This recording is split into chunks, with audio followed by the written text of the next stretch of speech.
Hello and welcome to ZaranTech. In today's fast-paced business world, managing taxes efficiently is essential for organizations. SAP Vertex on S/4HANA offers a robust solution for handling tax processes seamlessly within the SAP environment. Today, we're diving into the intricacies of SAP Vertex on S/4HANA. SAP Vertex is a powerful tax solution integrated with S/4HANA, a leading enterprise resource planning system. Together, they streamline tax processes for businesses, ensuring compliance and efficiency. Tax laws change frequently, risking hefty penalties for non-compliance. Businesses spend 20 hours weekly on tax tasks. SAP Vertex on S/4HANA slashes this workload by 50%. Accurate tax calculations are crucial for smooth operations. Leveraging SAP Vertex minimizes errors, saves time, and boosts the bottom line. In this course, we'll cover everything you need to know about SAP Vertex on S/4HANA. From installation and configuration to best practices for tax optimization, we've got you covered. Stay tuned as we unpack each topic step by step. Before we begin, please make sure you subscribe to our YouTube channel and hit the bell icon for regular updates from us. Now let us look at the agenda. Agenda 1. Introduction to SAP Vertex and its significance. 2. Introduction of native tax setup in SAP. 3. Define tax procedure and condition types. 4. Creation of tax codes and tax rate maintenance. 5. Deferred tax overview and configuration. Let's dive in. Today we are going to let know about what is Vertex. Okay, how the Vertex is basically the tax engine, how it works. Okay, we'll know what is the overview of the Vertex. Okay, why so many organizations are running into our external tax engines like a Vertex or OneSource, right? We have the same setup in SAP, but still why so many organizations are running into Vertex. We can see that overview first on the Vertex side, and slowly by tomorrow we can start the configuration and Vertex side. We have two versions in Vertex. Okay, one is O series, right?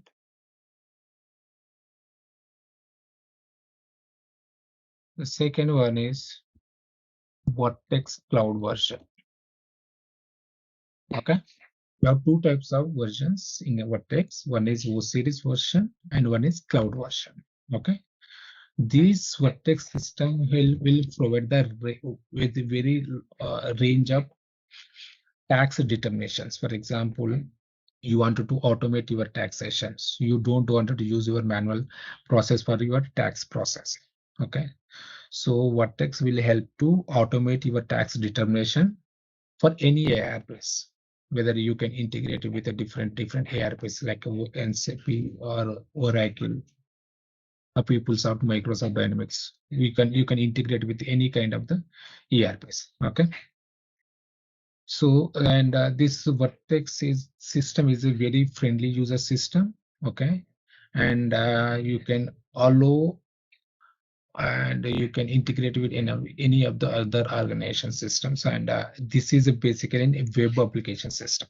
Okay, normally in SAP you can open only 5 to 6 sessions, right? Max. But in Vertex you can open into multiple sessions. Because this is a web application session, you can open multiple sessions at a time. Okay, right? Okay. And also it is very friendly user system. Okay, and don't worry, so it's very easy when you practice. Like in SAP also, it looks very simple, right? But when you are doing practice, it will have some complexity, right? The same way, Vertex is a very friendly system.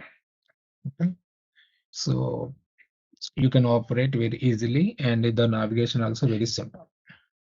Okay, but I'll show you by sharing that Vertex system and everything, where you have to log in, right? For if you need any support from Vertex, how we can do, and everything we can learn going forward. SAP, we have a different environment. You must be knowing like development, quality, and testing, Yeah. and production. So is there any environment like that similar in Vertex? Yeah, we have R3 system, right, in SAP. The Yes. same way Vertex also will have the 3 system. Okay. This is the development, quality, and the production. So the development will integrate to your SAP dev system. Okay. And the same also it is also for your QA system. The same for your production system as well. So in Vertex also we have 3 systems: dev, quality, and production. So each system will integrated with your ERP system. Okay. For each So system Santosh, again, you need a specific. Yeah. Yes, please. sir, go ahead. My question is the next question. Sir. Okay. For each system, you need a separate username and password. Okay.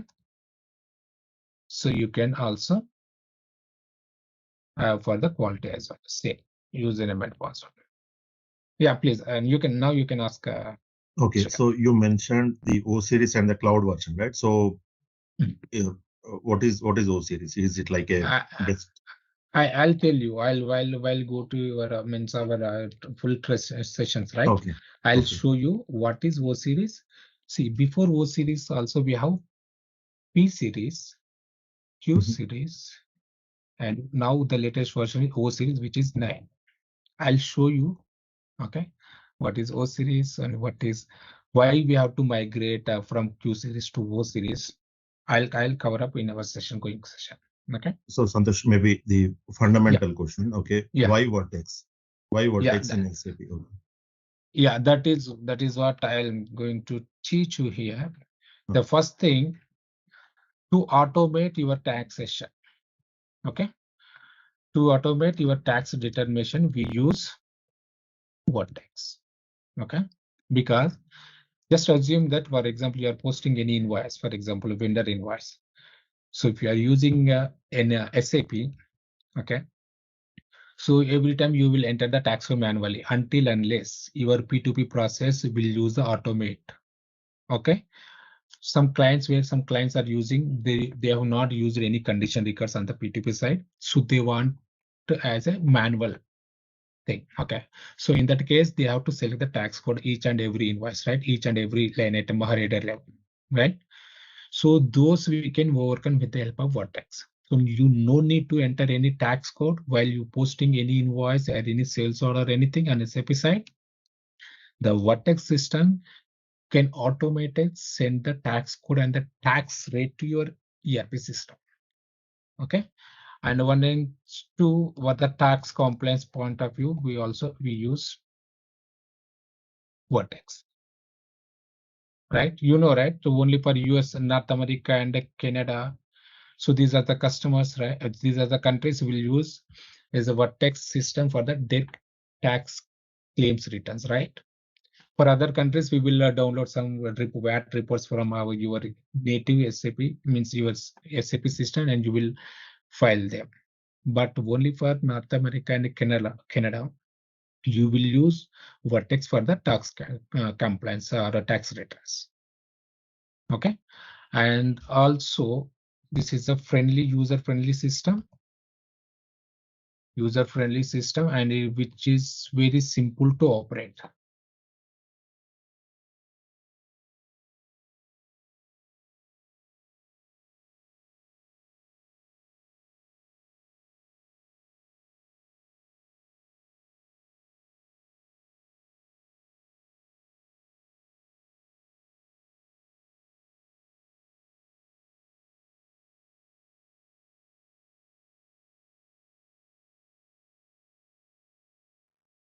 So user-friendly system, and don't feed too much to your auditors. That means if you use Vertex, the Vertex system don't have any issues with the tax rates or tax codes. Okay, so there are very less chances to do some manual intervention even your tax reports, right? So there is very less options to the auditors to correct your VAT reports. Or you no need to do any explanation, no need to give any explanations to your auditors. So this is based on the totally Vertex reports. So Vertex also will take care your tax report files, everything. Yeah, are there any other products like this within SAP, or only if we want to automate any taxation related things? So is Vertex is the only option? Right? No. We have, see, in ERP we have so many systems, right? Like SAP, Oracle, right? Microsoft Dynamics, right? In the same way, and the tax engine also we have so many. Okay, like Vertex. You know about OneSource? OneSource is also one of the tax engine. Okay, like the both are the competitors. Okay. Like Avatax, you know, Avalara, right? And also we have Savos, right? And there is one more system, I guess. I don't remember. For now, I'll recall you. Maybe I'll let you know tomorrow. So OneSource, we call it as also Fabrics or TaxWeb. Okay. So these are the tax engines which we have in the market right now. So all the system only for our tax and servers will mainly use for the tax compliance point of view.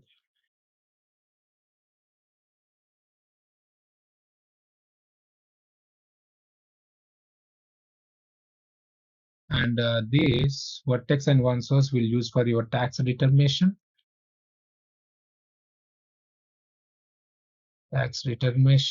And compliance as well. We can use both. Okay. Now here, so what overview of the, see, normally you have raised the question, right? Why we need to use Vertex? Why Vertex, right? So for to what determination capabilities, Vertex is very limited. For example, you wanted to set up some cross-border settings, right? Or plan server concepts, right? And intercompany billings and intercompany STO, right? So these many settings is very difficult to manage even in SAP system. So that is, we have very limited options in SAP. So that is the reason we use Vertex. And SAP also very limited drivers, right? For example, normally, for example, you wanted to hard code any customer or any material number or any plant or anything. So there are very limited, right? For example, if you want to exempt some customer, you will use a CTC as a 0, for example, right? In the master data. For material also, you will do the same. You will mention tax classification is 0, so that the system can understand it will give some 0 rate, right? Only these are the two options, and plant level also you have some option, right? You can also make it as exempt. But there are other factors, there are other drivers, so you can make them as an exempt or 0 rate. Those kind of flexibility we don't have in SAP. But we do have in Vertex where we can even if, for example, you wanted to hard code any driver, means any physical origin country, any material, any plant, or any sales or anything, you can exempt, you can make a 0 in Vertex. But those kind of flexibility we don't have in this. Okay. Like the partial logic equals to inaccurate determination. For example, in SAP, for example, you know, right, in COVID, we have so many rate changes in different countries, right? For example, in Germany, before COVID, we have 16%. Now it is changed to 19%, right? In Turkey, in Pakistan also, they are changed from 18 to 23%, right? And in Turkey, So in Turkey, they have changed it from 80 to 23%, I guess, right? Singapore, they have changed it from 8 to 10%. Like we have so many rates, so many rates have changed, right? For example, what you do if you are using an SAP, you will go and change the tax code manually, right? The rate manually, right? In the tax code at the tax code level, right? Yes. But in Vertex, no need to do any changes. The Vertex will automatically derive the correct tax codes, tax rates. You no need to do any changes in the tax rate. So that Santosh, is, how to Vertex pick up the real-time tax rates from the market? Like, is there any configuration? we'll go through those sessions, Priya. Okay, I'll show you how the system will know what is the rate for this particular country. How, for example, I said, right, so we have rates changes, right, in a different countries. How the system will know this rate change has been done. So where we have to update and how to update and everything, I'll show you one by one slowly in our going sessions. Okay. You don't worry about this tax information and how the setup we will do on the Vertex and everything. I take care, no problem. Okay. Okay, sure. I promise you, just you know Vertex very well after my session. Sure. Okay. And coming to you, so you always need some dependency on the IT side, right? So you always need to ask them to change this percentage in the tax code level because of due to some tax compliance and in our current country. So you always need some dependence on the IT side. But when you are use Vertex, you no need to wait for anyone. So regarding especially on the rate side, okay. So this is the general process for Vertex calculations. Okay. For example, if you see the host system, your SAP system or your any system like your ERP system. Okay. For example, so this is your host system and this is your O series. Okay. In between we have a tax interface, that is SIC. Okay. SIC is nothing but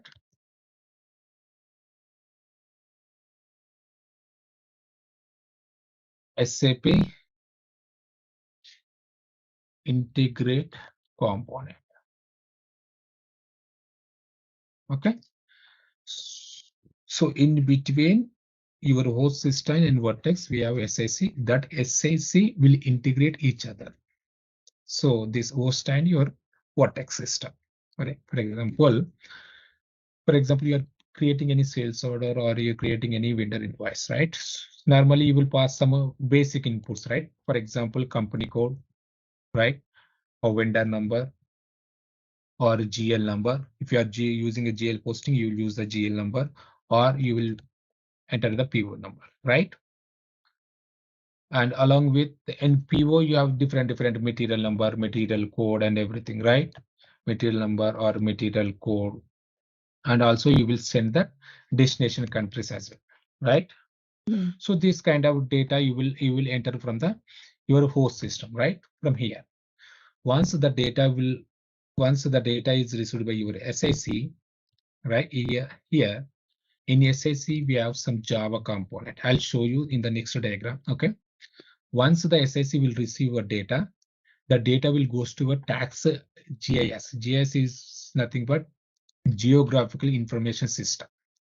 So based on your input system, the Vertex input data, the Vertex will identify some jurisdiction. For example, what is the destination country? What is the administrative destination country? What is the physical origin country or administrative physical origin country, right? So those will identify in your Vertex and will go to the Citus. Citus is nothing but, Nexus? Any idea? Nexus? Which we'll use specially for US and Canada. Especially US, I guess. Nexus is, no, we don't. No problem.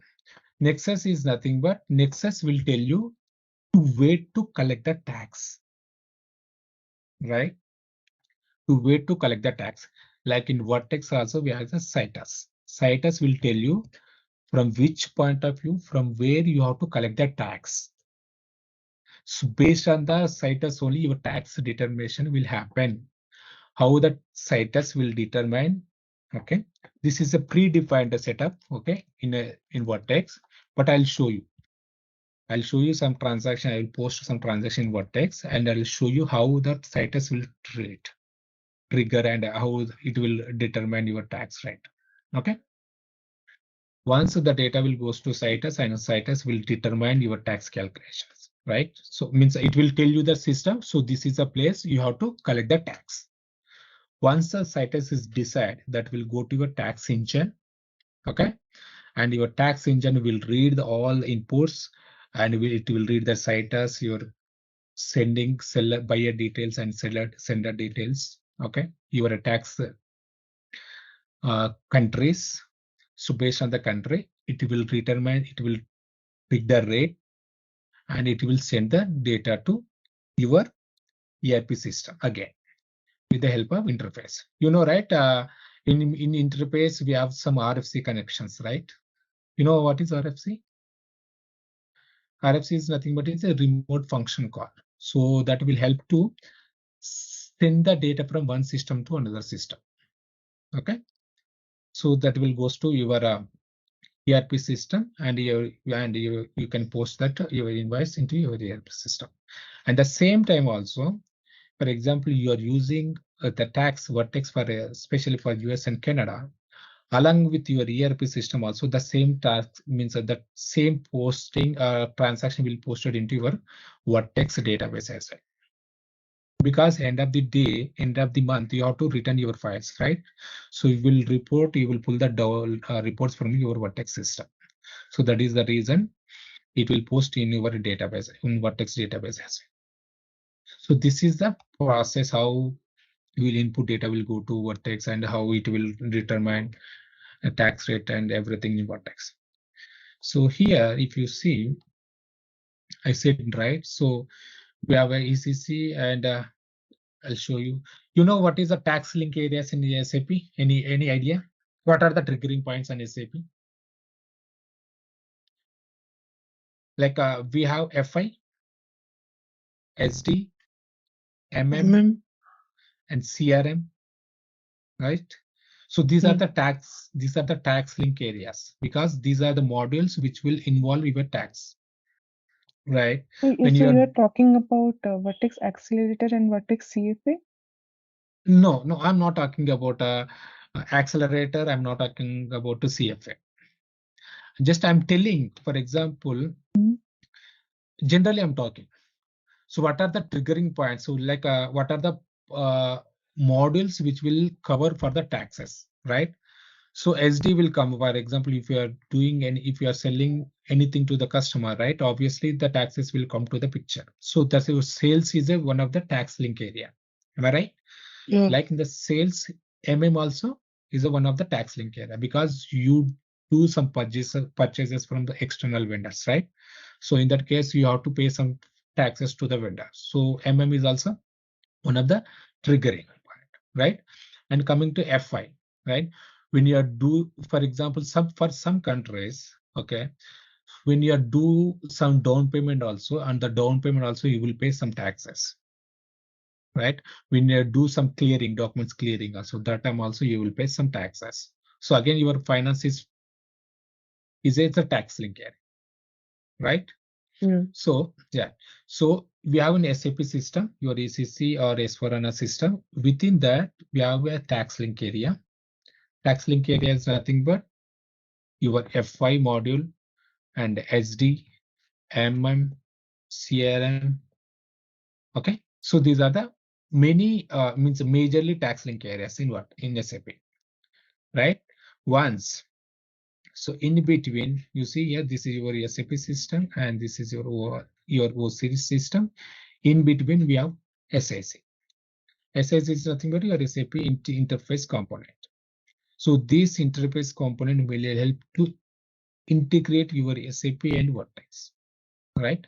Again, when you are sending some data to your Vertex system, right? So that will come from your tax link area, right?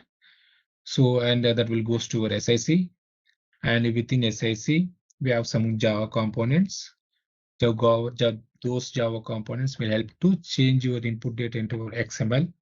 Okay, I'll show you how the XML file, what is the data you're sending from your SAP system to Vertex.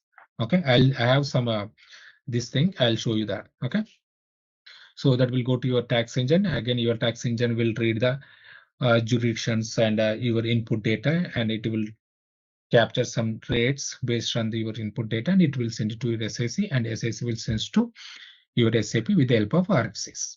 So this is a data flow, right? So, and as says, right, Vertex will handle VAT, GST, sales tax, and the consumer use tax. CUT is nothing but consumer use tax. Okay. So this is the main diagram of SAP and Vertex, right? You see, in SAP, you do some order and invoice, right? For example, some clients are using accelerator. Now right, CFA. CFA is a chain flow accelerator, which is the updated version of the accelerator. Okay, so means by going forward, so that Vertex accelerator will decommission and they will replace with the CFA. CFA is nothing but chain flow accelerator.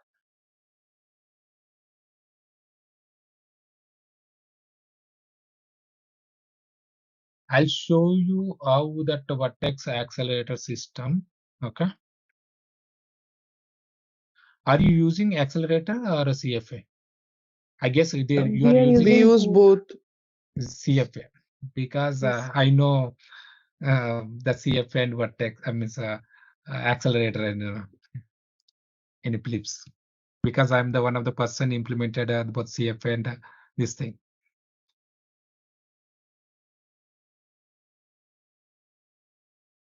Okay. Yeah.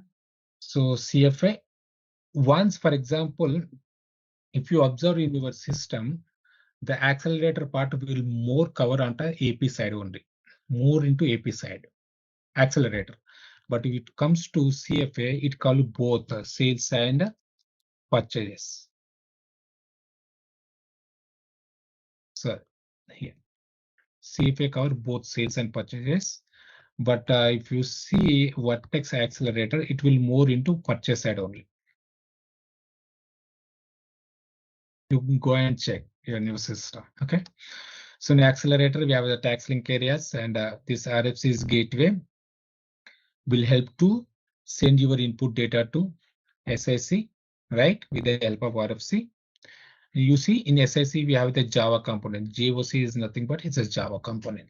So this Java component will change your input data, to XML data. Because why? Because Vertex only understand only XML data. Right? We have different formats like JSON file. You know about JSON? SOAP or SOAP calls? Yes. Like XML, JSON. Yeah. You might hear about, right? So if we have some SOAP tool where we can put some XML in that SOAP tool, and we can execute there as well. So no need to login into your tax engine and go to your transaction tester or something. So you can directly paste your changes in your SOAP call as well with the help of SOAP. Okay, so those your data will convert it into XML with the help of Java converter. Okay, again, this Java component, this XML file will go to your tax engine. That is your web service. Okay, with the help of, again, same RFC. Right, so based on that, so the O series will receive your tax area IDs and everything, your in XML, based on the XML file. It will read your taxpayers, okay, your tax assist rules, drivers, and lookup tables and everything. Once the tax engine find the appropriate rate or the correct results, it will send it to your SIC And then again, the SAC will send the data to your ERP system. So this is the data will flow from SAP to your Vertex. Okay.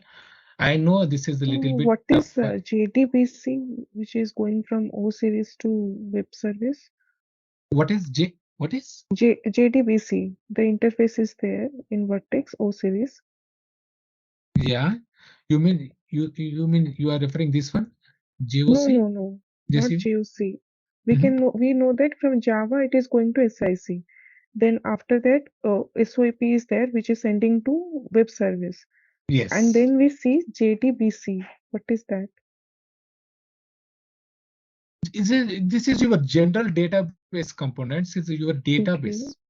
So Okay, this is the database. Yeah, this is a database.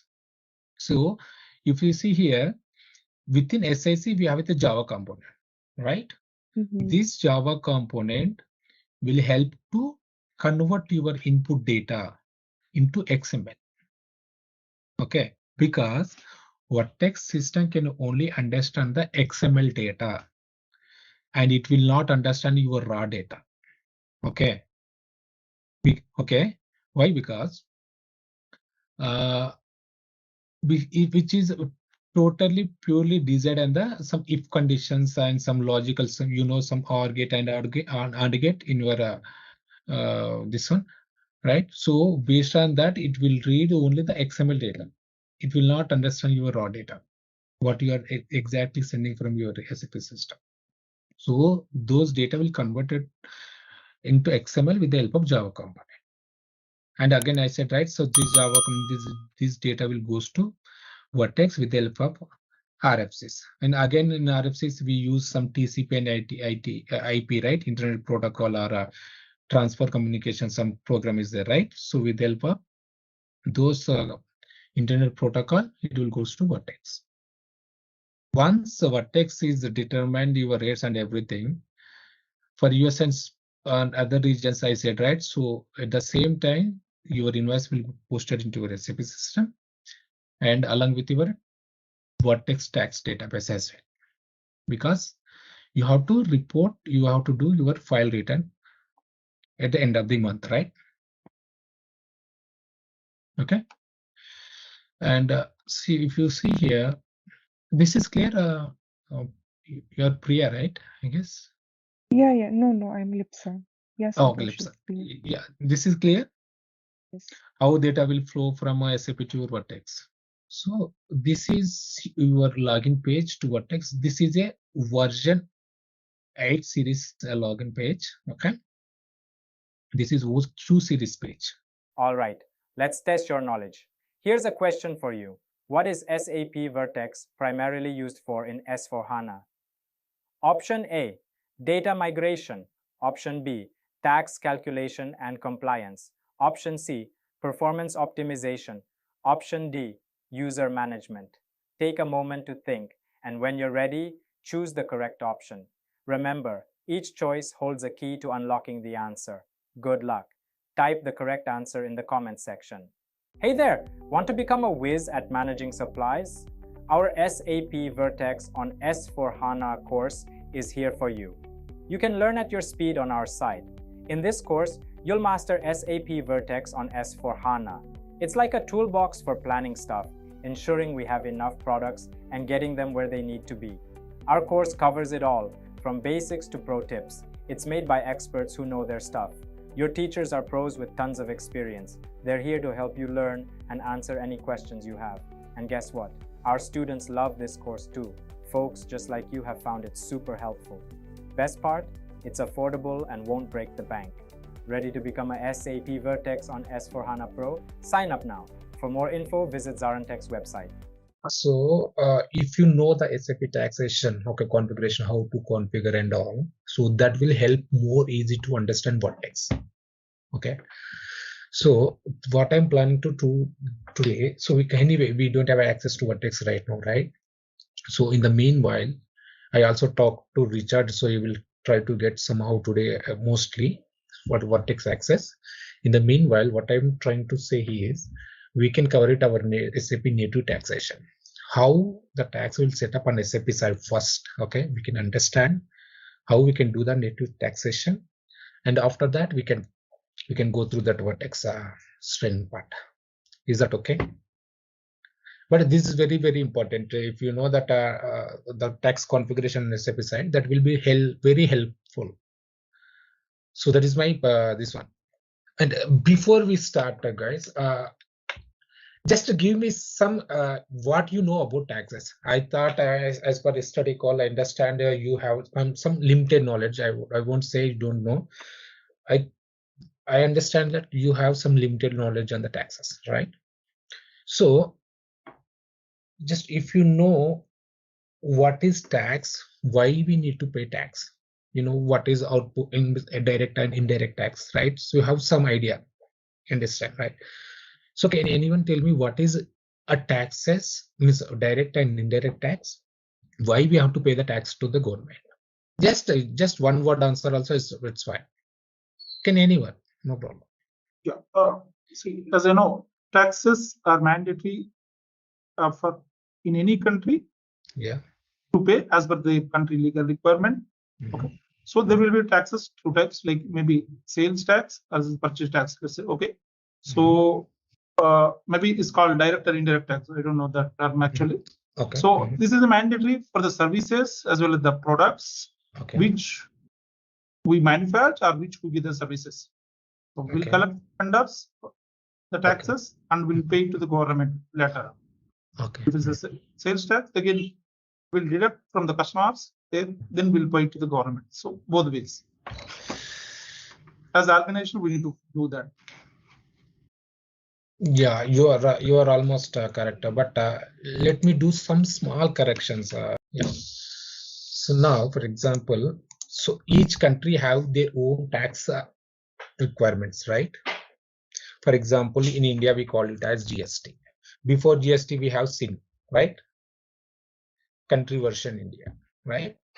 So, for example, this is will applicable for mostly for the APAC countries. If you see, for China, Singapore, Malaysia, Indonesia, right, and Thailand, these countries will follow the GST. Okay. For example, for EMEA countries, we have the VAT. VAT is nothing but GST is nothing but goods and services.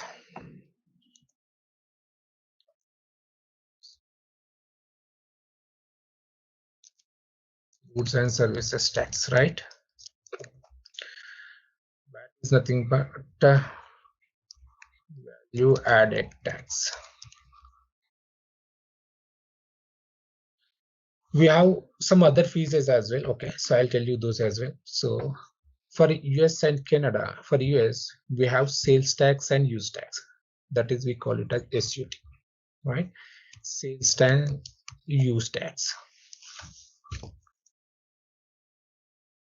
Example, in Canada, okay, we have HST, PST, right? And some way we have QSTS, right? Okay, HST is nothing but it's just a national tax. We call it as national tax. Okay, PST is nothing but provincial taxes. Province tax. Okay. So both PST and QST comes under provincial taxes. Okay. So before we understand what is tax, okay, first we have two types of taxes, right?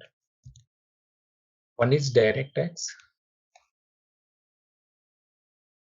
The second one is indirect tax. Direct tax is nothing but which you pay directly from your pocket to the government. Okay. You will not purchase anything, you will not purchase any goods or services, but still you will pay tax to the government, right? For example, TDS, right? You will pay the TDS on the salary, right? So directly you are paying to the government, right? You know about TDS? What is TDS? Tax deduct source. Yeah, That's a deduction at source. Good, thank you. You are directly paying to the government, okay, via salary. One thing. Or commissions, you know, commissions and interest. Okay, you will pay some directly, means you will pay taxes to the directly to the government. So you against you are not purchasing anything. Those taxes we call it as direct tax. Into indirect tax, you will pay the tax against to the purchase or sale anything. Sale of goods and services. Okay, for example, you purchased some product. Okay, so against that product you will pay the tax to the vendor, right? And the vendor will pay the tax to the government on behalf of you. Am I right? So that is we call as the indirect tax. Right? So each country have their own tax requirements. For example, for APAC countries, we call it as they will collect as a GST. For EMEA, especially for EMEA countries, we use VAT. Okay. Yes, we use the sales and use tax. You pretty much, you know pretty much about this. But for Canada also, we'll pay national taxes and provincial taxes. We'll understand how the tax will calculate and what basis this tax will calculate. We'll see on SAP side and both Vertex side. Okay. Now, today, what I'm trying to tell you today in our session, today we will go through that how to configure the tax procedure within our SAP. Okay. So first, let's start with the taxes. And before I start this one, any questions here in a direct and indirect tax?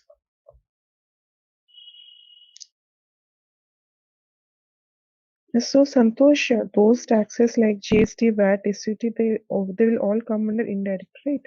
Yes, sales and use tax. Okay. Sales tax is nothing but, I'll tell you what is sales tax.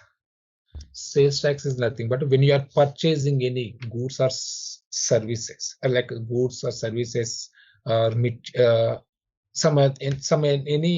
kind of this from the vendor. Okay, sorry, you're selling to the customer. Those we call it as, that time you will collect some taxes from the customer, right? For example, you sell some product, some XYZ product, right? If the sale of product to that particular customer, right? So along with your the product amount, you will also collect that some tax amount, right? So that tax amount we call it as sales tax in US. Use tax is nothing but, for example, you have a printer, for example. Okay, you are not selling to any customer. Okay, you have given this printer to rent purpose, for example, or some use purpose to someone, some third party. Okay, to use this printer by that third party person, so they have to pay some taxes. That tax we call it as use tax. Okay, so complete US tax is completely different compared to this APAC and EMEA countries. We don't have GST, we don't have VAT. We have only sales and use tax. Okay, I hope this is clear now, right? What is sales tax and what is use tax? Yes. Right?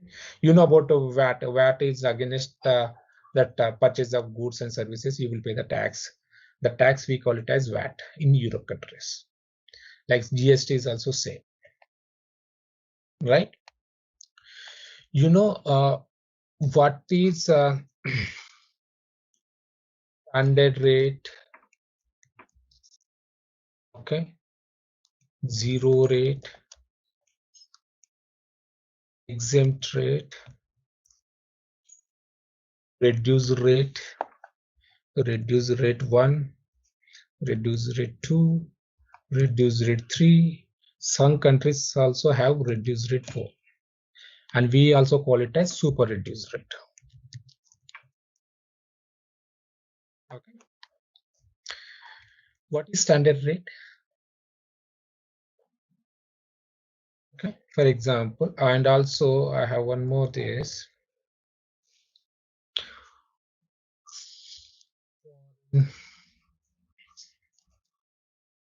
Foreign tax.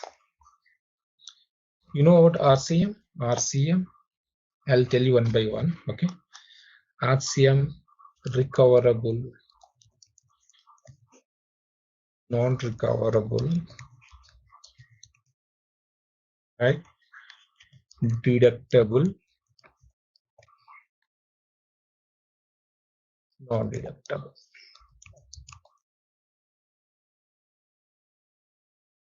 Right? Standard rate is nothing but is the highest rate of that particular country. For example,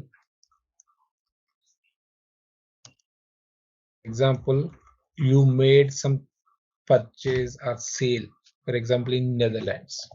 Okay, what is the standard rate of Netherlands? It is good. Okay, this 21% we call it as standard rate. For example, I'm taking Netherlands, for example, in this case. Okay, what is the highest rate in that particular country? Okay, that rate we call it as standard rate. You know about zero rate, right? What is zero rate? Can you tell me what is zero and difference between zero and exempt? Anyone? Any idea? What is the difference between zero and exempt? The rate which is levied, which is exempted, like completely not falling under the category, so it will be yeah. It's correct. And zero, yeah, the rate would be 0%. Yes, you are absolutely correct. If you observe maybe any vendor invoice, right? So if the vendor is exempt or is not liable to collect any taxes, that means he is not an unregistered vendor or it's not registered in the particular country. So he is not liable to collect any taxes from the customer, right? So in that case, he is an exempt vendor, so he can't charge anything. So when the vendor is issuing any invoice to you, right? And the PDF is invoice copy, right? So on that, you won't see the tax rate percentage for the exempt materials for the exempt vendor. It will show as null because the vendor is not liable for the taxes. So it is completely out of scope for him. Okay. So you won't see any tax rate on the physical invoice copy. That is exempt. Zero rate is the vendor is liable for taxes, okay, and customer, for example, vendor or customer, whoever, they are liable to collect the taxes but for that particular material or services, so is not liable to collect any taxes because the material or services is a zero rate material or services. So in that case, you will see only 0% on the invoice. In both cases, we have the tax rate is 0, but exempt is completely out of scope from the taxes. It is not relevant to the tax. Okay, but zero rate, it is relevant to the taxes. The vendor issue the invoice with a 0%.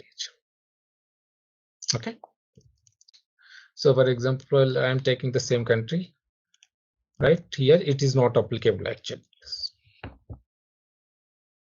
What is RR? Is the reduced rate.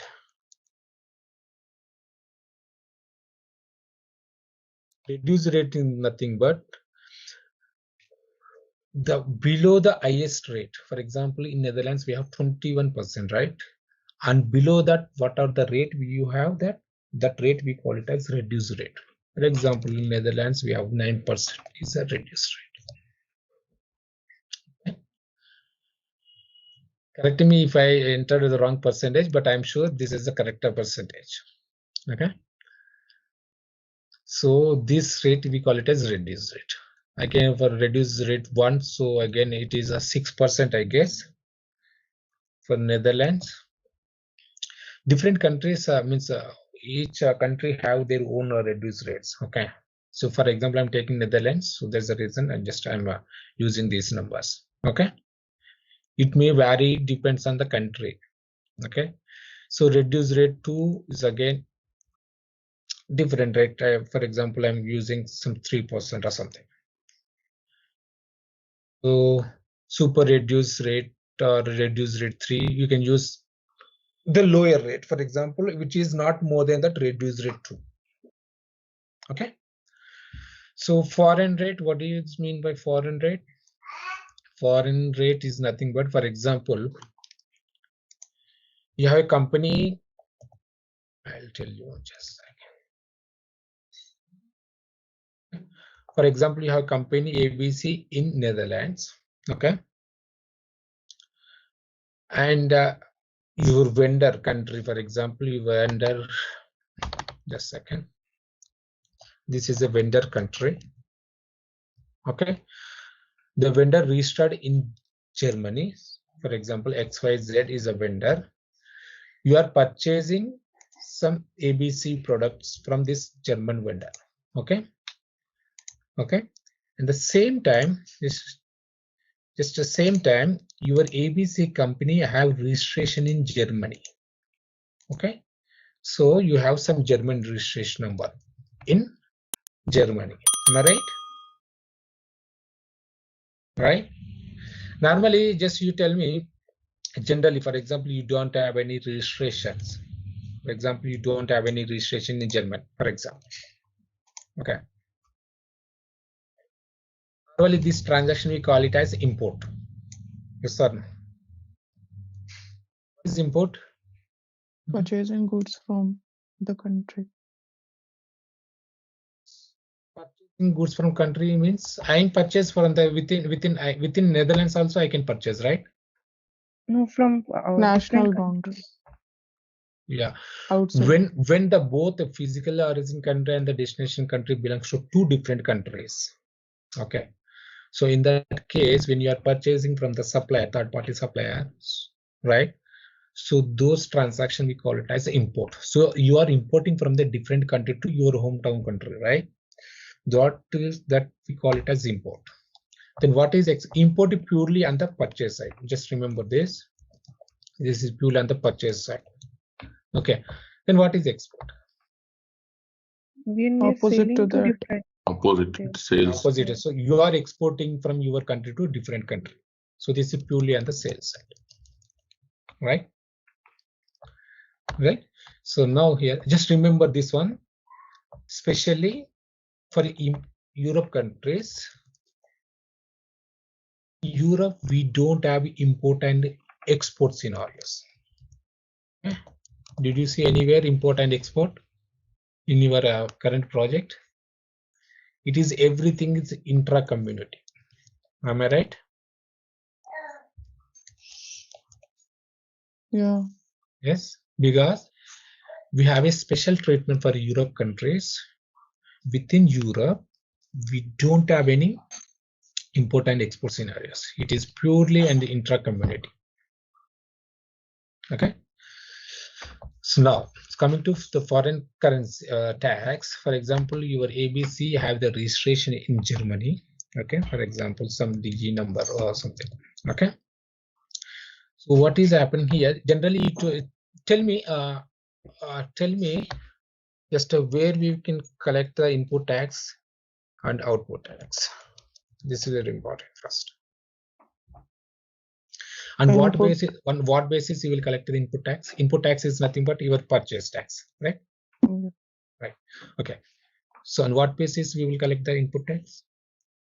Forget about it. Okay, I know, but again is the yeah, please. When we are purchasing or importing something, then we apply input tax on the invoice. Yeah, that we understood, right? So against the purchase of goods and services, you will pay the input tax. That is okay. But how the system can understand where to collect the taxes. You see, so when you are purchasing something, right, there will be two, buyers and seller, right? Am I right? Yeah. So Yes. how the system knows to whom I should collect the tax, whether it's a buyer or it's a seller. And We what maintain them in BP master, like when we are putting them in the invoice. In okay, that we collect. Input tax we are collecting from buyers. buyer is nothing but customer. Vendor. Customer. Yes, customer. How come customer will collect, you will collect the input tax? So we can collect from customer and we can pay it to that government, right? So that No, a little bit confusion, I think, for you. So input tax is always at the vendor point of view, vendor country. Am I right? Yes. Vendor country. Vendor country, we call it as origin country. Am I right? So purchasing anything from the vendor will issue the invoice. You are not issuing the invoice to the vendor, right? Vendor will issue the invoice. So that means he is liable to collect the tax from you, right? So if the vendor belongs to Germany, right? So what are the rates we have in Germany? So accordingly, he will charge the rate, right? So in this case, you are a customer from the Netherlands, so you can't collect, the vendor can't collect the Netherlands taxes, right? So at the end of the month, he has to file you his returns. He has to pay some taxes to the government, right? On behalf of you, right? So the input tax is always on the vendor country or the origin country. Okay. Output tax is always based on the ship to party, or we call it as destination country. Have you heard about this destination country? Yeah. If I consider the otherwise, vice versa, okay, then a customer would be a vendor to us, right? Yes. Sometimes so customer may be vendor may be customer. Yeah. So on that basis also, should the input tax be counted? Yes. See, for example, if A is a customer and B is the vendor, sometimes A purchases from vendor, sometimes B purchases from A, right? They each other customers and vendor, right? Sometimes. So the thing is, what type of transaction it is. So based on that, the system will understand the physical origin country and destination country. That is what we have Citus in Vertex. The Citus can understand whether it's input tax. Okay, whether input tax, what is the vendor country and what is the physical origin country. So on that, it will calculate the taxes. That is the reason we need the Citus in Vertex. Citus is very, very important. Got it. Okay. So input tax, output tax is clear, right? On what basis we will collect the input tax and output tax, right? Ship to party. Have you ever heard about this origin destination country or just a second, destination country, administrative destination country, This is very, very important. Vertex. Origin country.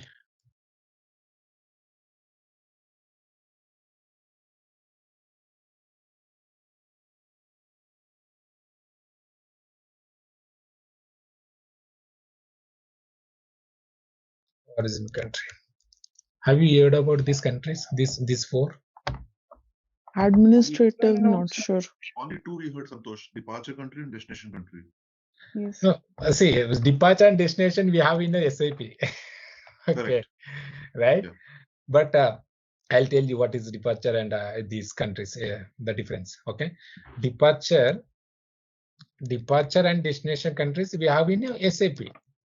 But here we are using Vertex for the determination, tax determination. Departure country is nothing but from the way the goods are moving out, right? From the plant. We call it as plant country, right? Normally in SAP, departure country is based on always plant country. Am I right? From where the goods are physically moving. So that country, we call it as departure country, right? A destination country is nothing but to where our goods are going. That country we call it as destination country. So here, simple. Destination country is like same destination country. The departure countries is the origin country. Just remember this. This is very, very helpful for you. Okay. I'll tell you what is administrative origin country and administrative origin country and administrative destination country. Can I tell you one example? Okay. So for example, I have company A, company B. Okay. My customer C. You know about intercompany invoices, right? Everything. Any idea intercompany? What is intercompany invoice? You know GFCB flows. Any idea GFCB? I think you heard about this GFC. What is GFC? It is very, very famous in your current project. Very, very famous. Everything they will set up based on the GFC flows. GFC flows is goods flow control board. Okay, control board. Yes, if you don't know, just tell me. I don't know, or else I can. Yeah, we heard intercompany, but not GFCB. GFCB, you will. I'm sure you will get to know very soon. So this is very, very famous in your current project. Okay, so everything built based on the GFC flows only. Okay, we have certain particular link for this where we can search all the flows. Okay. So for example, I have company A, company B, and my customer is C. For example, my customer is from France. Okay, my company B, for example, in Belgium. Okay, my company A is in, for example, Switzerland. For example, Switzerland. You may take Germany, for example. Okay, I'll tell you how the system will issue the invoice. For example, the customer C approach, or else I'll use this one. For example, here France. Again, here I use Belgium. It's very simple. Everyone is looking for this easy purchase of sales and goods, right? For example, they will prepare their own country for purchase anything, right? For example, my customer is in France, so he approached my company code B within France to purchase some XYZ product. Okay. So what I'll do, I'll add some purchase or sales order in my B France sales org. Yes, sir. France sales org. Okay. So what happened here? So I can't say, for example, here this XYZ I don't have a stock in my company B, but I have one more company in Belgium with the same functionality, right? If you don't have stock, you simply go and say we don't have stock, so we don't sell anything to the customer. We can't say it to the customer, right? So what I'll do, if this customer is approached me, right, to purchase some XYZ material, what I'll do, so I'll ask my company in Belgium, do you have stock for XYZ product for material, for example? Okay. For example, if the company A is have taxes, for example, means he have enough stock, for example. What I'll do, I will purchase from A. Okay. What I will purchase from A. That means, so here I'm purchasing. So here I'm generating some ICA. ICA is nothing but intercompany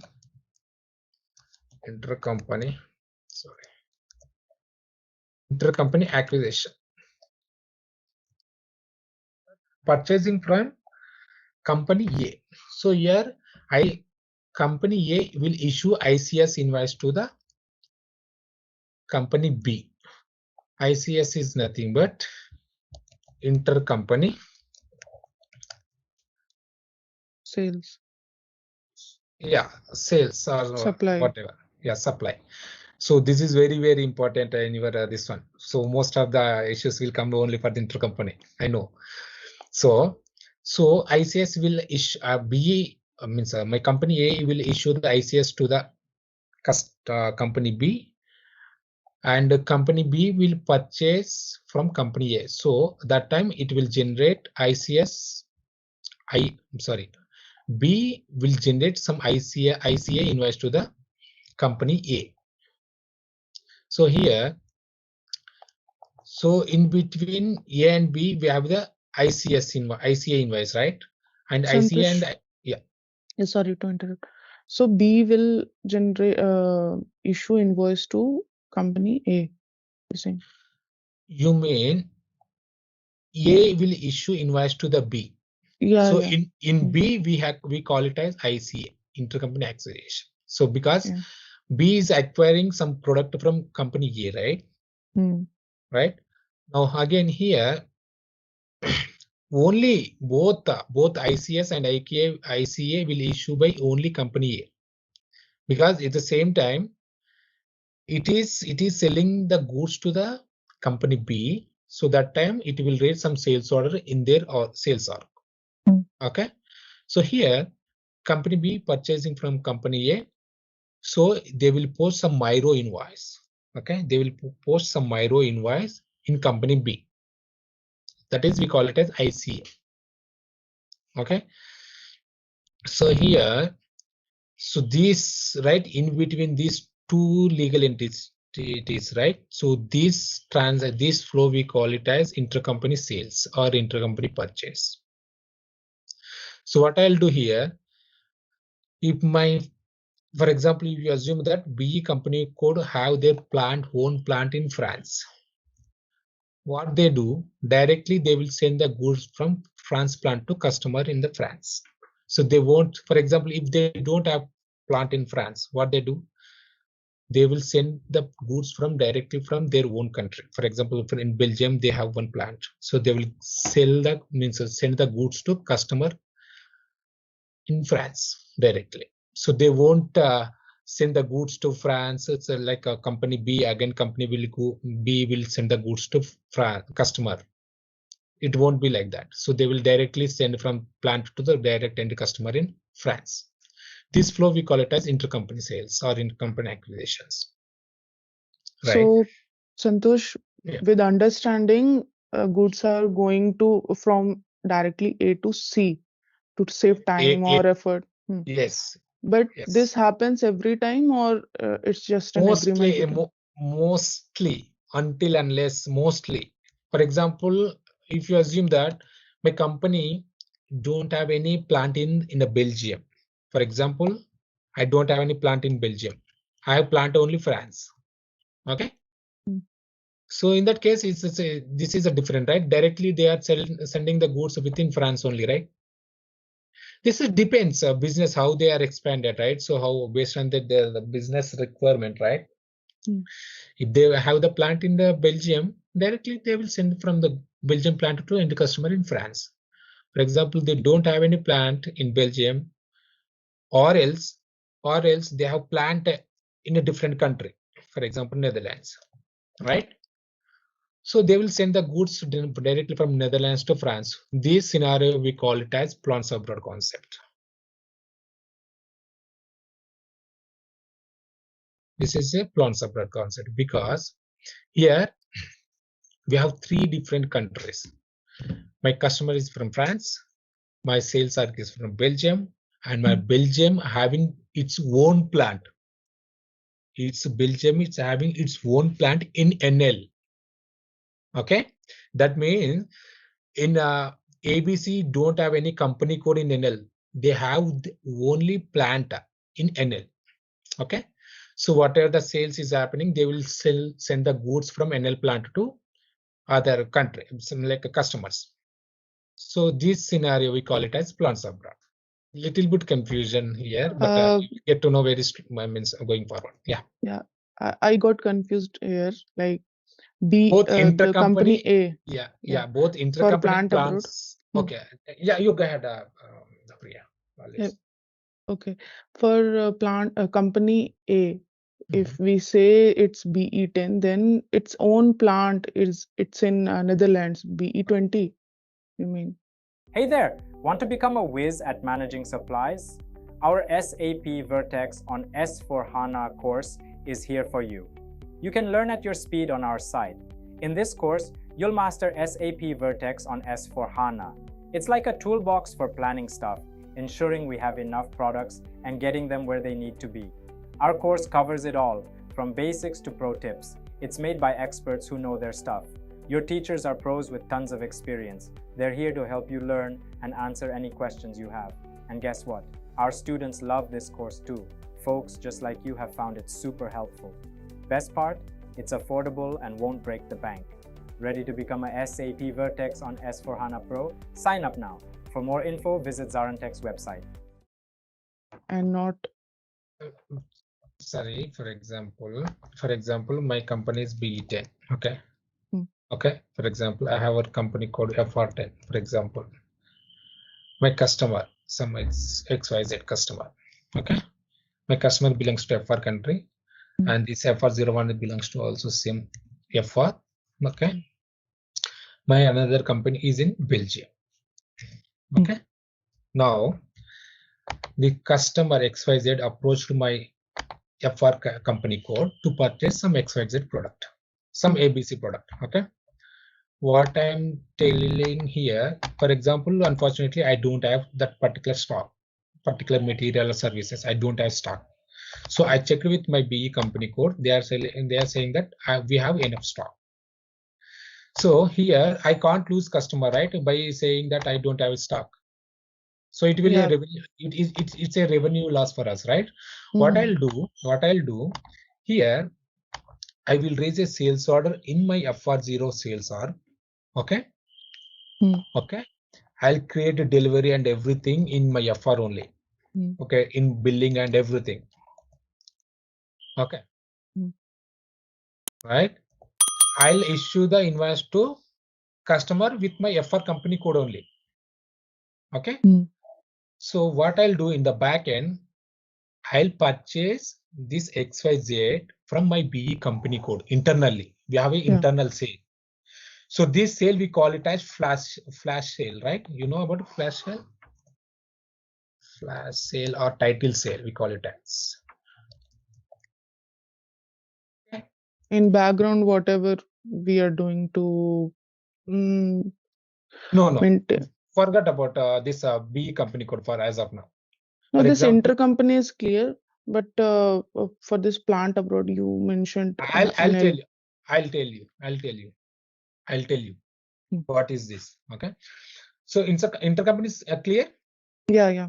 So plants abroad is nothing but, for example. So Santosh, can you please, like you were saying something like it will be fine if all can get it.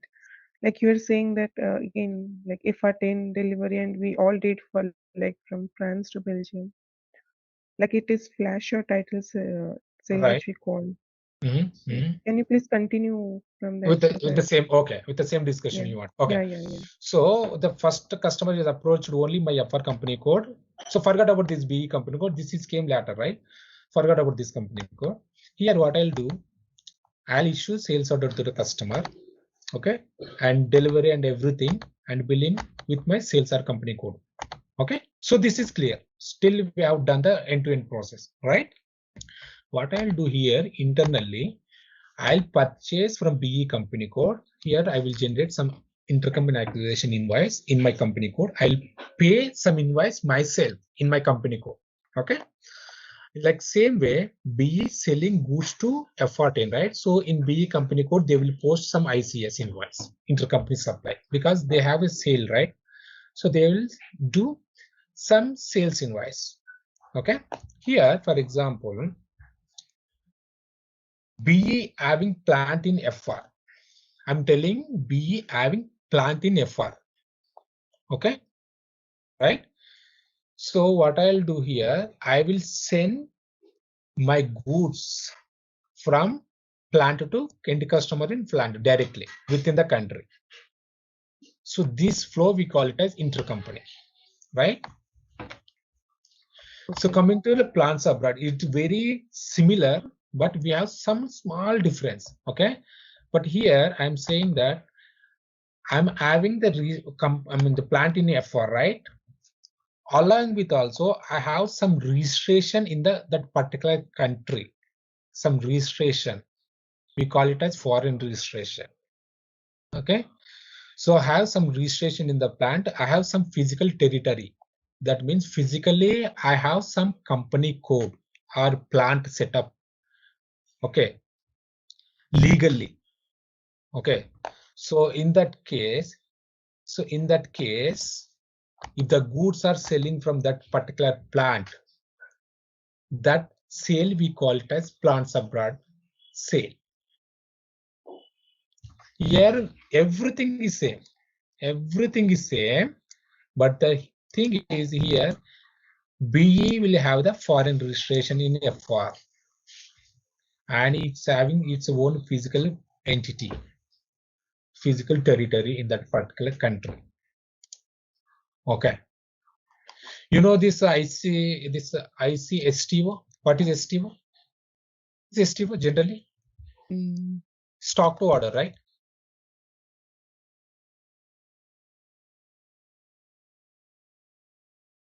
The plants abroad scenario is clear. I'll show you. I'll show you in the system. Don't worry. Okay. Okay. How we can configure it, everything. Don't worry about this one. Okay. Theory part. I'll show you the configuration also in the system. How we can create the intercompany. Okay. How we can create the standard invoice. Yesterday I already posted some basic this one. I'm checking the system. So if any gaps we have, so accordingly I'm designing the system. Okay, I'll show you how we can create the intercompany invoice and standard invoice. Okay, I'll show you that everything end-to-end flow with the testing as well. Okay, sure. So now just I'm telling you STO, right? STO is nothing but stock to order. For example, my company code is, for example, I have company code in FR. But I have plants in Belgium and Netherlands. Assume that I don't have my own plant in my own country. Okay. Instead of I have 2 plants in Belgium and Netherlands. Okay. Yeah. So FR is having 2 plants in Belgium and Netherlands. Okay. What I'm doing here, for example, I wanted to transfer some stock from one plant to another plant. For example, I wanted to transfer some ABC stock to Netherlands plant. Okay. Here we have only 2 plants. There is no end customer. There is no vendor, right? We have only 2. This is because of internal STO. So this scenario we call it as intercompany STO. Because here we are not generating anything. We are not generating any revenue. We are not paying any expenses. It's only transferring of stock from one plant to another plant. That we call it as intercompany STO. Okay. That we call it as intercompany. Yeah. Coming to this foreign tax, right? Foreign tax is nothing but here I said you, right? So for example, here my company code is FR. And my vendor is in Belgium, for example. Generally, vendor belongs to his own country. Generally, he have his own registration number. Am I right? Right? Yeah. Yes. So along with what is I'm doing, but my FR is also having the registration in Belgium. Okay. Right? How many registration does that FR has? Forget about FR. Just I'm taking the FR as an example. Okay. It is not like that. FR is having the registration in each country. I'm taking for your easy understanding. I'm taking its FR as an example. That's it. Okay. So my vendor is having this own registration in Belgium. So generally, if we have 2 different countries, we call it as import generally, right? But here, what I'm doing, I'm also having registration in Belgium. What I'll do, I'll change my reporting country from France to Belgium. Okay, from France to Belgium.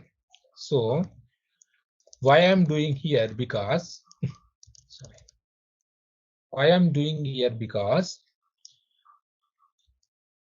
I have a registration in the vendor country. So I wanted to report in the vendor country, not in my destination country. If you see in my screen, if anyone observed or not, In basic tab, we have some reporting country, right? And in details tab, Yes. we have one more reporting country, right? In the basic tab, right, this reporting country will only work for company code country. Just remember, this is very, very important for you. Okay. In the details tab, we have one more reporting country, that is vendor reporting country. Okay. If you change a reporting country, like a different countries, for example, if that vendor is registered in a different countries, if you change that reporting countries in that Miro, so it will pick accordingly different registration numbers. Okay.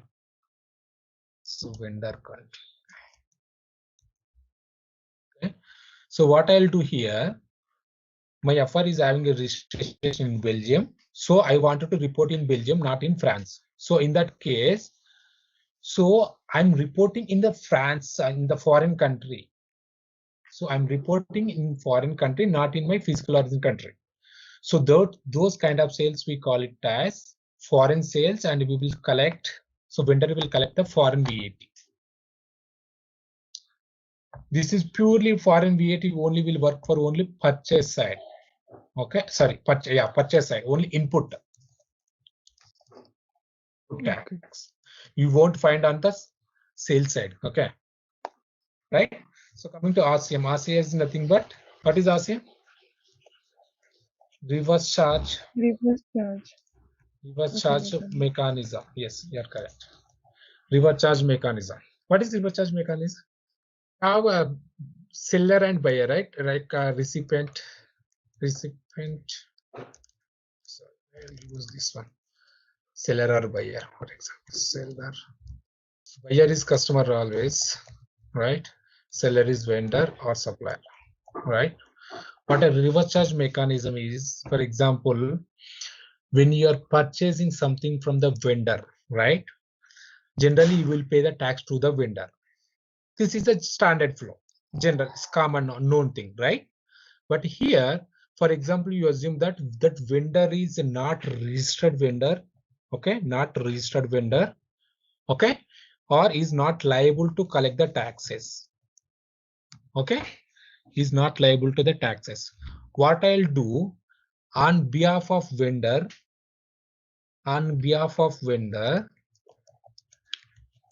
I will pay the taxes to the government, local government. That we call it as reverse charge mechanism, and we will indicate with plus or minus symbol in the accounting, with plus or minus symbol. Okay, with plus. Sorry, it is. Yeah. Yes, with the negative and the Santosh, positive. this RCM is applicable in Spain or nearby. In all Europe countries, RCM is available. Even India also we have RCM. Right? Only for US and Canada we don't have anything, these things, right? Apart from Latin and South America, so we don't have RCM. For all other countries like APAC countries, EMEA countries, in India also we have RCM. Can you give one example for RCM? I'll show you. One example as well. No problem. Okay. So on behalf of vendor, we will pay the taxes to the government. So that means when you are purchasing something from the supplier or vendor, you will not pay any taxes to the vendor. Okay. You are not going to pay any taxes to the vendor. What you do on behalf of vendor, against the say a transaction, you will pay the tax to the government directly. So, but in accounting entry, you will show that you paid the tax to the vendor. At the same time, you collected back from the vendor again. So that is called, we call it ESA is output tax. ESA is output tax. Okay, ESC is input tax. I'll show you on the system. Don't worry. Okay, how that RCM will calculate and everything. Okay, so this is, we call it as reverse charge mechanism. What is recoverable? Recoverable, non-recoverable. For recoverable, for example, I'm taking some example, okay? Don't this one. Take why vendor always A or something, okay? For example, my vendor is A. Sorry. Vendor A, okay? Customer, for example, customer B, okay? So I purchased some XYZ material from this vendor A, okay? So I paid 21% is my tax amount. You, for example, you paid your product value is 100 rupees and your tax amount is 21. So gross amount you paid 121 rupees to the vendor, for example. Right? So recoverable in the sense, whatever the tax amount you paid to the vendor, that amount you can recover. Okay, you can recover the total amount from the vendor.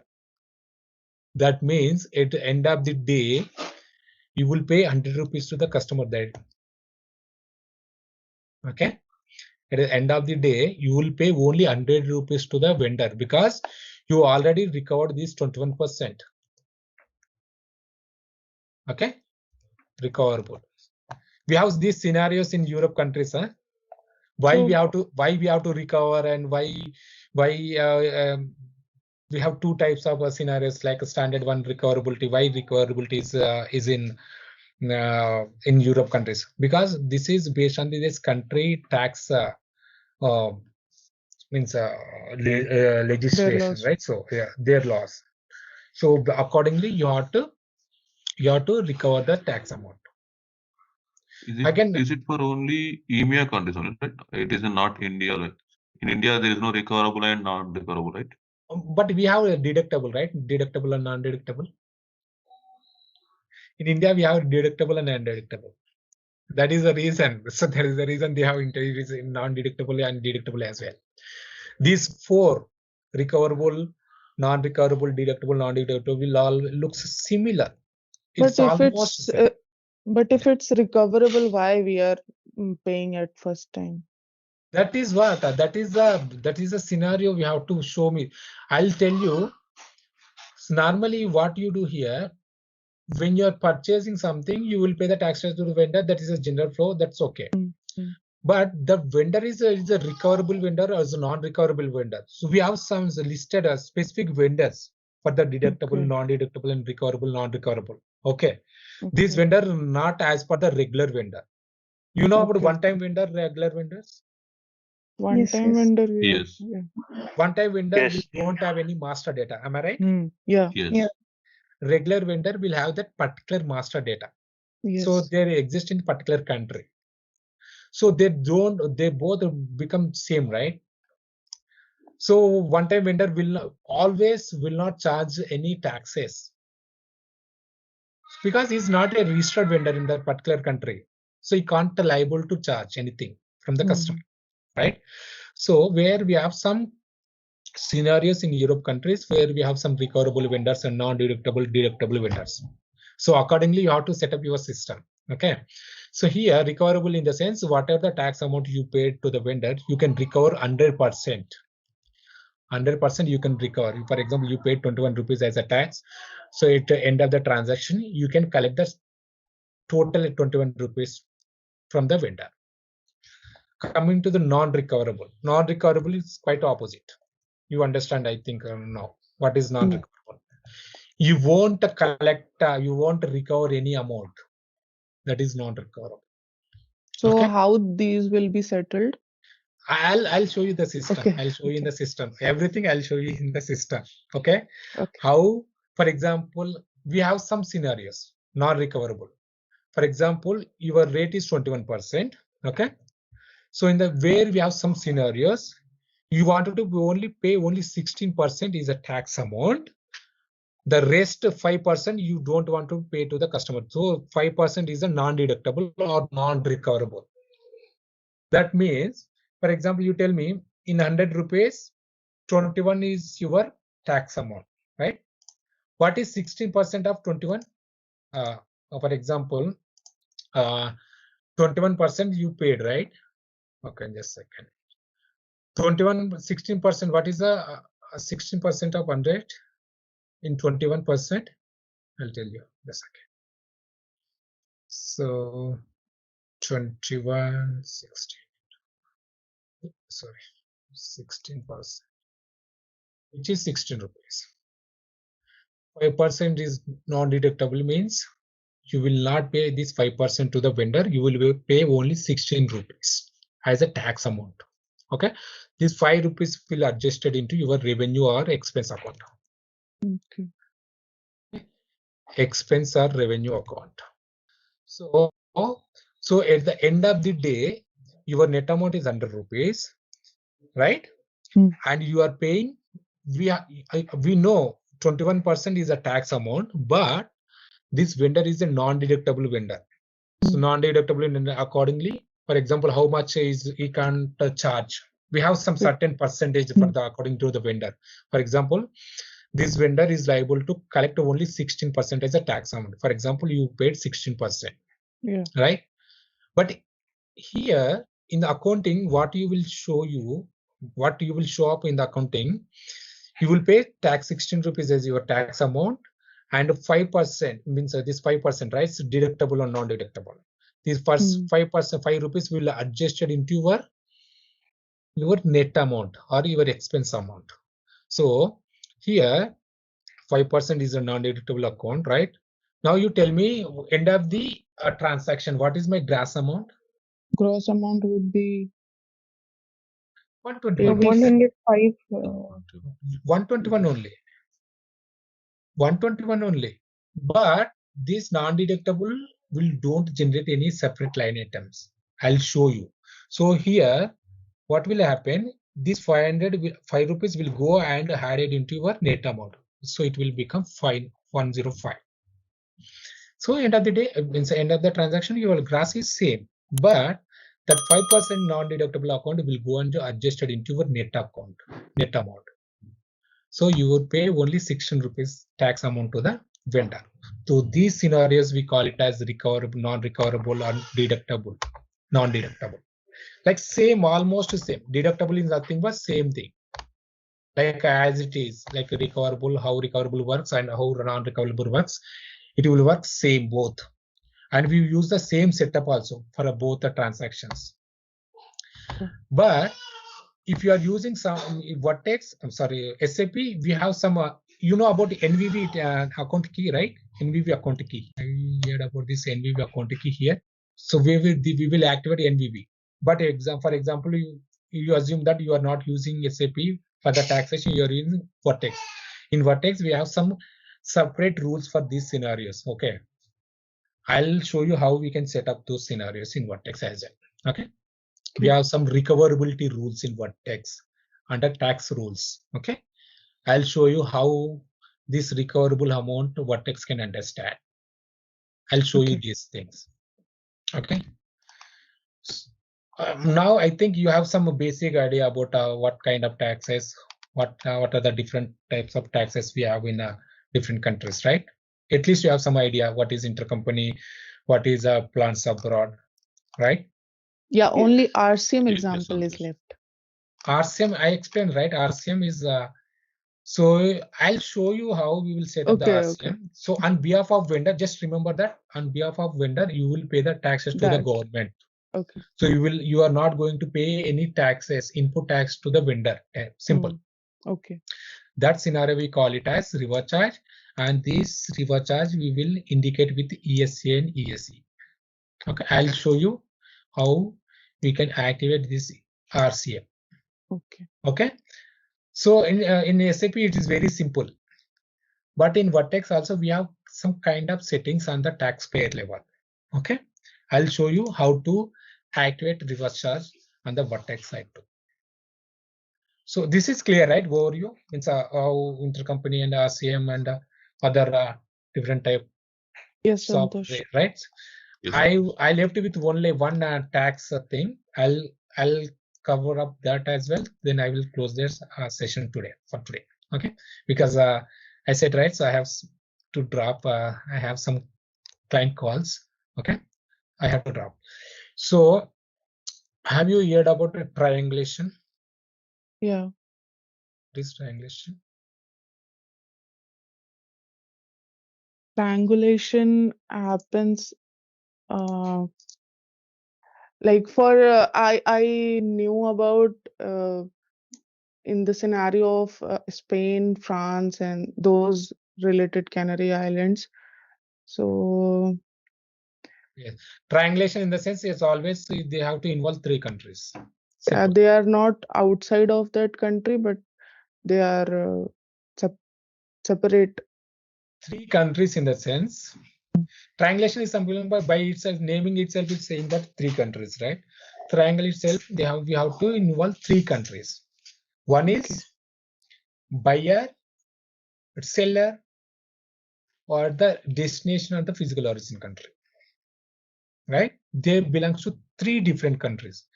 So for example, your destination country is not equals to, okay, not equals to your origin country, okay, okay, Yeah. and your administrative country is not equals to your administrative origin country, okay. Your origin country is not equals to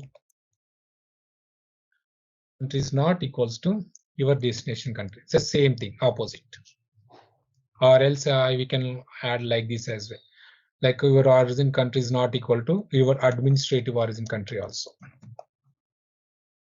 Any point of time, they can't be same. Both, whether it is a destination country or origin country, administrative country, or administrative physical origin country, whatever. They But always it's looking like import-export. No, that is what I'm telling you. In Europe, we don't have import and export, right? Triangulation only exist in Europe countries, huh? Just remember this. Triangulation, intercompany, VAT group, this will exist only in Europe countries only. Okay, so triangulation will always involve 3 countries. So where destination country is not equals to origin country, administrative destination country is not equals to, for example, I'll show you how to set up these as well in Vertex. Okay, into your administrative origin country, and your administrative, for example, administrative origin country is not equals to your administrative destination country, for example, and your administrative origin country is not equal to your destination country. Okay, not equal to your destination country, right? If I take, now you understood, right? What is triangulation? They can't be same countries. So like it's the same again. And now it will go to here. It will end up here again. Intercompany, same. But to identify particular transaction, certain transaction, what we do, we will use a separate tax code. For intercompany sales, I wanted to use tax code AB to understand, right? So, or else it's very difficult. What kind of transaction is this, right? For intercompany STO, I'll use some tax code, for example, BC. By seeing the tax code, I can understand, okay, this is intercompany invoice. For example, for plants abroad, right? Plants abroad, for example, I'm using some tax code WA, for example. For example, triangulation, right? And triangulation, it's a ZF2. I'll use triangulation like TA. Only by seeing this tax code, I can understand, okay, these transactions are related to this type of scenarios, whatever. All scenarios looks almost the same, right? Yes or no? Plants abroad, intercompany STO and STO is always looks almost the same. So for some clients, they will use a separate tax code. For some clients, they will use only one tax code. For example, AB. They don't want to use a different tax code for this one. And here also this reduced rate, right? I've seen so many clients. Most of the clients, they use separate tax codes for different rates. Okay, but I see one client for all these rates, they are using one standard tax code, only one tax code. How we can activate one tax code with the different rates? Even That, for exempt and zero there. for example, you assume that this is my tax code. For example, you assume that,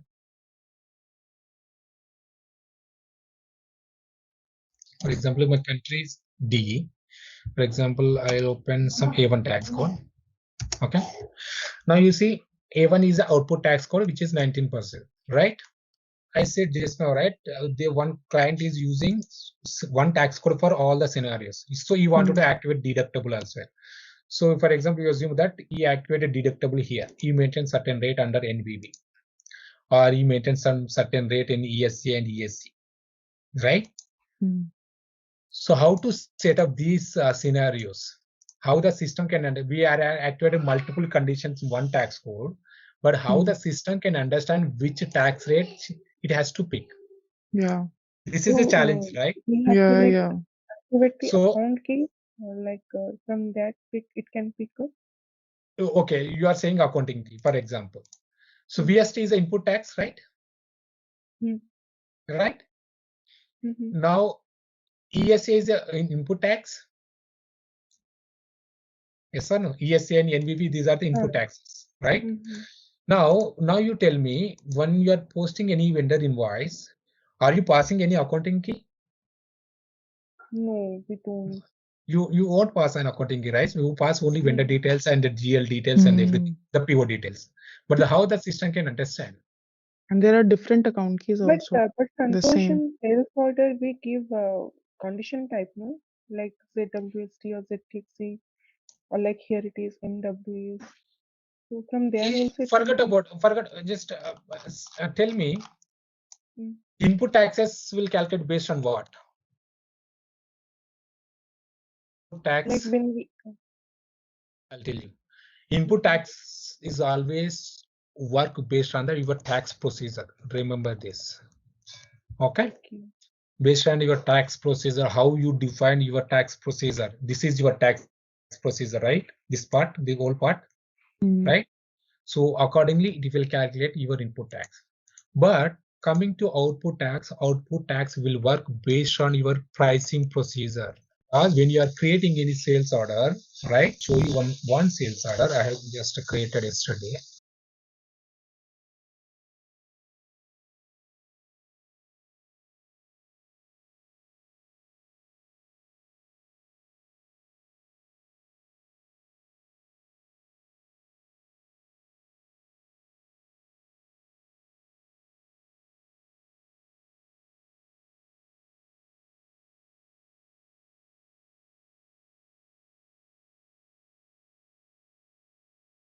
This is your sales order, right? You are saying that we pass some conditions, right? You are saying that these are the conditions. For example, here they are not using Vertex. They are not means they have not extended any tax conditions here. If you see, there is no tax, right? If you see the partners, the sold to party, ship to parties belongs to same country, Germany, right? Germany, and ship to is also Germany. Why there is no tax? Can anyone tell me why there is no tax? Because it is within the company, like from D to D. Madam, always domestic. We have domestic, right? Domestic is always taxable within the country. Within the country, for example, if any sale happen within the country, so within the country, we call it as domestic. Okay, domestic sale. Domestic sale will have a certain rate. Okay, it is always taxable. If it is two different countries, okay, two different countries, we call it as export, right? Right? If the sale is in between two Europe countries, okay, we have one more scenario that is called as a departure and destination combination. We have some custom table, right? Access table. You know, access table, right? Departure country, departure and destination country. I'll show you these condition tables. No, don't worry. Okay. So this is a domestic sale, but still there is no tax is calculated here. Right? If I go and check an analysis, so this is my pricing procedure, right? Y10101, right? If I go and check my pricing procedure,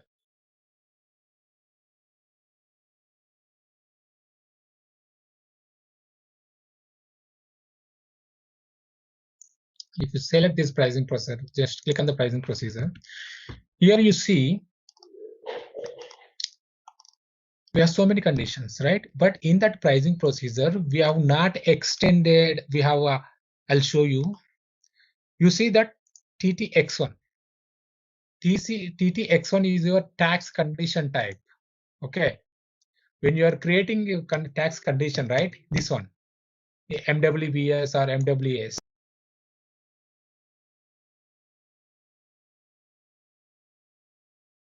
There is no use. You set up everything, but you forgot to extend your tax condition in the pricing procedure. It won't work.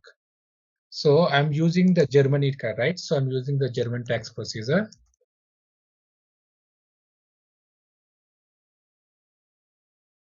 Go to conditions, please, not procedure, conditions. That MWS, right? Go and check MWS. MWS is the output tax. You see here we have some access sequence. Here they are using MWST. For assume that we are using TTX1 here. Just assume that. I'll show you that. Okay. You assume that you are using MWST access sequence here. So this access sequence you have to extend in your pricing procedure. If you see here, there is no required entry for this. They have not marked this as a required entry. So that is the reason it is not calculating any taxes. Okay. If it is a required entry, you might see this error, right? Some pricing error, MWST condition record is missing. Have you seen this error? Pricing error, MWST condition type. Yeah. Yes. We have seen Santosh. Yes. Why you are getting that error message? Because you are required this TTXT condition type. It's a required entry in your pricing procedure. That is the reason you are getting that error message. If you mark it as manual is not required, you won't get that error message. Okay. So this is again which is related to sales side, but you should know how we can extend this tax price condition and the pricing procedure also. This is your responsibility as well. So pricing procedure will taken care by SD consultants only. Okay. The access table, everything will be taken care by SD persons only, but you should know how to create those pricing, how to extend everything you should know. This is very important. Right. Right. Right. Right. So we'll slowly check why it is not calculated. If you see here, TTXT, you see here, it's showing that it is not executed any condition. It is showing that this is from US to Germany. So this is export sale, for example. Right. So here it is showing 0, but there is no condition records. So it's a export sale. It is showing tax is 0. For example, you assume that. What I'm doing now, just I'm changing my ship to country. Okay, this is Germany only, right? Yeah, I'm changing. Why? Can anyone tell me my both sold to and ship to is the same, right? But why it is treated as export? Because I am sending goods from US plant. This is a US plant. This is my departure country. Okay, so here my goods are sending from US to Germany, right? That is the reason in access table you see 2 countries. You see departure country is US. So departure country is always based on the plant country, not on the company code country or the sales or country. Drop shipment is nothing but this intercompany only, right? We call it as drop shipment. So drop shipment is nothing but we are sending from a different plant to a different customer, means a different country, third party country, third party customer country. Those scenarios we call it as drop shipment. Hey there, want to become a whiz at managing supplies? Our SAP Vertex on S4HANA course is here for you. You can learn at your speed on our site.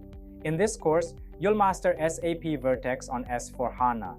It's like a toolbox for planning stuff, ensuring we have enough products and getting them where they need to be. Our course covers it all, from basics to pro tips. It's made by experts who know their stuff.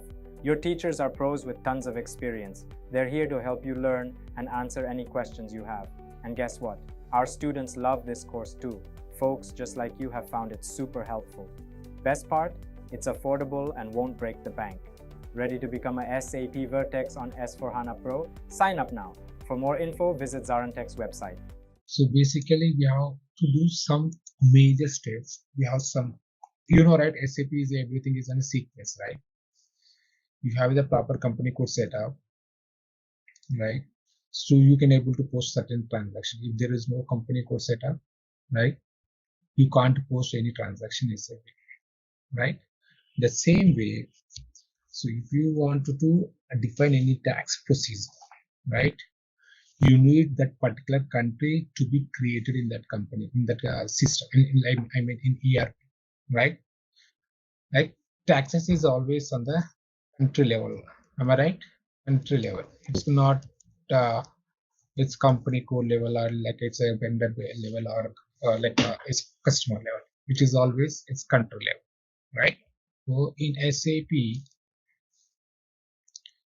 have three major steps. Okay, so define the tax procedure. The first thing, you have to follow the basic settings. Next one is the calculation part, right? Then third one is postings.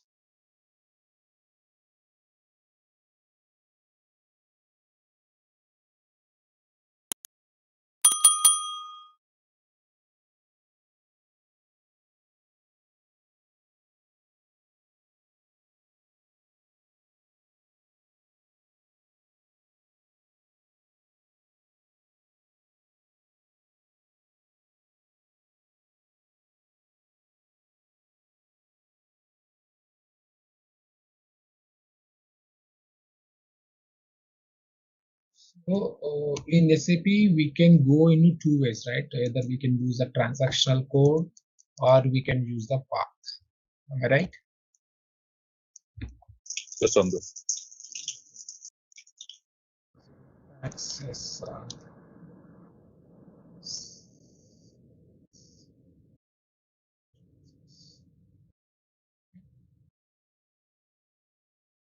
So I'm going via path. Okay, just you have to go to SPR1. SPR1. Right. SPR1. EMC reference G.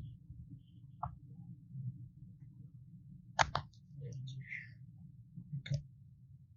Same as MG. Then financial accounting, right? Financial accounting. Financial accounting, we have global settings. The global settings, we have taxes and sales. So if you expand this, you see we have some major steps which we have to follow. Right? And it's basic settings, calculations, and posting. Basic settings also we have some subtasks. Okay, let's see what are those. Basic settings, we have to define the calculation procedure, then we have to assign it to your country, right? You have to define some account access keys, right? You know that the access keys VST and MWS, right? Those account keys we can define here. Okay, we'll see how to create a tax calculation procedure. Right? Yes, we have three options here: access sequence, define condition types, and define procedure. The first we want to define our tax procedure. Okay, so after that we can define our condition types. What are the conditions or types you require? Okay, first I'm going into what they are different procedures, right? For example, so these are the three different tax procedures for each country level, right? For example, you see, so these binary are already created in SAP. If you want, you can use them directly, or else you want to create your own tax procedure, you can create your own tax procedure. Okay, right? So what I'll do, I'll create my own tax procedure. What I'll do, I'll click on the new entries. For example,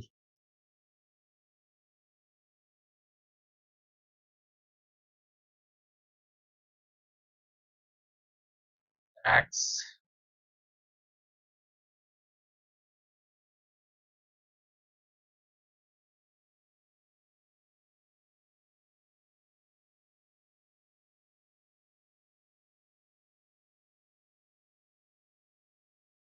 The center. Let's say this. I'll create a new here.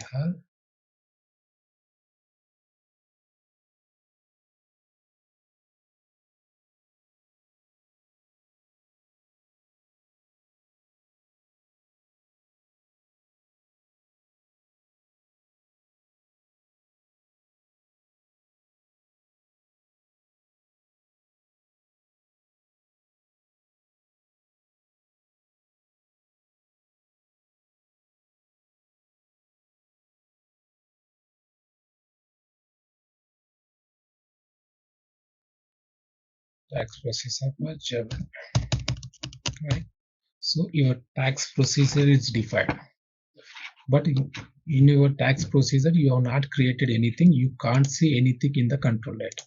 It is empty because I have not created any conditions, any access keys or anything, right? So there's a reason it is empty here. Once we create those conditions, we can come here again and we will add those conditions. Okay. All right.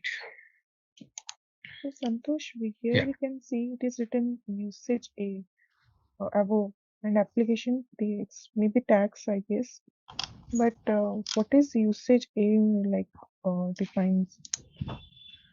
Okay, this one you mean you're talking about? It's a pricing, right? So you see here, okay, we can use this condition, these prices, this procedure in the pricing, right? So we use that. This is a standard one. No need to select anything. By default, it will pop up usage as A and application is TX.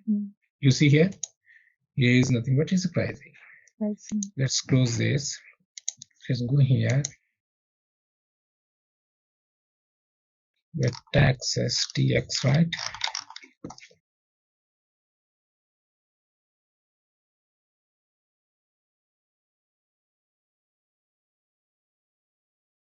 You see the taxes. Okay. Okay. So these are like default, it will come for any tax procedure we create. Any tax procedure. If you see, yeah, if you go here, go out. Right, for example, you see, if I click on new entries, you see for the new entries also it will come automatically, right? So, right. Or else you wanted to copy, okay? You know, right, how to copy the old data, right? Yes. So we can do the same. Just we select this and we can click this copy as. If I say click on the copy as one entry chosen, then you will accordingly you will change the name. Okay, for example, some tester one. Okay, if you press enter, it will ask you wanted to copy all the conditions or only one copying entry, or you wanted to cancel it. Once you click all, you see we have 80 conditions in the tax procedure in Germany, for example, right? Right. If you go select this and go in control data, those will copy automatically. Right. This is one way. Okay. So I'm not saving this. Just I'm showing for your reference. Okay. So go back. right? Now you define your procedure. Am I right? So what I'll do now, I'll assign my tax procedure to my country. Let's see if it is allowed to assign before we create the conditions. Okay, go back. Okay. Assign country or region to your tax procedure. Execute.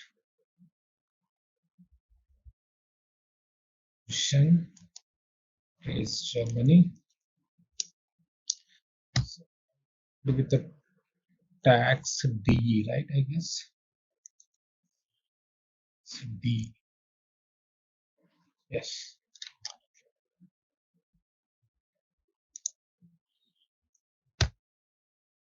Yes, it is allowing.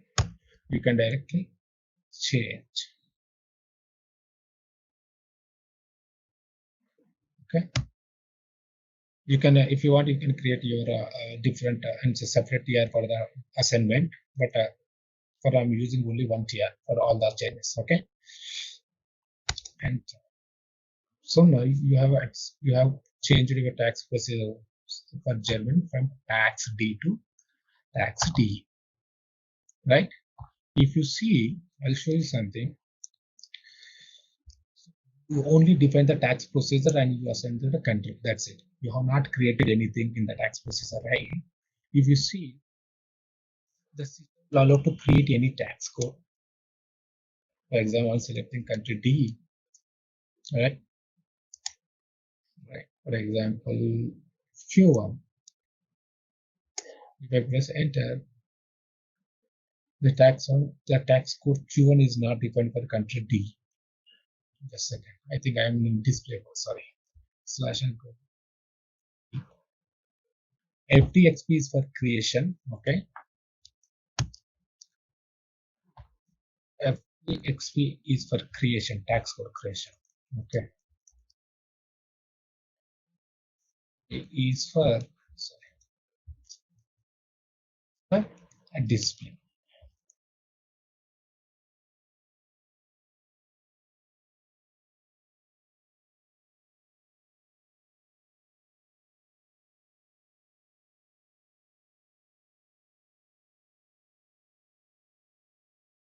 Now you see, it's asking only country.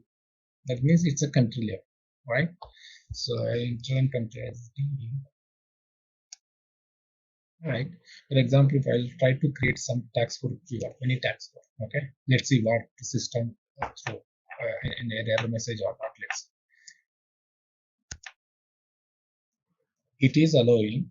Okay. Let's create this tax code for test.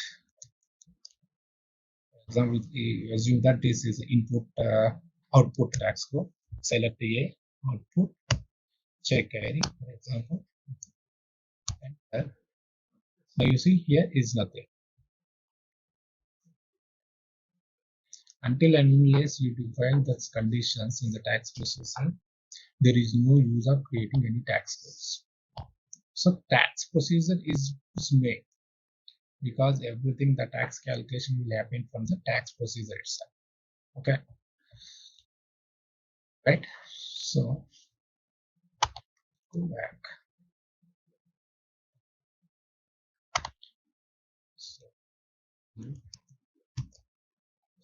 So assign my tax procedure, right? I'm going back. Now again. Creation procedure. Okay. Execute. So we already completed this step, right? Now I'm going to define my conditions. Okay. So I want to create some conditions. For example, can anyone tell me why we have to create conditions? To identify whether the tax is relevant for the input tax purchases or sales. Based on the condition types, it will be derived respective tax code. So whether that's okay, yeah, that's okay. But see, you are telling that to identify whether that transaction is relevant to or purchase or sales. You mean to say And something? that is a one thing. And what's the percentage of tax for the tax code? sequence. Okay. For example, my question is, for example, you are doing some sales. Okay. Right. Right. So you assume that you created one condition type, for example, MWAS, which is the output condition, output tax condition. Okay. Right. So along with, we will create some base condition, like for example, MWBAS, for example, it's a base amount condition, right? So in that case, I'll create one more condition, that is MWVS. Right? One is for input, one is for output, one is for input, right? So you said in your previous comment, right? So whether to identify whether transaction is related to sales or purchases, whether it's a sale, it will calculate some taxes based on this condition. Am I right? This is the conditions which we are defining, and again that the top of that access sequence, and on what basis. If it is a recharge, again it is an input and output tax also applicable. So sequence also we need to define. Okay. No, access sequence, let's keep it a separate, right? It's not required for now. Okay. So for example, you are doing some sales to the customer, right? You wanted to calculate obviously output tax, right? Correct. So you know about we charge freight, right? But freight is nothing but your delivery charges, right? So delivery charges, where in some countries you wanted to calculate tax on the delivery amount as well. Okay, you wanted to calculate tax on base amount as well as your delivery amount. Okay. In that case, only that MWAs will sufficient to calculate the tax on freight as well. That is not. Yeah, that will not. How we can accommodate this? I want to calculate tax on the freight. But condition needs to be defined in the pricing procedure, like whenever for that delivery, if it is applicable for the freight delivery, then that condition needs to be added. Yes. But so generally it's not mandatory, right? Yeah. Generally this. Yeah. Generally this is not mandatory. See, we can't say it is not mandatory, but this is totally based on the country tax procedure, right? Yeah, that is a scenario. Yeah, where we have in certain scenarios, I saw in US and Ukraine as well. In US, they want some freight charges on the they wanted to collect the freight charges from the customer, as well as they wanted to calculate taxes on the freight amount. So in that case, in simple word, to identify what kind of taxes you are collecting from the customer or vendor, okay, to collect that particular tax, you have to define the condition type.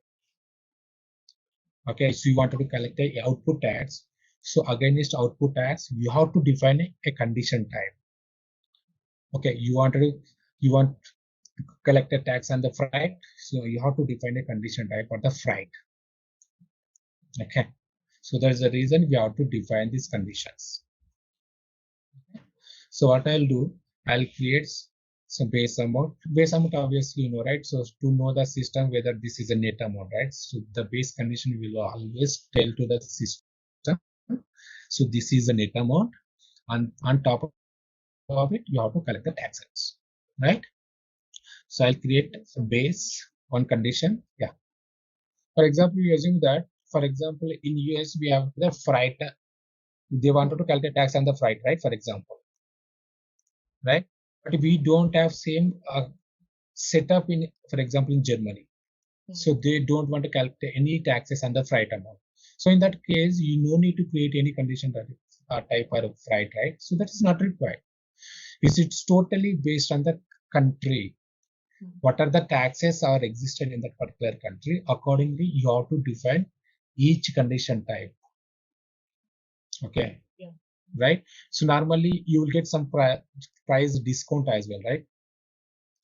So if you are not creating any condition type for discount in the pricing procedure, how you will get the discount?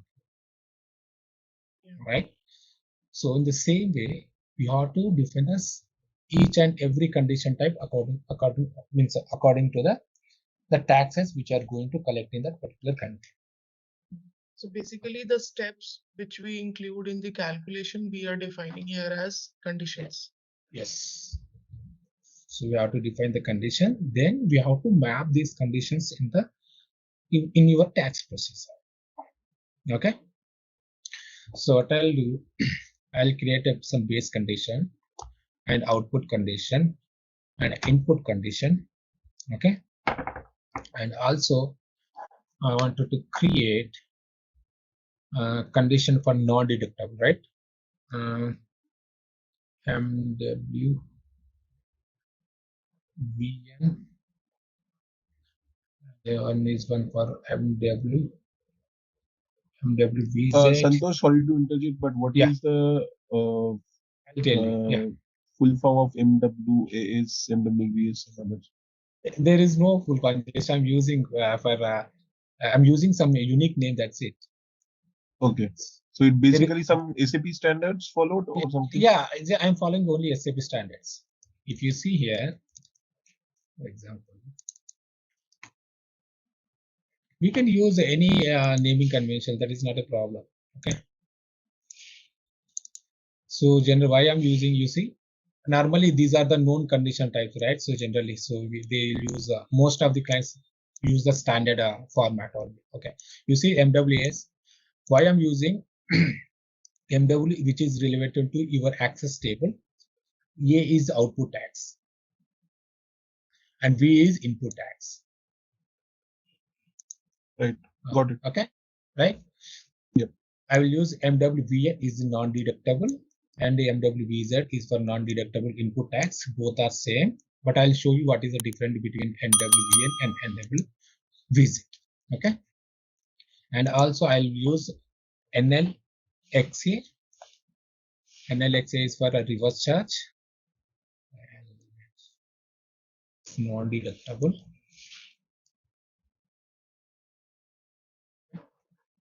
Is also non-deductible offsetting entry. That means it will create an extra line item for the tax. Okay. Create line item for tax.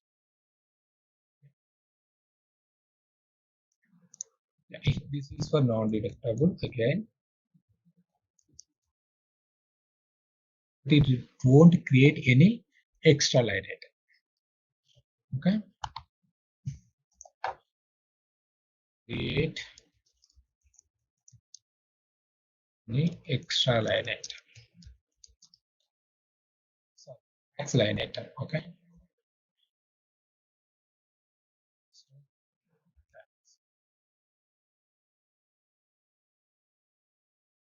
Right. So again, NLXA is a reverse charge tax code. It's a credit entry, credit tax entry. Okay. And NLXE, same, it is for RCM, it's a debit entry. It is tax entry. So this NLXA and NLXE will nullify each other. So it will remain tax amount is 0. I said yesterday, right? RCM is, we will show you in the accounting format that by showing that the input tax is collected, tax is paid to the vendor, at the same time is collected from the vendor. So we will indicate with the plus or minus symbol. Okay. So those we can, for those setup, we have to create these two conditions. So apart from you want to create any conditions, okay, you can create.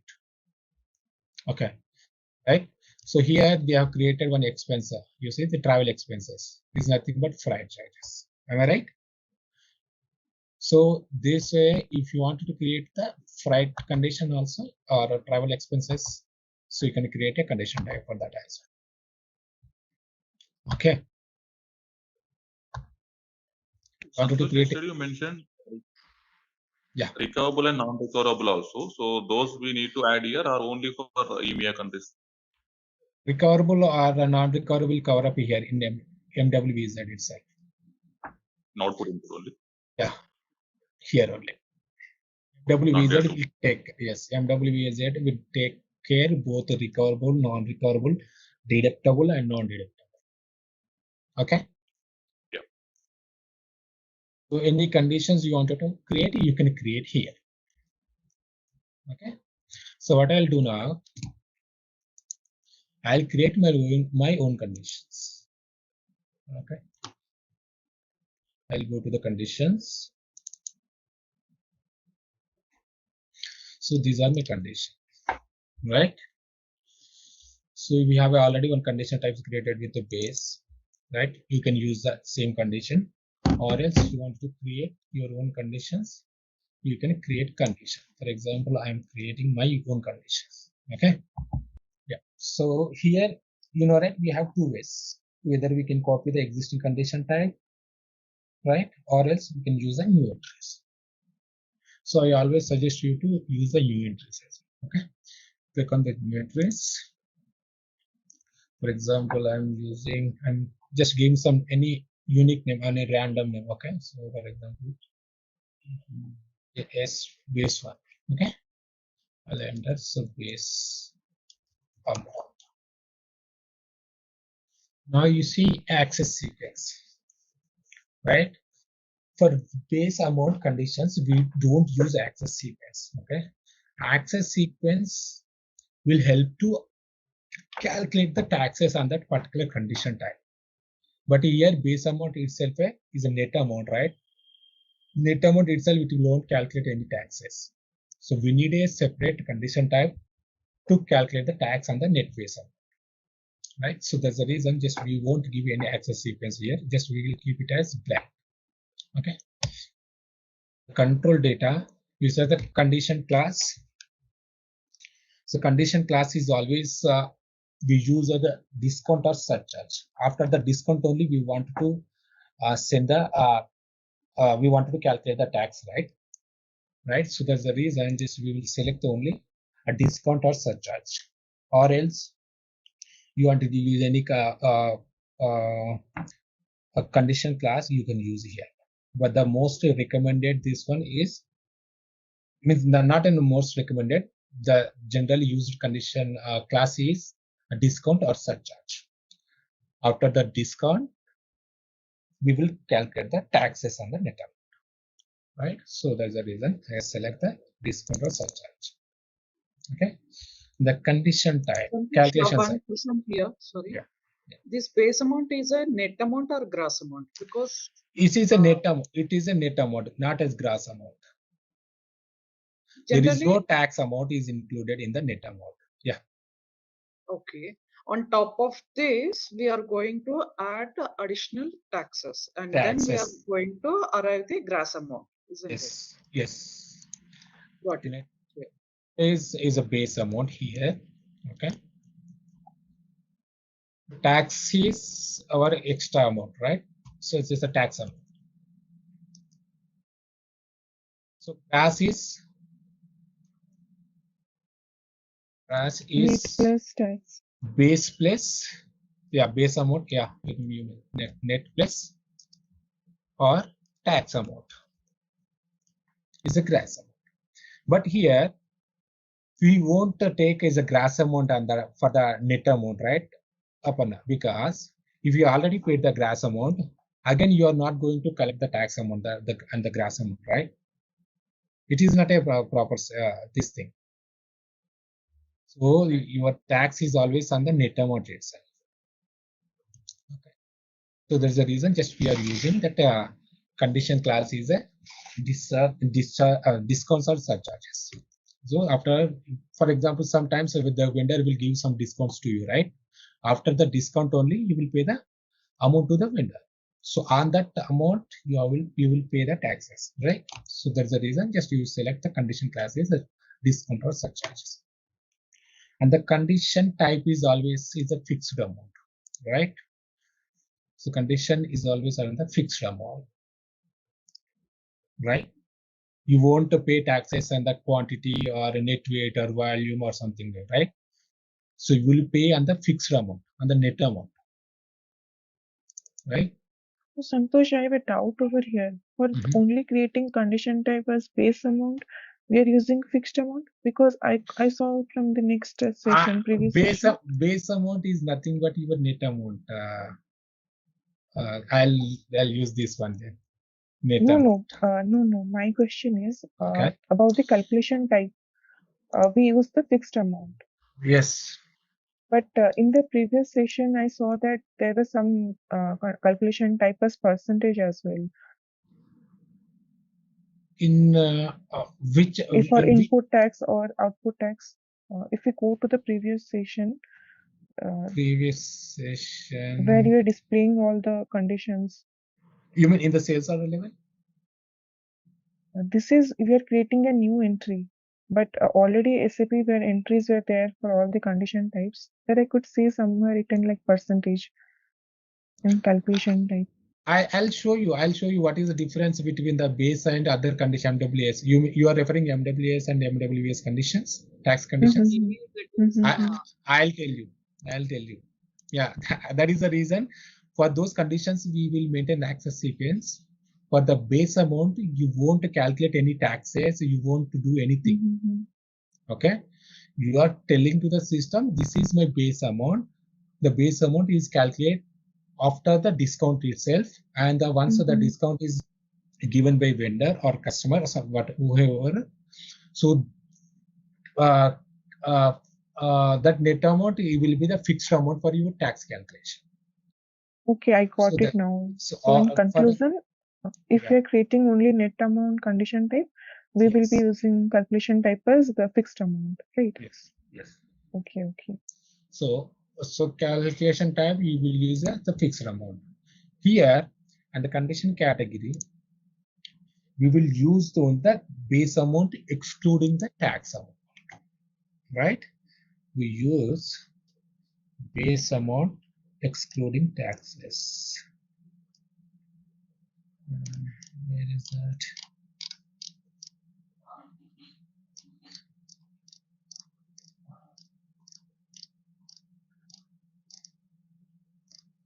Yeah, base amount excluding taxes.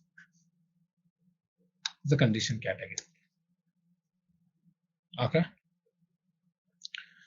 Is the end of the your transaction, your taxes will be excluded, right? So you can't include your tax amount in the net amount, right? So there's a reason in the condition category you will exclude your tax amount. That means it will take only your net amount or a base amount. Okay. Right. So now just tell me, a tax will calculate always in the line item level or header level? Line item level. Line item level, not on header level. Line item level again, like that depends, like plant and everything, right? Material type and everything. Okay. For example, I purchased some product from vendor ABC. Okay. So here I purchased 5 products. One product with a 21% tax. One product with a 9% tax. One product with a 6% tax. One product with a, for example, 3% tax. Okay. Again, I purchased one more invoice from the same vendor. This time, so this time I purchased one material. Okay, I purchased 5 material. The same with the same product. For example, I purchased same product as with quantity 5. Okay. And the tax rate is obviously like it's the same rate for the other place, right? It's the same rate for the all the line items or all the materials, for example. Now, so just tell me, so in this case, how the system will work? Yes, one is the tax will calculate on it always on the line item level. because we have a different line items and the different rates. If it is calculated on the header level, right, the system will don't know, right, what rate it has to pick, because we have a different line items in the order, right? So tax will calculate in the line item level as well as in the header level as well. In the header level also, the tax will calculate the taxes. If you see any example, for example, I'll show you.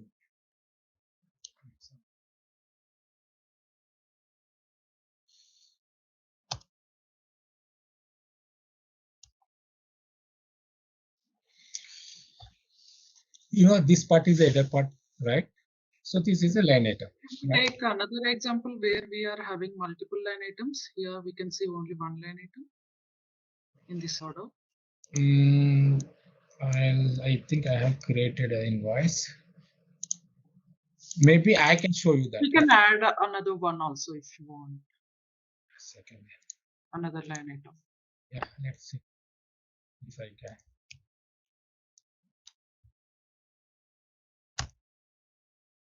Let's take other material on, because let's see.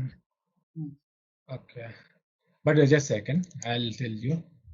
But still here it is, tax is not calculating, right? Just a second. Right. What is the condition? I'll tell you. I already created that the total intercompany and the standard invoice and everything. What I'll do, just a second. But while doing the practicals, I'll show you how. But for now, it won't calculate any taxes. You know why? In this what is the MWST? Yeah. What is? I'll tell you the reason behind it. You see here, there is no MWST or any tax condition. Right. Right? Because in the tax procedure, whatever the tax procedure they're using it, here they have not extended your condition type in the tax procedure. So that is the reason it is not calculating any taxes. So if you see in my first line item, I'm using the US plant. Okay. In my second line item, for example, I'm using my Germany plant, right?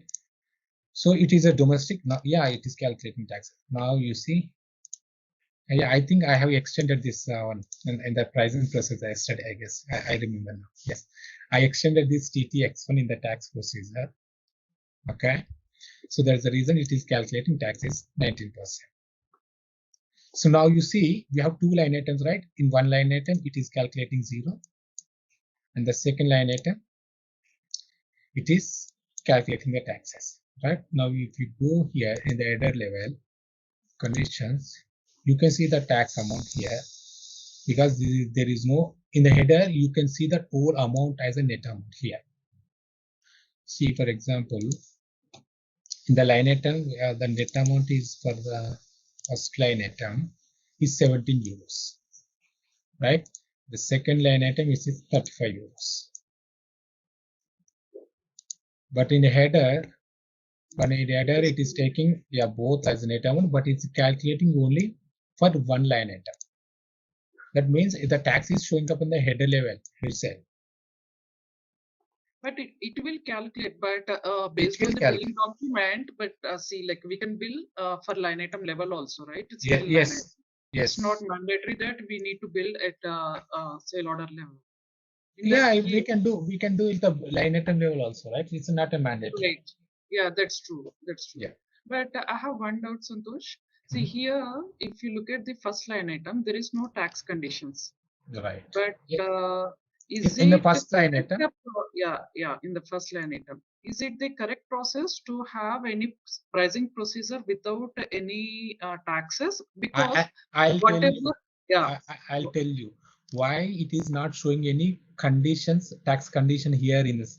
Means earlier it is the TTX1 condition type is not extended in the pricing procedure. Okay, I don't know. So before I created this order, I don't know whether this condition type is extended or not. After I created this order, I came to know that they have not extended this condition price. So after that, I have extended this condition type TTX1 in the pricing procedure.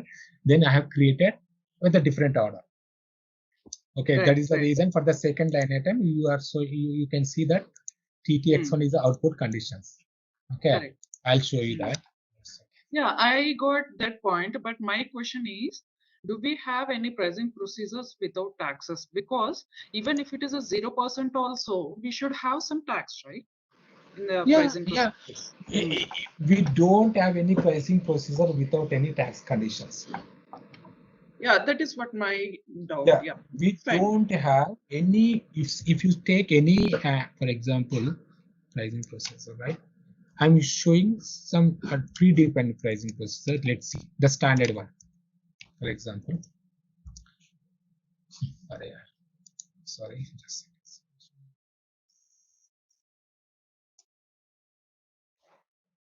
Yeah, for example, I'm using some standard pricing procedure RVA01. Okay, so this is the standard one. Oh, where is it? Yeah, this one, right? So if you see here, and just I'm expanding this pricing procedure. You see, we have so many condition types is created in the pricing procedure, right? Let's see our So yeah, this is a standard. Almost all the conditions is applied here. We won't apply all our tax conditions. Only yeah, this is a standard procedure. That's the reason we are seeing all the tax conditions applied here, right? But we are not going to use this procedure. And according to our business, we will define our own procedure, pricing procedure. You will define your own pricing procedure. But the thing is, what I wanted to try and tell you here, so with any pricing procedure is created, for example, any country, okay. So in that pricing procedure, they have to include your access condition table, like your access type, like you see, MWST is your access sequence. So they have extended your MWST. This MWST is assigned in each your condition type, right? In your base or in your MWST. Just a second. Here. Now all except your base condition, you will extend this MWST on all condition types. Okay. Accordingly, the system can understand, okay, this is an input tax, or this is an output tax, or this is a non-deductible or deductible. So this is a triggering point in the pricing procedure. According based on this condition type access sequence, the system means it will go to the tax procedure and it will read the appropriate condition type. Okay, from the pricing procedure, it will read your taxes table, right? Here, this one. For example, you are using this pricing procedure in your sales order, right? Once this pricing procedure used, right, it will go to your pricing procedure and it will check what is the condition type extended in that pricing procedure. For example, you are using MWST. And again, it will go to your tax procedure. What conditions are using this MWST sequence? So in this case, these many conditions are using MWST, right? So accordingly, after that, the system can understand, okay, so this is a sales invoice. Okay. So it will calculate, it will read MWSA as a condition type, right? For example, it is a purchase, it will read MWBS. In purchase, also we have non-deductible scenario as well, right? RCM and non-deductible and everything. Then how the system can understand this, if this transaction is a RCM transaction or a non-deductible scenario. For that purpose, we will pass some driver. Driver in the sense, if you are using SAP, you will create, you will use some GL number or some material code or something, or as vendor number. So accordingly, it will go to your conditions, MEK3, and again that will, from there it will pick your tax code. Okay. Right. So for example, you're not using any automate tax determination for your purchases. For example, you want everything is manually, right? So you will enter the tax code, right? Based on the tax code, it will pick whether it's a output tax code, output, or is a non-deductible or RCM or recoverable, whatever. Based on the tax code, it will pick this particular rate. So each means the pricing procedure and tax procedure, your MWST records all together work. So means there is no, if something is missing right here, the system won't understand what is the correct tax type or what is the correct rate and everything. If you miss something, it is very difficult to understand. Okay. Maybe we'll see how we can set up these, how we can use that non-deductible or the MEK3 condition record for the automatic tax determination, right? So we will see slowly one by one. Okay. For now, and one more thing, I'll tell you. If you see, just a second, I wanted to add one more thing here. For example, this is second line item, right? What I'm doing now, so I'm changing my ship to country. Oh, it is already created, right? So I'll do one thing. I'll create with reference.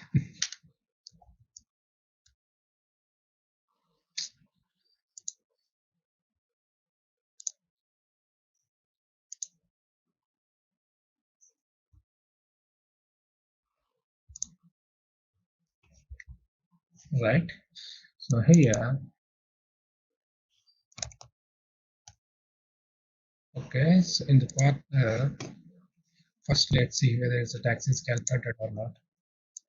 Tax is calculating 0. Why? I think ship to party is different. Sorry.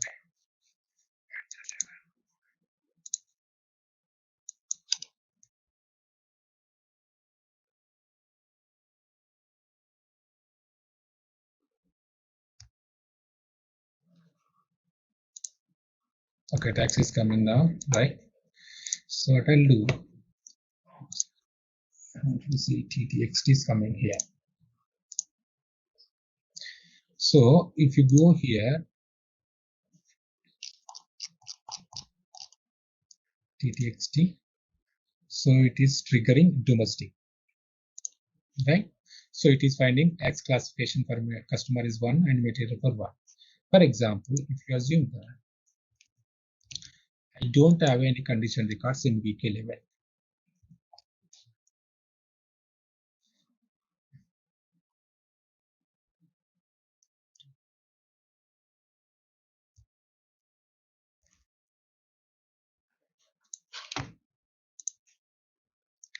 For example, from here it is picking 19%, right?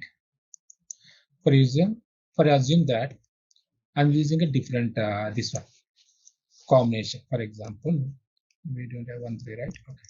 I'll use, for example, low tax for this material. Now you see in the conditions there is no TTXT, right? That's right. Based on the tax classification, it will determine the respective tax conditions and applicable to the process. Yeah, right. But now just tell me, this is a taxable transaction, right? Why the system is not telling us there is a tax condition missing in the pricing procedure? Because we manually went and made the changes. So there is some videos. Where? In the header, like tax classification, we changed to 3, right? For example, what I'll do, I will not change manually. I'll directly change the custom master data, material master data. Okay. I'm not changing manually. What I'll do,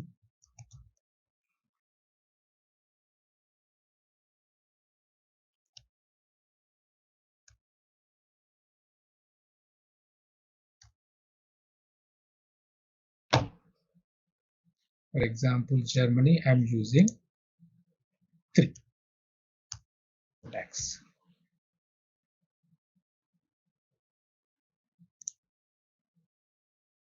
Okay.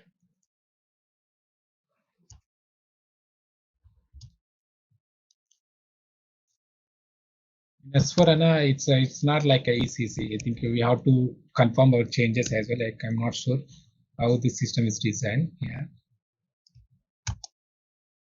Now it is 3. Because you assume that now I've not changed it manually. It is picking directly from the master data. Okay. See, I mean to say here that condition record whatever we are maintaining in week 11, based on that, the tax will be determined. So if we are changing manually or if we are maintaining at material master or customer master, whatever the combination, if you go to the week 13, here these are the different combinations which we define for this country, right? Yes. So whether if it is a material and a customer level, like a tax condition 00, it is going to be empty, and 0101, and so accordingly, okay, here we don't have 3.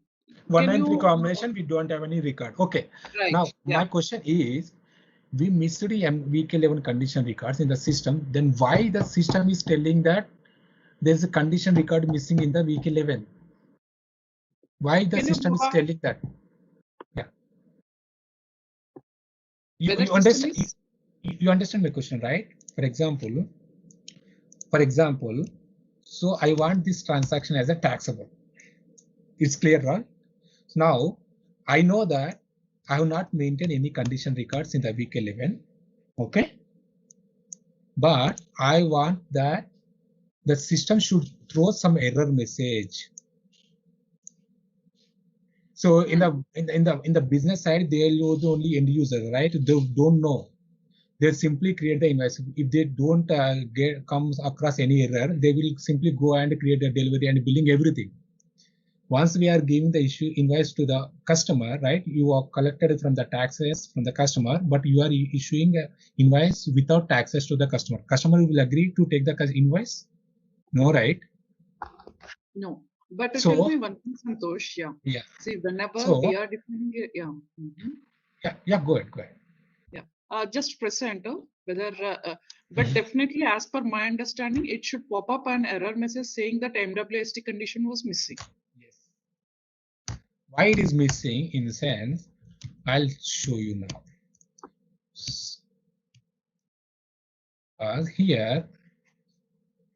Here, this your MWST is not selected as a required entry here.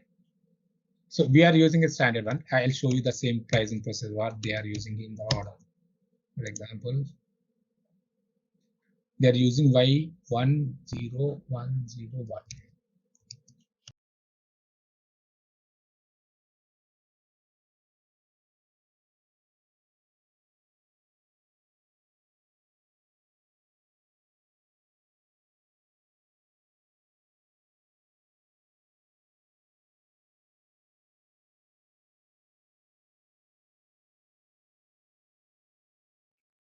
You see, it is not marked as a required entry. If I mark as if I mark this required entry, so you come here in the order again. Just go back. Just redetermine for the taxes. Just use option G. This is for the tax to update the tax conditions. Click on G. I'm not sure whether this will trigger now or not. Just a second. Let me convert from the order. Maybe due to some the buffer issues also it will not.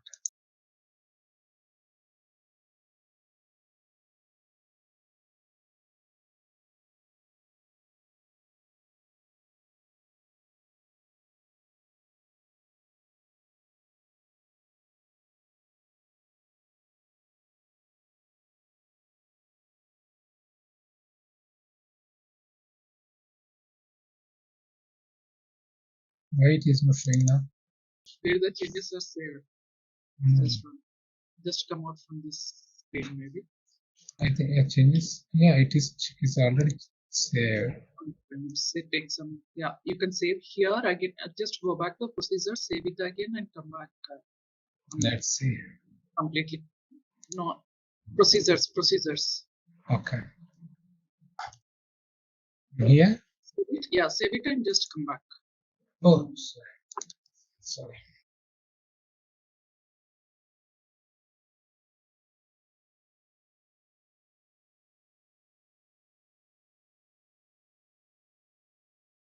It's saved, I guess.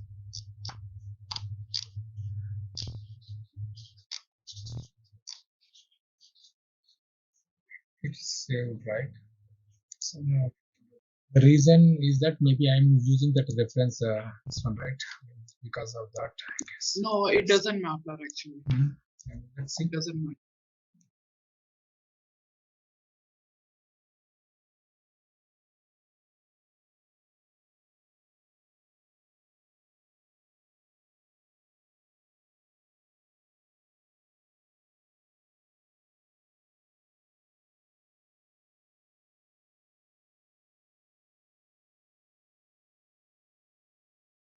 Maybe that due to some buffer issue or something, because I'm using that the old order.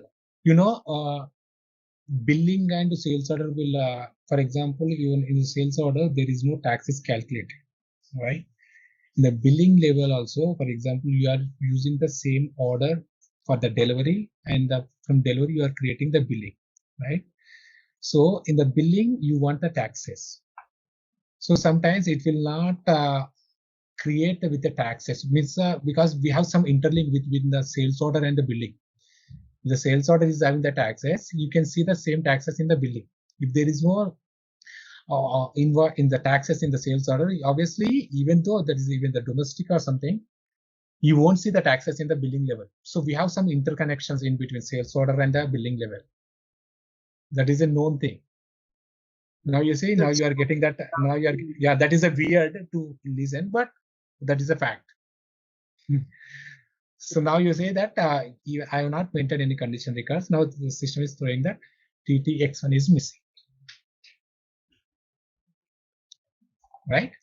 Okay, again we are diverting into our, this one, right? I think we'll go. Yeah.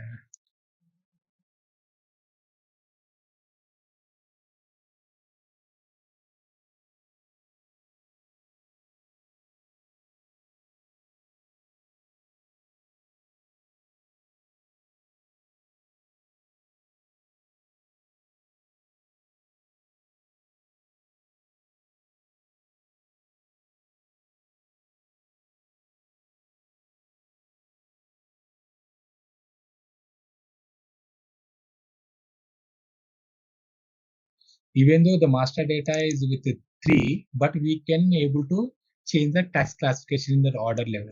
Whether for the customer, we can change the country, tax classification, whatever. Okay.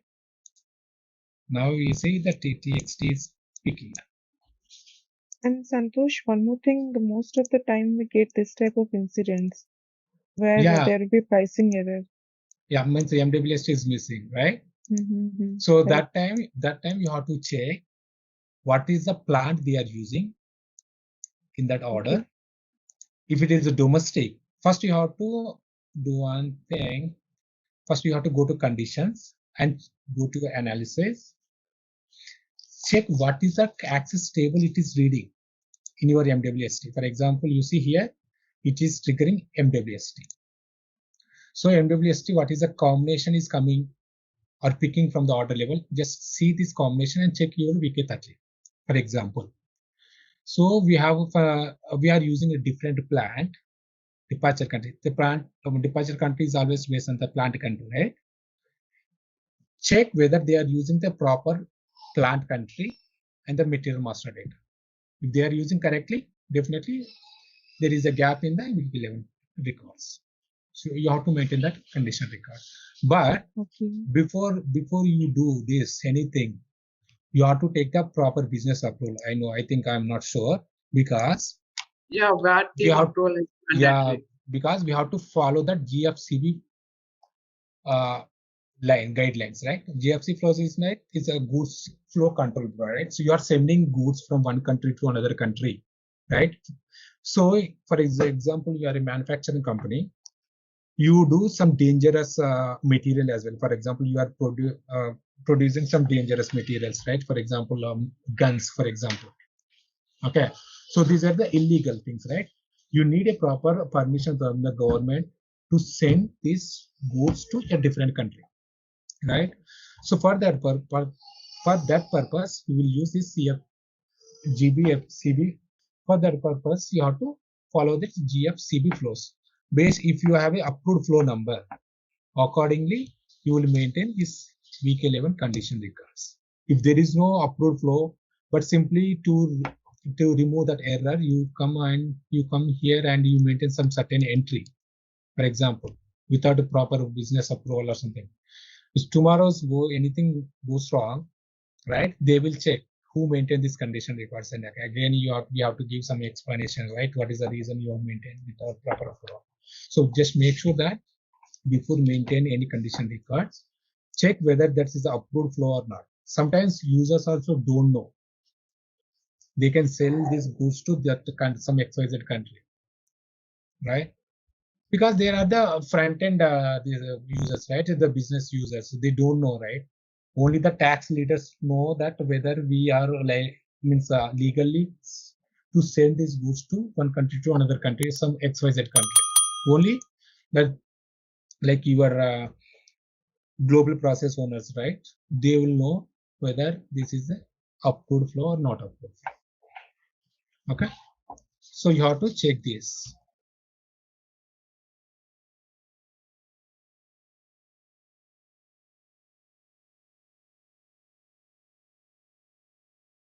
I'll go to my this one conditions.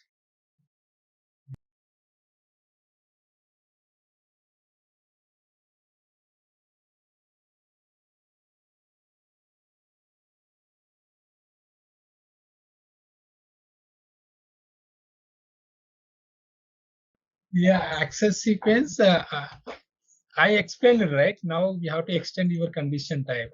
But anyway, see, access sequence is purely it's a sales side, right? So the SD people will take care your pricing procedure and everything. So they will responsible to create the pricing procedure. Even that MWST records as well, they will create as per your guidelines. You want any new condition table, for example, new access table. We have a domestic exports and a departure and a destination, right? For example, you want one more combination in the MWST access sequence, right? You have to give some certain guidelines to the SD persons. Accordingly, they will create a new table. But anyway, the pricing process will be taken care by SD people, so you don't worry about it. But you have to tell them this is a condition type we are using for the tax calculation. So make sure that this will be extended in your pricing procedure. Right? We have a different pricing procedure, right?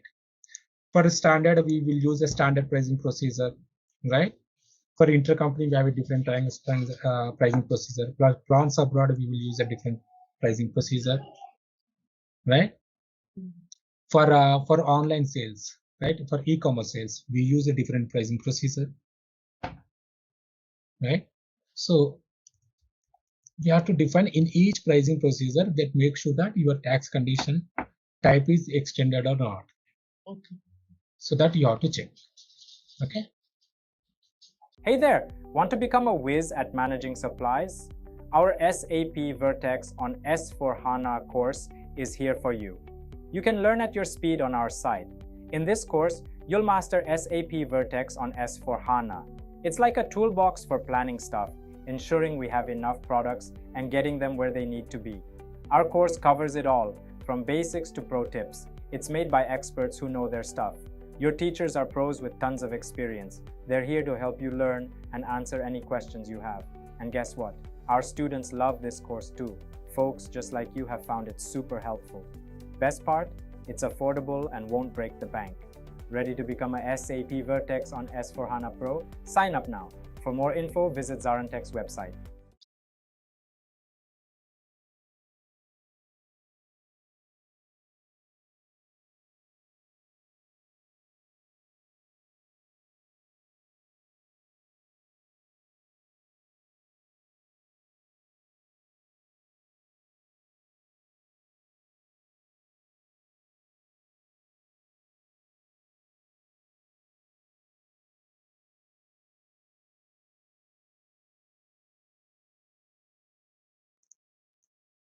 Here we have some options, right, to select all at a time. I think I can't see here. So I'm going to new entries. So I'm creating some base condition like a BS1. Like I'll use net amount.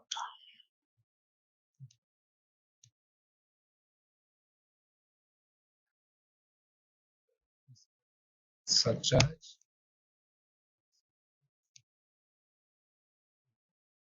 base amount excluding your tax account, right? You want to use this condition as part of the group conditions, you can use it, but it's not required. We always use only the item condition here. Okay. Just select our item condition, right? And just on manual entries. So this is a base condition type, right? Which is not required anything. So you can keep it blank. Generally for the tax conditions, we select as a D. D in the sense not allowed to process manually, right? The system has to calculate taxes automatically. You can't change manually, right? So there's a reason we select the D for the tax conditions. For now, I'm not using anything, just I'm selecting the item conditions. Okay. Sorry. So it is as usual, so it's not required, so you can use the same thing. Okay. Let's save this.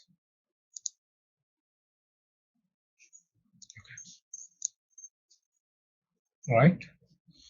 Now I'll go to the next here. I'll create some MWA1 output tax. Okay. Now I can use TTX1 or I can use MWST. Whatever you want, I can use. So for now, better we have some condition request. In TTX1, we can use the same one, TTX1. Because in the German pricing procedure, they are already extended this TTX1, right? There is no MWST. So there's a reason just I'm using the TTX1. Okay. Right? Yes. So here, condition class, I'll use the taxes, and condition type, I'll use A, which is a percentage. I wanted to calculate in the percentage. Again, condition category, I'll use D.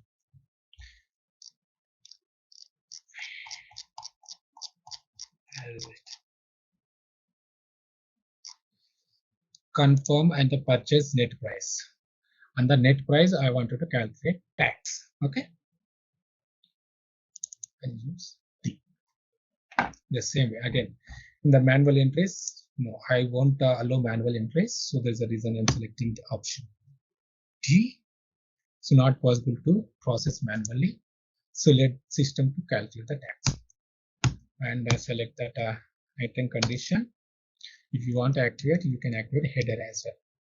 You see, we can calculate taxes in header level, line item level, based on the quantity wise, based on the amount as well, based on the value as well.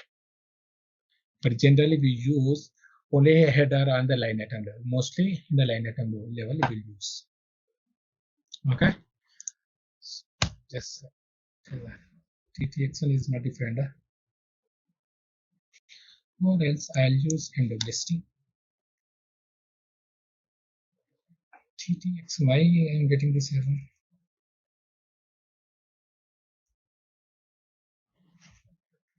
So this is access table is not in our scope, so they will SD people will take care.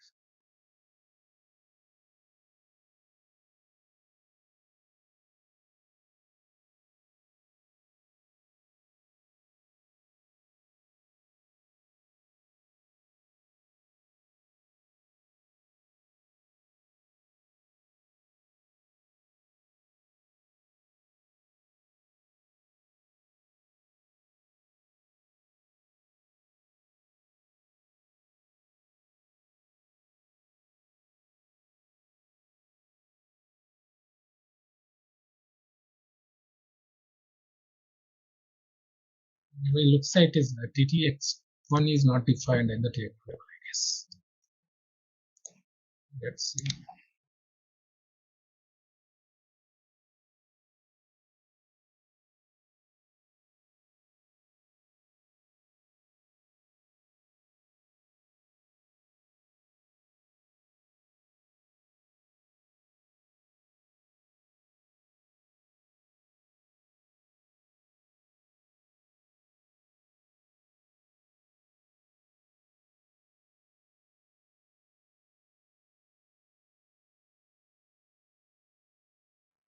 You have any idea about how to activate this?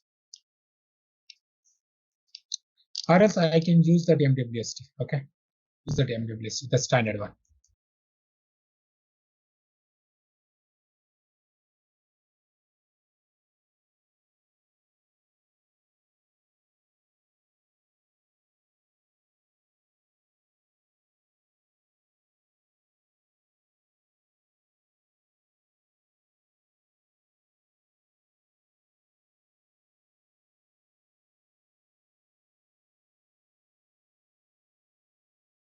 So I have created here base one, right? Base one. The other condition is MWA1.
Yeah. So as of now, I've created these two conditions, right? I'll create this input conditions and followed by this RCM and non-deductible conditions. Okay. So I'm going to create that MW. Right. What I'll do, I'll save these conditions here now. Right. I'll go back. I'll use that MWA1.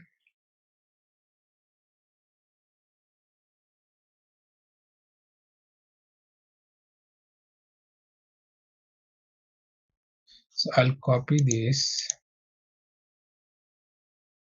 I'll change it to MWB1.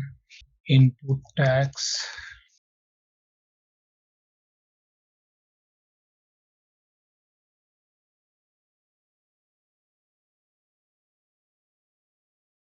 And I'll create the same way MW.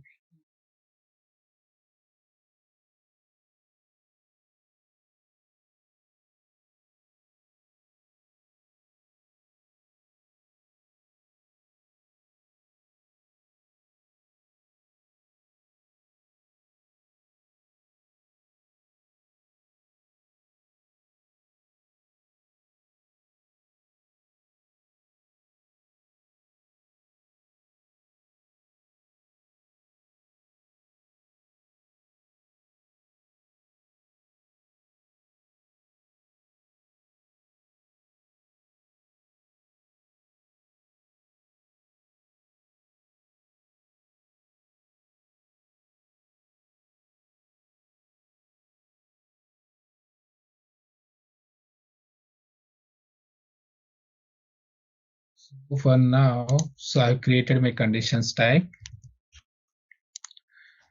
So in the next step, what I'll do, I'll create my account keys.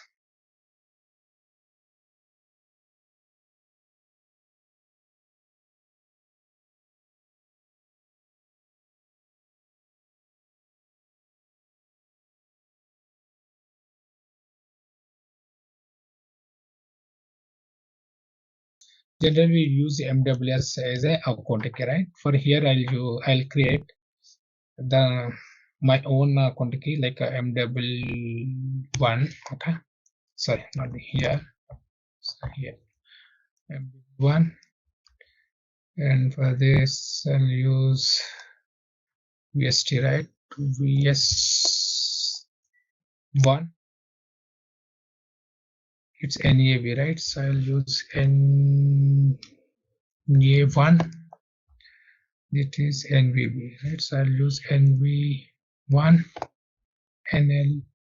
Okay, I'll use NLA. I use NLV. Okay, I'll create these account keys. So after that, I'll assign these account keys and my conditions in my tax process. Okay. So for that, you have to go to the check and change settings for tax processing. The task step is check and change settings for tax processing. Yes, good. You see, we already have so many accounting keys, right? These are the free, means VST and MWST as the free different account keys, right? Yes. Yes. Now you see, I'm telling to the system there is a MW account key can be used for tax type, means one, that is output tax, and I want this output tax amount in a separate line item. I don't want this to be include your net amounts. I want whatever the tax is calculated on your there's a net amount, right? So I want those tax amounts in a separate line item. Okay. So I'll copy this MWS1, or else you can go and create new entries by using new entries. What I'll do, I'll copy MWS and I'll change this to V1, right? Rest is same, everything. I think we can use existing one. Yeah, okay. It is just like not much complex. Yeah, so maybe I can use the same one here. Like I'll try, let's see, M99. I think these people are already created so many keys. Okay, so here I'm using the standard one, MWS. You know, right, how to create this? Just you have to go to that new entries and enter the description and select your tax type and the selected posting indicator is 2. 2 means it will create a separate line item for your tax amount. Okay, if you don't need any tax separate line item, okay, you can use 1. So you can't see your tax line item in our accounting document, right? So for that purpose, we'll select the tax amount should be in a separate line item. So you should select 2. Okay. So Santosh, these accounting keys generally summarizes the process for any condition or not? These accounting keys can summarize your tax amount, whether you want in a separate line item. I'll do one thing. I have created one sample invoice, right? I can. Sorry. I will use this. I mean, what is the role of the accounting keys here? Yeah, so accounting key will help to separate your tax amount, and it will help. Yeah, so just a second. 03.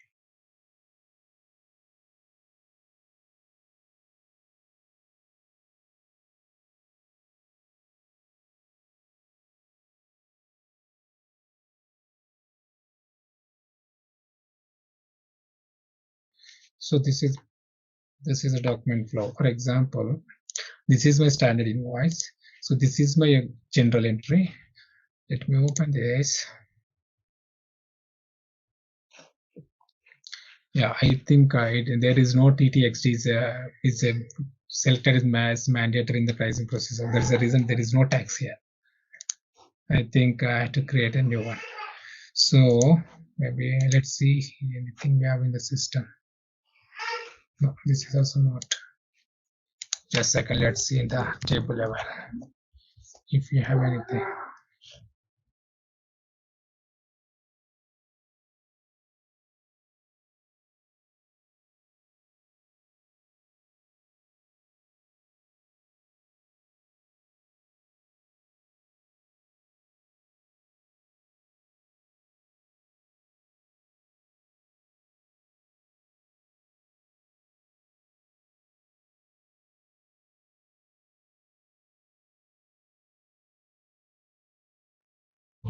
Right, this T code to view the accounting document, right?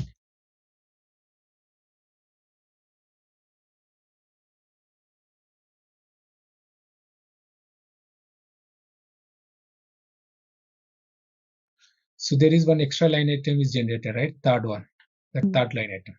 So this is generated because of this your accounting key. So here you see it is calculated 19% and it is taking 100 as a tax base amount. On that it is calculated 19 and it is posted some VAT GM. For this amount, you see for 19 rupees, it is created a separate line item here.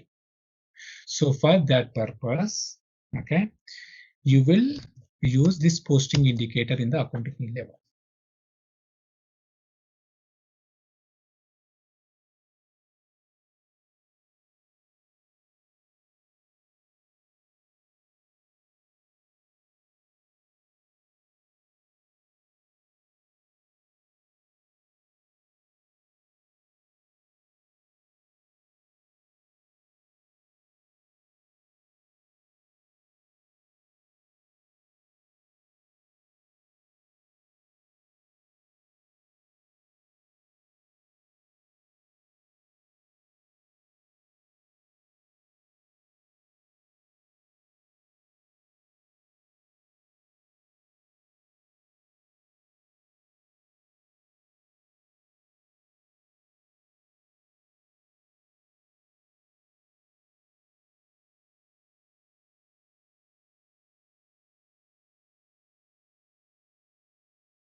Yeah, that's also a thing.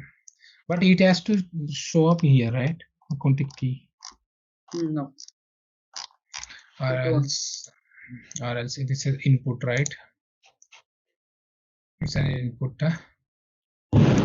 There is no tax code description is okay. V1 is there. Yeah, tax code is V1. V1 is there, but we don't know, right? What is the tax code V1? Means that is a 19%. There should be some. Yeah, 19%. But whether you see here, it is not showing up that description of here. It is showing, I can see that VAT GL description, but I don't see the tax code description. Yeah, that is what I'm trying to say. V1. Just check the company code. It is 1010. It's 1010. It's a German company code. I know. Okay, but it is not showing up, right? Yeah. Well, let's see. I'm sure OBY6 is it Germany or let's see. But I'm sure it's a German-based company. Yeah, it's a German-based company. Means somebody is already. I think I'm not sure how it's happened. Okay, or else I'll show you a different tax code. Okay, for example.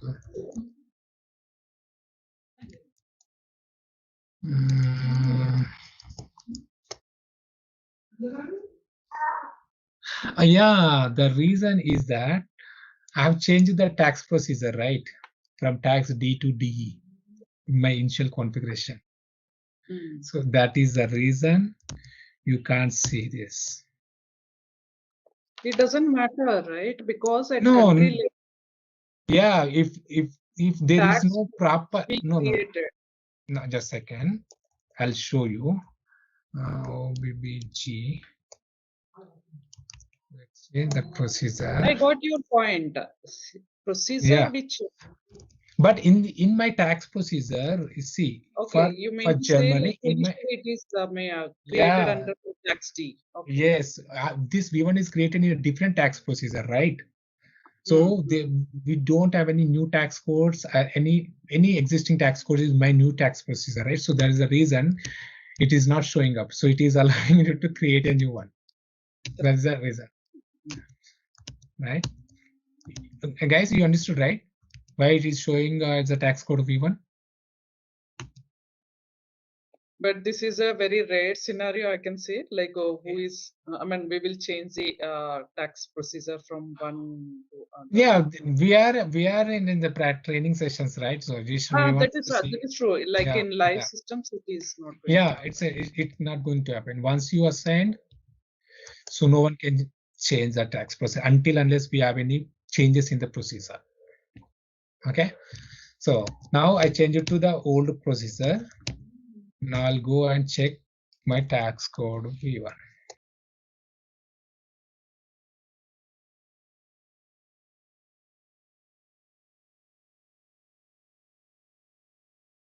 Now you see 15 V1 is a 15% domestic input. This one. So which is created under the old tax procedure, 19%. Now you see this V1 is associated with your accounting key is VST, right? Okay. So we go here, sorry, VST. Just I'm coming out from here. If you go and check for VST, right? This is input tax, right? If you double click on the VST, you see that it is showing in a separate line item. It is calculated input tax and the tax amount is showing in a separate line item like this. Okay. Yeah. Now you understood, right? If you don't select anything in accounting key level, okay, if you select is 1, you won't see the extra line item. Okay, if your tax amount will not display, you can see like this. You will have some confusion here. My debit is showing is 119 and credit showing is 100. We have some balance mismatch, right? Yeah, but in the option is saying posting is not required. Yeah, but behind the screen, this tax amount is posted in a line item, separate line item that we can't see if you don't select this separate indicator. Right? I hope now it's clear. Yeah. So now again, I'm changing to my old tax procedure.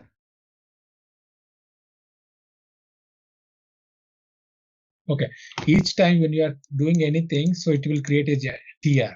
So now here I'm using that existing accounting key MWS, and for VST also, for input also I'm using the same VST key. Is that okay if I can use the existing one?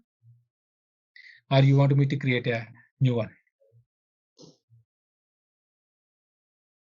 You can take the existing one, no problem. Okay, I'll use the VST is the existing one. Okay, for MWVZ, this up. Maybe we are almost done, right? Okay, so for MWVN, I'll use that NEV, non-deductible input tax. Okay, I'll use this NEV for this NEV. Okay, for non-deductible, I'll use NVV. If you see, NEV, both NEV is non-deductible, NVV is non-deductible. What's here you see, can some difference. I'll show you that NEV first. Now you see here, non-deductible is activated, but it is generating a separate line item, right? See, non-deductible is always on the input side, is only on the purchase side. We won't see non-deductible recoverability on the sales side. Okay. Yeah. So for NEV, we activated non-deductible. And the same time, we are telling that whatever the amount we have non-deducted, right? The vendor is not authorized to non-deduct, or right? Those amount will be showing up in a separate line item. Okay. For if you check NEV, here you see we activated same the non-deductible key, but here we are using posting indicator as 3. That means you see distribute to relevant expense or revenue accounts. So whatever the tax amount the system is calculated, the tax amount will be distributed to your expense or revenue accounts.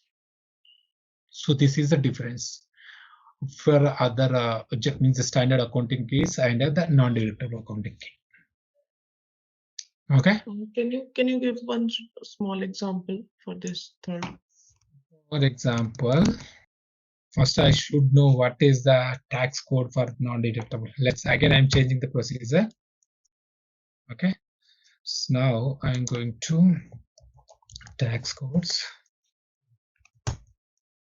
So I wanted to see all the tax code at a time. So just the reason I'm putting star. Now you see we have so many tax codes created here. Can you see anywhere it's non-deductible or non-deductible, right? Input tax 16% of 20, which is non-deductible. For example, let's open this one, or for example, N1. Let's see. For N1, nothing. I think these are the old. Earlier in Germany, we have 16%. So due to the COVID, it is changed to 19%. I think they are using the standard as this. Let's see any different tax code. So input is 16% of 20% is non-deductible. What is the 20% of the 16?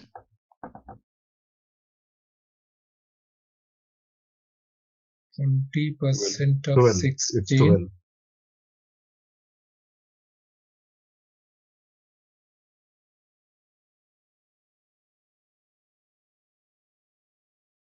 I have to post an invoice. Maybe I'll do one thing. In our practical session, maybe I can show you how to create this whole. But for now, I'll use some existing one, something. Just a second. N1, N1, N2, N3, N3. We have only 3 tax codes. Huh?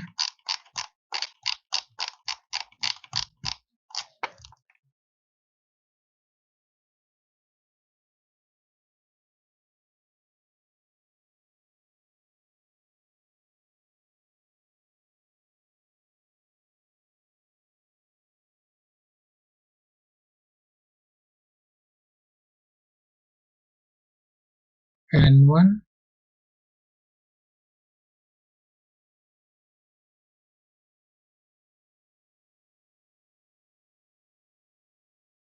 No, we don't have any examples. I think FI. Sorry? FI invoice you can post with some expenses. I'll do one thing. Let's see whether I can do something.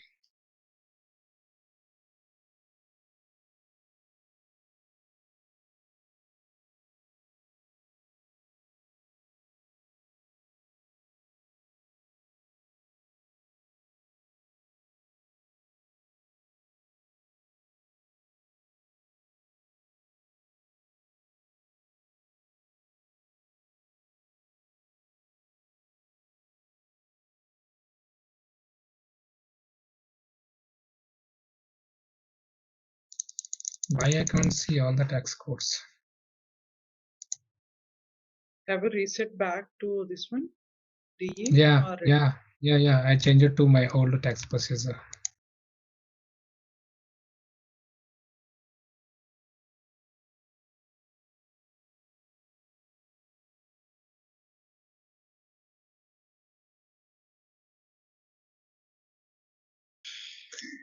Just to come out from that screen, maybe if it is open and changes may not reflect the tax process. Yes. I have opened the tax codes, I guess. Just a second. No, tax codes, that is fine. Tax procedure, country level. No, tax procedure, I think I already closed. I closed it already, so I not opened anyway. Yeah. Yes, Just try to post from AB16, no, instead of directly. Yeah, I can do that as well, but the thing is, why it is not showing?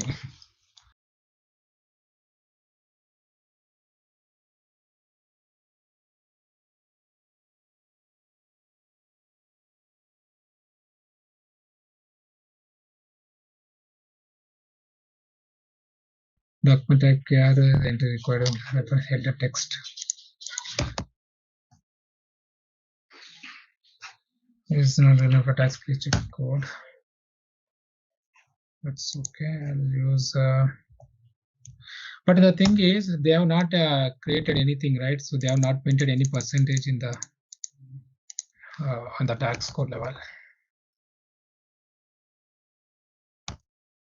One thing, just a second. Maybe if you want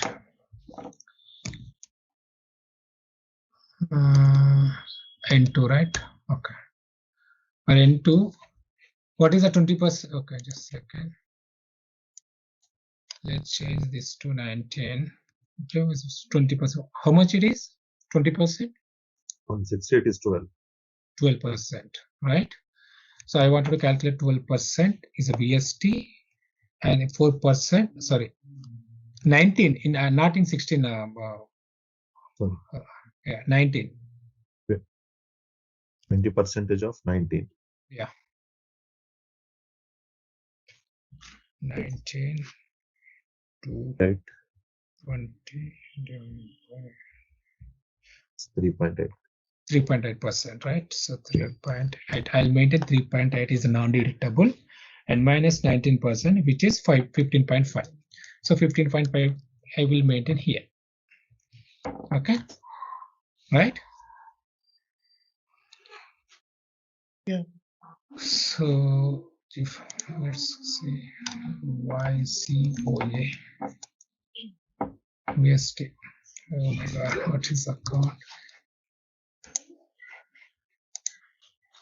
Okay, 126 000.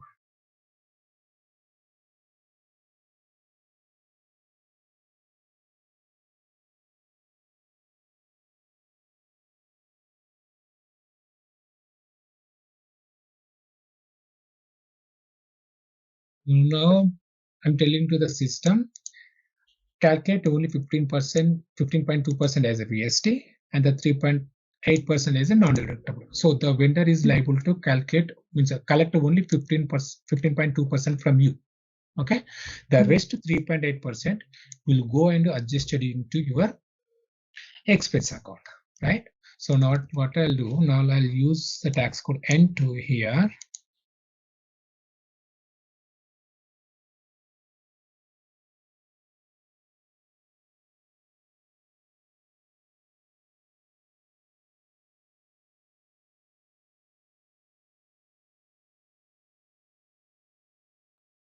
Click simulate. Correct and correct. Okay, correct amount is 19 euros. It's okay. Oh my god, I have not selected it.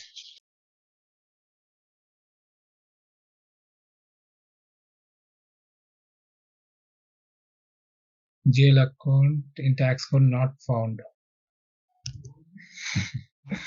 I think the GL is not created, I guess.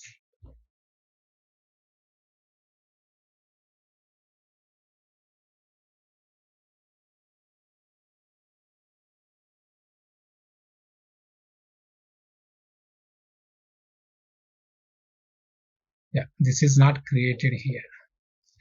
So what I'll do,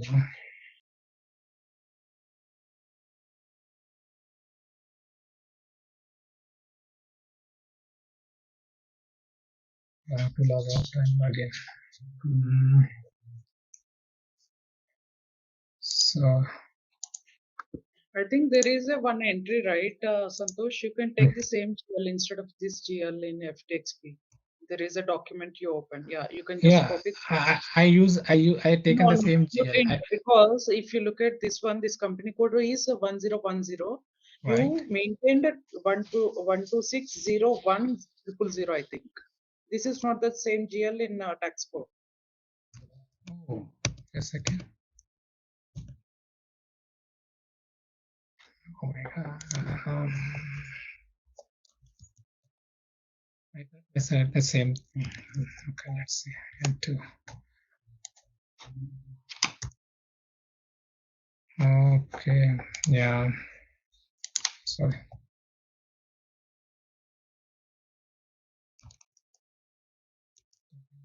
Yeah. So what is that? 1260000. Just to remove one and yeah. 0000. This one? Yeah. input part. Okay. Yeah, I thought maybe by wrongly it is I selected that GL, I guess maybe. Okay, that's okay. So now go here. Here is my entry. Yeah. Right. Okay. Simulate. I think still it is picking. I have to come out from the screen again. I have to re-execute.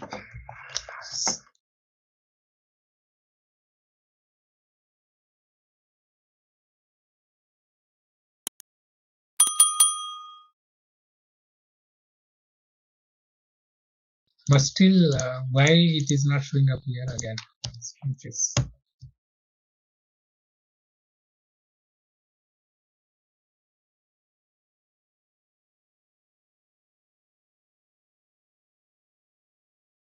Now you see 87 rupees it is taking as a net amount. Okay.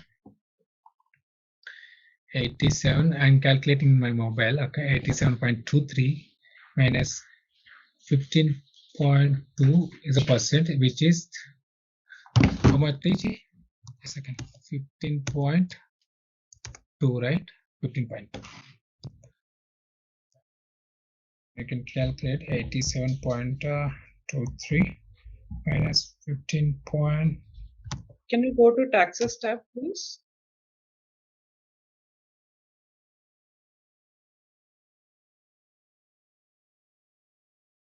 So it is calculating 15.2, which is 12.7, and that your 3.8 is go and add it into your net. You see, 87 it is showing is a total net amount here, but the tax base amount is going only 84 rupees because your the tax amount, right? This 3.8% is calculated, right? Which is 3.19, right? Which is go and add it to your 84.04. So if you add both 84.04 and 3.9119, it will goes to 87.23. So let me post this first. Santosh, 1 second. I know one. You go to taxes. Yeah. Here, why base amount is showing as 84, not why not 100? Why not 100? In the sense, here we have some settings. Editing options. Here we have some settings. Here you have to select calculate tax on the net amount. That this one just a second. That you have to activate. Now let's see. Taxes. That is a system setting. So you will maybe you can see in your system. There you have to activate that checkbox where you have to calculate taxes on the net amount only. But why it is just a second. I can see we have some checkbox like this here. So you have to yeah, yes, okay. Now it's showing. Okay. Change user master data, that's okay. Now go back. Maybe again you have to re-execute. Okay, yes, okay. You have some gap. Now you see it is calculating under net amount. Now you see we have some balance difference 19. Let's enter 119. Right, so balance is 0 now. Go to simulation. Now you see tax amount, net amount is taking now 100. This is a system settings that you have to adjust. Okay. But Santosh, the which we created BST base amount calculation. So there we defined as the net amount, right? Base amount. Yes. If you go to the FTXP, yes, on top base amount, that is going to be net amount. On top of that, we are going to apply the whatever tax. The input and output tax. Yes. So if we are defining there as a net amount, then again, why should we select this as a net amount, like user settings? No, this is a transaction core level settings, right? It is so you have to change it here. So where some organizations, they want to calculate, means this is a screen settings, right, which is not relevant to your means even No, though no, you I got your point. Can you go to FTXP? yeah, I understand. Okay. Oh, sorry. Right. So if you go here, like we have MWVS, right? And MWVZ condition types. Yes. Okay. So this one, it should consider as a base amount as this one, right? This is a net amount. BASB is the base amount. That is a net amount. Right. Which For we are both seeing conditions, as for 100. both conditions, both condition, it is calculating based on the base amount conditions from level Right. 100. Okay. Level. So base amount, our base amount is 100 in the document level. See, this is a condition level. So here we are entering the amount, right? So here, for example, let's use 1000. For example, 1000. Yeah, 1000. Okay. Yeah. See, I know that is not the amount. I know, Santosh. See, that is not the amount. Okay. No, here the settings you have to adjust, which is not relevant to your configurations. Okay. Some users, they want to post, they want add that tax amount in the line item level. You see here, if you select the tax,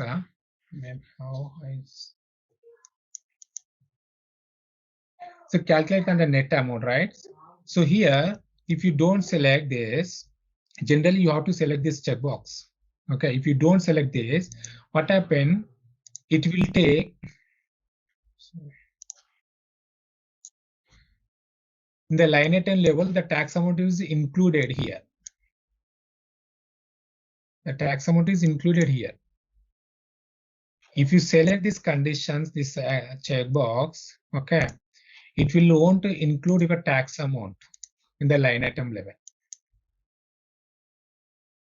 This is screen settings. The invoice, vendor invoice based, this will be selected and posted accordingly. Yes. So nothing to do with our configuration. Our configuration is correct. Just the thing is, you need to change some formats, right? So screen formats or something. So this is one kind of thing.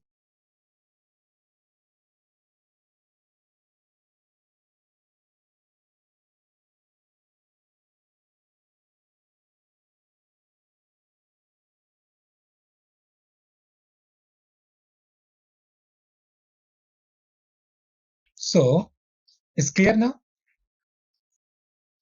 Yep. Okay. So I'm posting this now. So document is posted.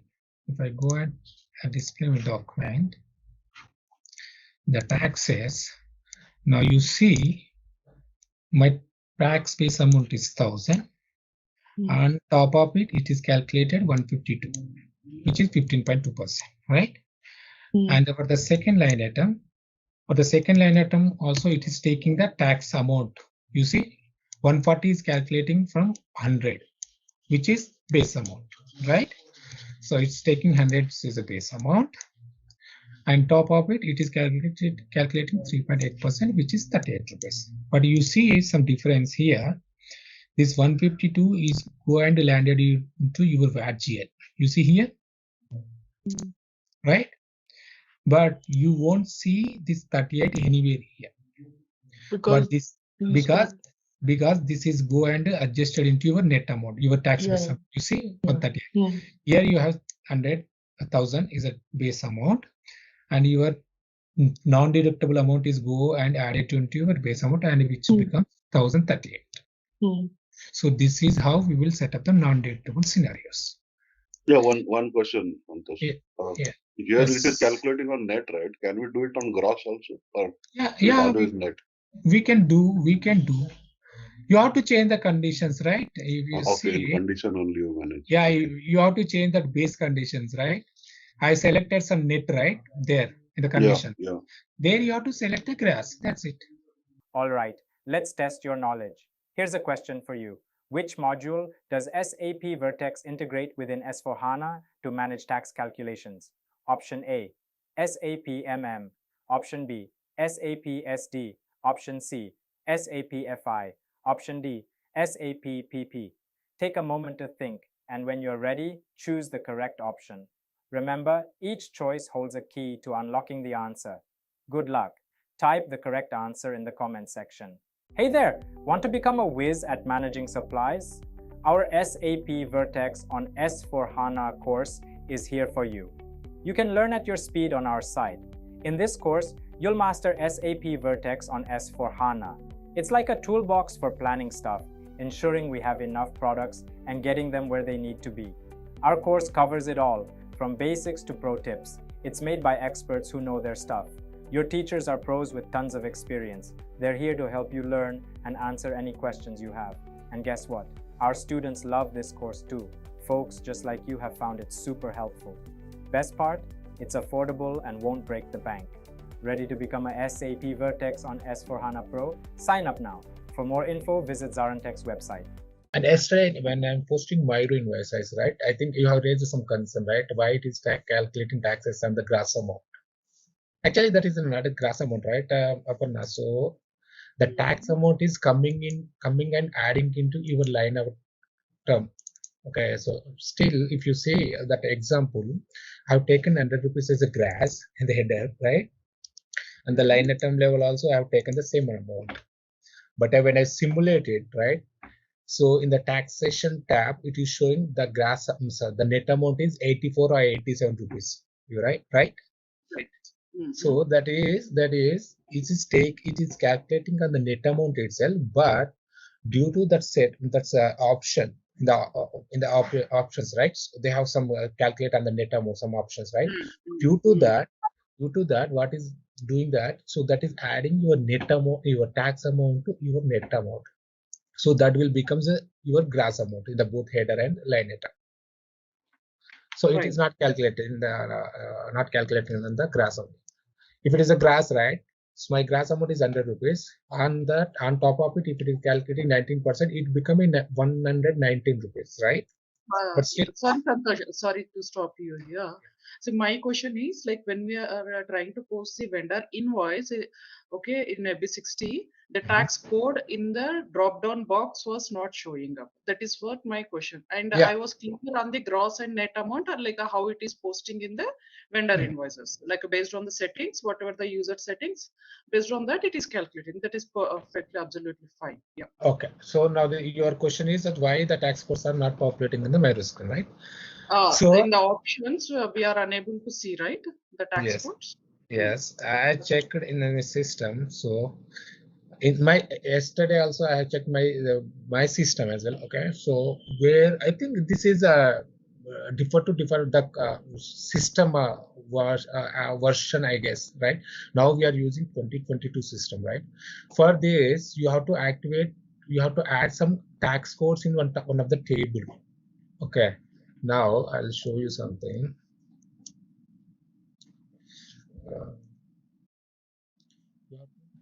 You have to maintain some values for the tax codes. Okay. In MM level, in MM level, to post any kind of transactions. For example, if you see here, it's showing is a 0, right? So no tax codes are showing up here, right? For example. Correct. Yeah. My question was this one. Yeah. Why it is not showing up? So I'll show you. Any additional configuration is required. I'll show you that. So what are the tax codes?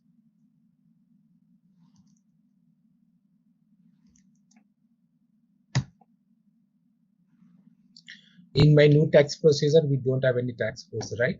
Okay. Agreed. Okay, what I'll do, I'll change it to my old tax procedure. Tax team. Yeah.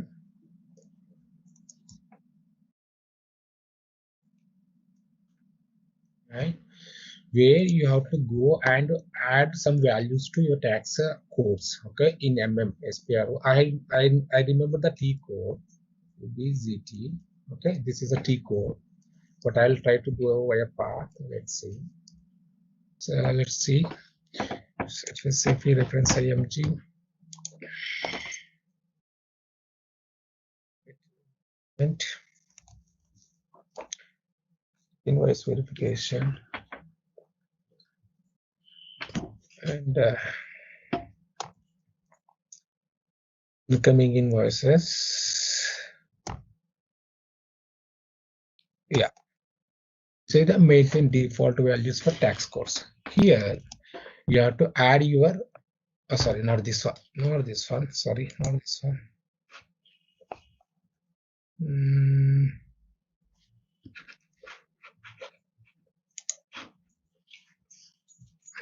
Just a second.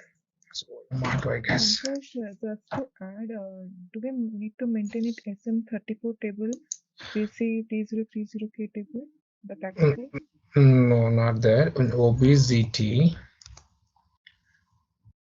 Yeah, here I remember the T code, but I'll tell you the path. Okay, maybe tomorrow session. Okay, so here you have to add your tax code. For example, if you see here, for example, in new entries for the invoice verification relevant for all transactions, financial accounting invoice receipt, financial accounting outgoing invoice. Right, so outgoing invoice will work for only on the purely on the sales side, right? Invoice receipt on the purchase side. If you maintain all the tax codes here for all the transactions, you can able to see the all the tax codes in your any script, like whether you are a purchase or sales.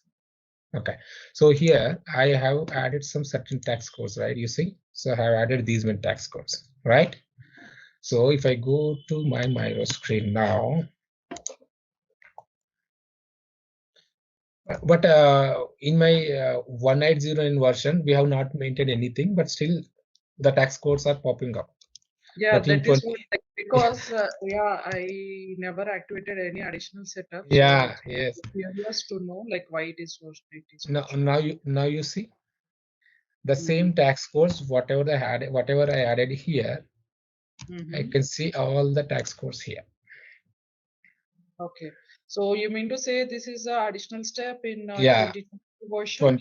Yes, in 2022 you have to add this tax codes in this table. Okay, thank you. Okay. Yeah. Thank you. Yeah, and just a second. Okay, so regarding yesterday's sessions, any questions? Right?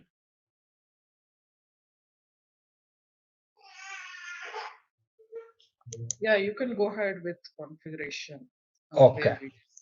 Okay, so we left with the account keys creations, right? So I'll use the same accounting keys like NVV, ESA, and EAC. Right now, my conditions are ready. My account keys are ready. What I'll do, I'll create my tax procedure. Okay. So first I'll change that my tax procedure to my this one.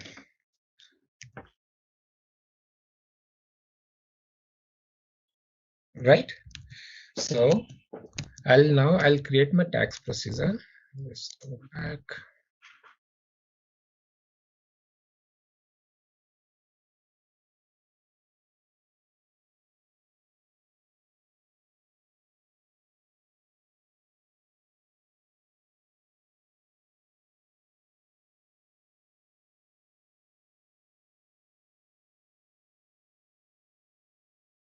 Right. Go to your check calculation procedure. Just execute the tax calculation procedure. Go to procedures. My tax procedure is tax DG, right? Tax DG. Okay. Select this procedure and click on the control letter. Now you see here it is blank. Everything is empty, right? So what I'll do, I'll add my condition. I'll create my tax procedure. For example, step I'm taking 10, 20.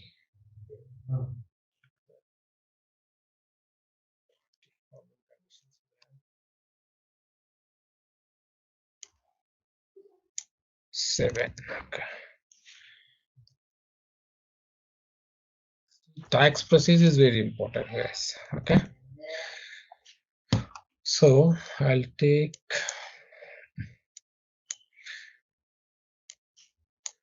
my condition types. So these are the new conditions, right? We created yesterday, right? I'll take my new conditions. I'll paste it here, right? And these are my accounting keys, right? I'll use my same accounting keys here.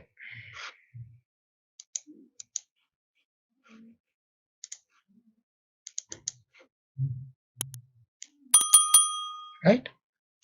Here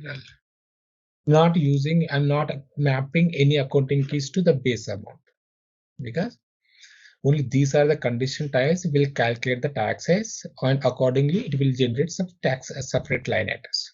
And the bait itself, it won't calculate any taxes, right? So it won't need any condition type or anything, any access key. Okay. So press enter.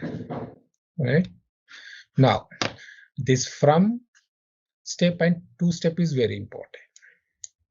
Right? Example, I wanted to calculate tax amount on my net amount. What is the net amount? First step, it is 10. So I wanted to calculate on the 10. Right? The sister step 20 will take the net amount base amount from step 10. Okay. For input also, I'll use the same. I need a base amount. For non-deductible also, I need a same net amount. For a deductible debit or credit, for this also, I need a same net amount, right? For RCM also, I need the same. Now tell me, I said in yesterday class, right? RCM is nothing but as a debit and a credit. So will at the end of the accounting, the tax amount will remain 0, because so the tax amount will nullify each other, right? We will show you, for example,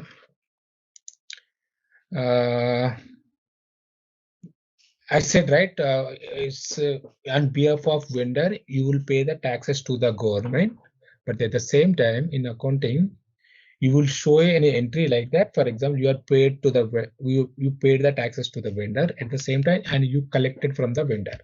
Yeah. So right at the end of the day, so your tax amount will become 0, right? Right now, for example, here my tax amount, my net amount is taking from the step 10, right? So to nullify the second one, right? For example, you calculated in ESA, you calculated 20 rupees is a, for example, you assume that you paid 20 rupees to the vendor, right? In the next step, you have to collect back from the vendor, right? So again, you have to show up with a negative 20 rupees. Am I right? Right? Here, now you just tell me, for 60 step, I used the net amount, right? As a step 10. For 70 step, what should I use? 60. Okay, if I use 60, okay. Is it wrong if I use 10? Yeah, because it will add up to this credit tax. We need to nullify both. So that's why we have to take it from 60, right? Yeah. So if you take 60, so this 70 step will take from here. So your tax amount here, your tax amount will become a net amount to the step 10, 70, right? So that is the reason you have to take 60. And we have one more possibility also. We can take step 10 as well. No issues. I'll show you how these two will nullify each other. Okay. And while we are taking these steps, only they are adding up, or how we can decide it's being subtracted or getting added up? By seeing the conditions, right? You are creating a RCM Okay, condition okay. type. So by seeing that, you have to define the system. Okay. No one okay, else. yeah. This is a standard setup, right? Yeah, for that we have conditions. Yeah. Yes. Okay. For now, if I use 60 or if I use 10, what will happen? We'll see. Okay. I'll show you the both things. Okay. For now, I'll take 60. Okay. Right. So I'm saving my procedure.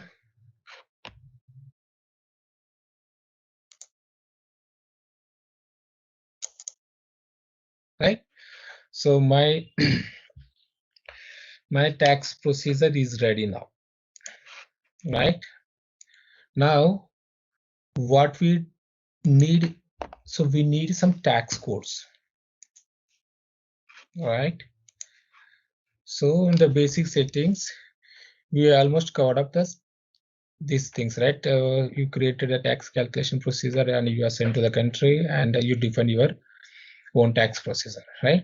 Now we need some tax codes to calculate the taxes, right? For that, just go back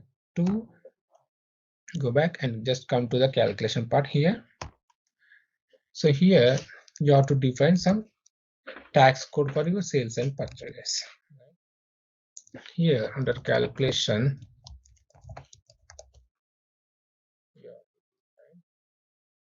tax codes for sales and purchases, right? And why we have to create a tax code? Guys, why we have to create a tax code? Maybe it will justify that procedure we made. Take it at percentage. Yeah, obviously. So why we are calculating, we are creating tax code means we have to calculate some certain percentages, right? So those percentages we can maintain under the tax code level itself. So we can't maintain anywhere else, right? And also to understand what kind of transactions we are using, we are posting in the system, and accordingly we can select the appropriate tax code by seeing the description. Yeah. Right. Okay. So if I go in, so it is asking your countries D. For example, just tell me, and one thing also, this tax code is in the, can we sorry, the tax code will generate any TR? No. No. No, yes, it creates TR. It won't create, but we can move the changes through the TR by adding the transport.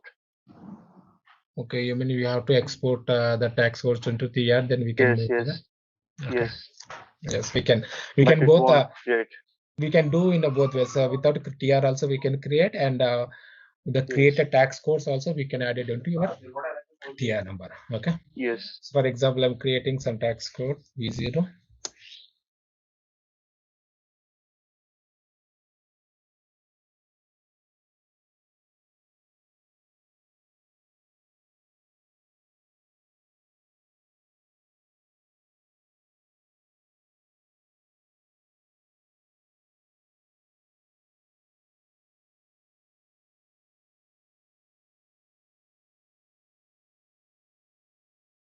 It's 0%.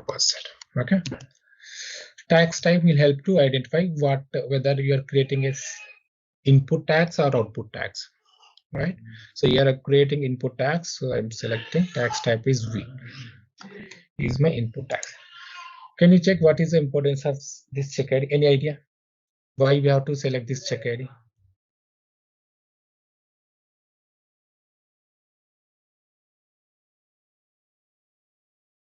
If I select this check ID, or if I don't select this check ID, what will happen? Probably the tax may not calculate. No. If you select or unselect, it will calculate the taxes. The thing is, For example, your net amount is 100 rupees, for example, right? For example, you activated this checkbox, right? For example, you wanted to calculate 20% is a tax amount, VAT. Activate this check ID. The system will make sure that whether the system calculated correct percentage or not. Okay. If the system calculating only 19.99%, okay. So in that case, if you activate this check ID, it won't allow to post it because we have some gap, right? 0.1%, right? So these variances will check in the backend by using this check ID. If you maintain this check ID, so the system has to calculate 20%, and there is no way to add it manually. Those kind of settings we can do with the help of check ID. For example, suppose the net amount is 1999. Then the 20% would be on some decibels, right? Then how to it will check. So, but that purposes we are using this tolerances rate, right? You know about tolerance, right? Yeah. So in that cases, for example, you have some differences. For example, you have some 0.05 differences. I'll mention some tolerances here, like 0.3. If it is under 0.3, it will allow to post. If it is more than that, it will throw some error, balance mismatch in debits and credits. So that is the reason we use that tolerance per rate. Or we can maintain some thing like 99.9%. Like we have some 0.1% is gap, right? We can maintain that as well. Here also I have one doubt. We had encountered one of issues that there the calculations were not coming up to the mark because of these decimal points. So for that reason also sometimes the vendor or the user has not actually agreed on the posting of the documents. So for that also SAP has some standards, right? Yeah, we have. No, see, first thing, what it means you are getting the same tax amount is a difference, or you have some decimals difference. Yeah. If at all there are 2 or 3 line items, right? For that also, once they are actually accumulating or grossing the amount, it's coming or 0 point or something odd digit, which is less. Okay, something. You mean to say it's a vendor recon issue? Yeah. Right. Okay. So for that also in the tolerance might be the tolerance part was point some decibels, 2 or 3 decibels. Yeah. When it's going for more than that, and when we are adding up, it will throw some amount deducted, right? So for that part also, how to actually maintain it? Here, are you using the vendor recon account? So have you activated the vendor recon account in LCRD? That I'm not sure. Okay. That issue. Okay. Yeah. Okay. Are you using what? I think people said, right? You are using accelerator part, right? Yes. Check the company code. See. Taxes. Go to this transaction code. Okay. Under that, just select the vendor recon. Okay, vendor recon settings. Sorry. Vendor recon settings. Okay. Under that, we have some table that we can maintain set company codes a table, something like that. Where in that table, whether your company code added or not, check that first. Okay. And after that, check your tolerances.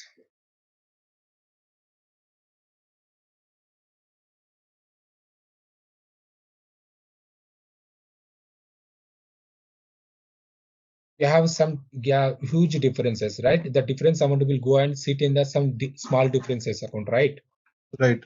So invoice, where is tolerance? Okay. Invoice log. Yeah.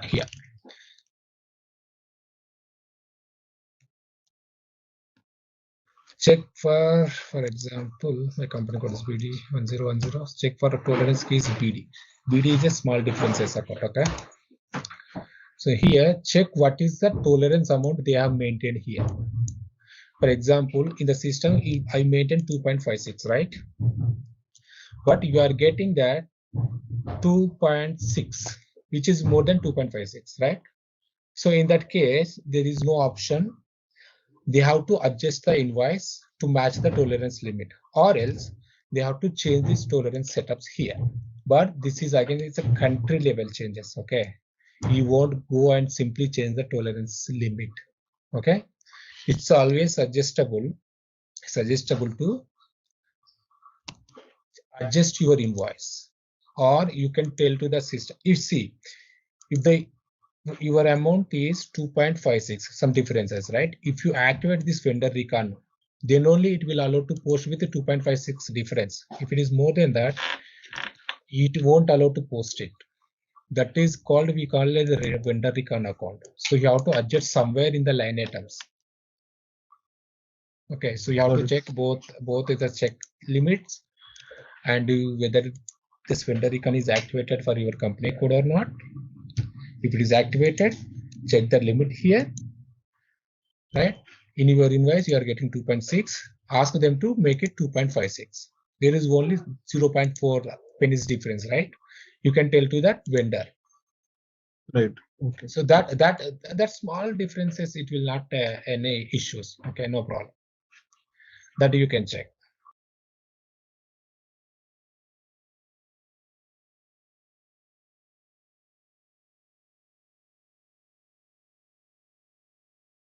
So I'm creating input tax code, right? So yeah. So here you understood, right? What is our purpose of this check ID? Check ID will help to whether your tax amount is calculated as per your tax rate or not. So this check ID will check. Okay, you maintain is 20% in the rate, and you activated this check ID.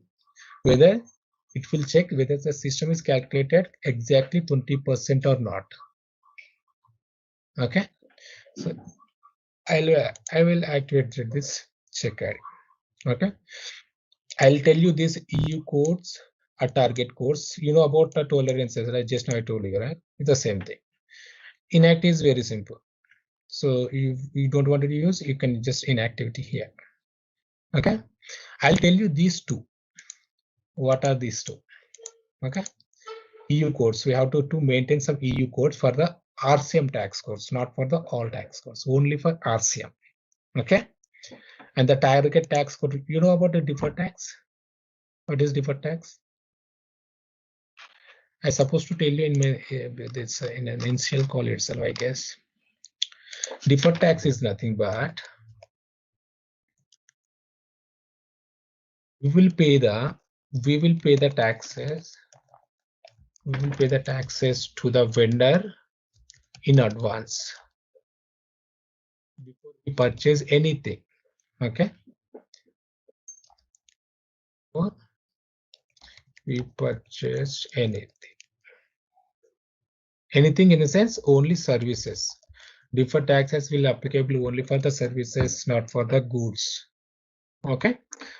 To set up the deferred tax, we will create some tax codes like deferred tax and target tax codes. So in that purposes, we will use this target tax code. Okay. I'll show you when we have to activate this target tax code and what is the difference between the input standard tax codes and the deferred tax codes, right? I'll show you. Okay. For now, I'm creating some sample tax code. The input tax code is 0%. Okay. I'm saving this. I'll go to accounts. Okay, I won't activate any GL here. I'll do in the next step. Okay, I'm saving this. Right. Again, I will create some output tax code. The output.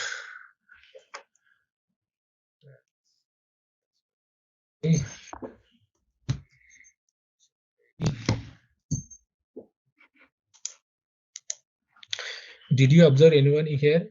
We have something is missing, right? Reporting country is missed here, right?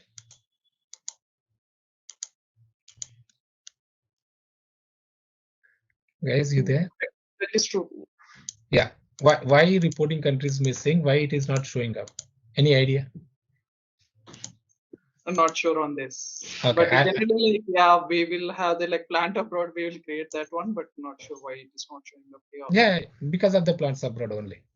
If you activate the plants abroad, then only you can see that the reporting country field here in the tax code creation. If you don't activate the plants abroad, you won't see, because that is nothing required, right? You are reporting it's within your country only, because you don't have any foreign registrations, so no need to activate the plants abroad.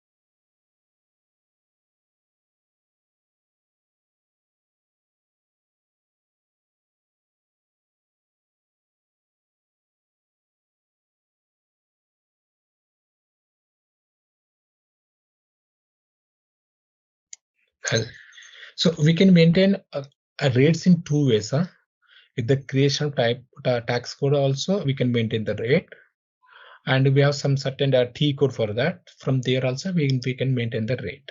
Okay. So I'm here directly. Sorry, Santosh, can you please repeat? Like, can we maintain? I didn't get you.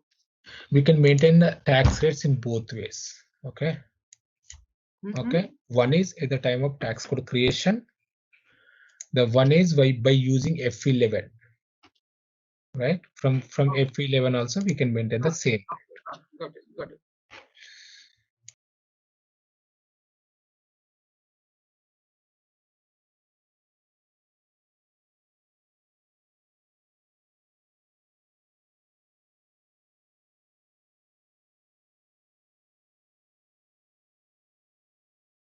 You people are not telling anything. I'm creating output tax code, but I'm giving the description as purchase.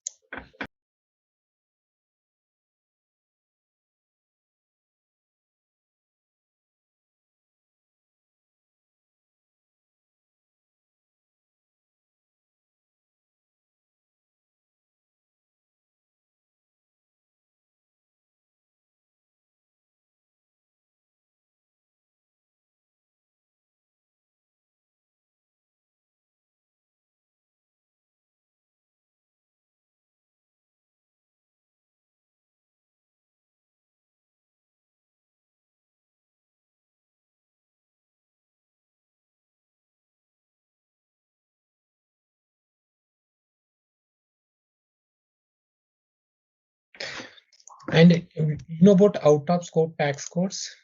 Out of scope. Out of scope in the sense, these are not relevant for any taxes.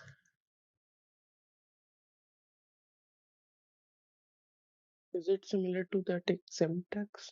No, exempt is different. Exempt, the product is completely exempt, but out of scope is not relevant for taxes, like for intercompany taxes, right? For example, you are posting intercompany invoices for that within the same legal entities, right?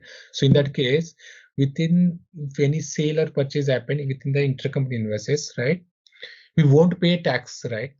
It's an intercompany transaction. It is not generating any revenue, or we are not paying any expenses to the vendor, right? So it is intercompany. If that transaction is not relevant for taxes, in that purposes, we will use out of scope, not relevant for tax.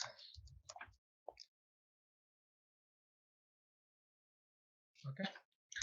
So even I created. So Santosh, I have one question. Yeah. If it is out of scope, if it is not relevant for tax, if we won't give any tax code, then how does it matter? No, you have to report in your returns, right? So you have to show up that this transaction has been made in our company while submitting your tax returns to the government. They will do some auditing, right, every month. Right. If they found this transaction, why this transaction is not added in your tax return? So in that case, you don't have any answers, right? So there's a reason you have to include those transactions as well in the tax return. Okay. Yeah. Or else it will become some compliance issue and they will come up with a different questions. Again, it's a different thing. So I would take those kind of risk, tax right? penalties also. Yep. Yeah, you know about this auditors very strict, right? Okay, so here I'm creating some zero rate. I'm creating few tax codes. D S.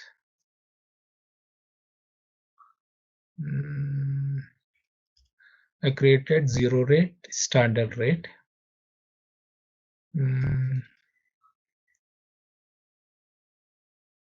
Can you tell me, on the purchase side, we have an exempt?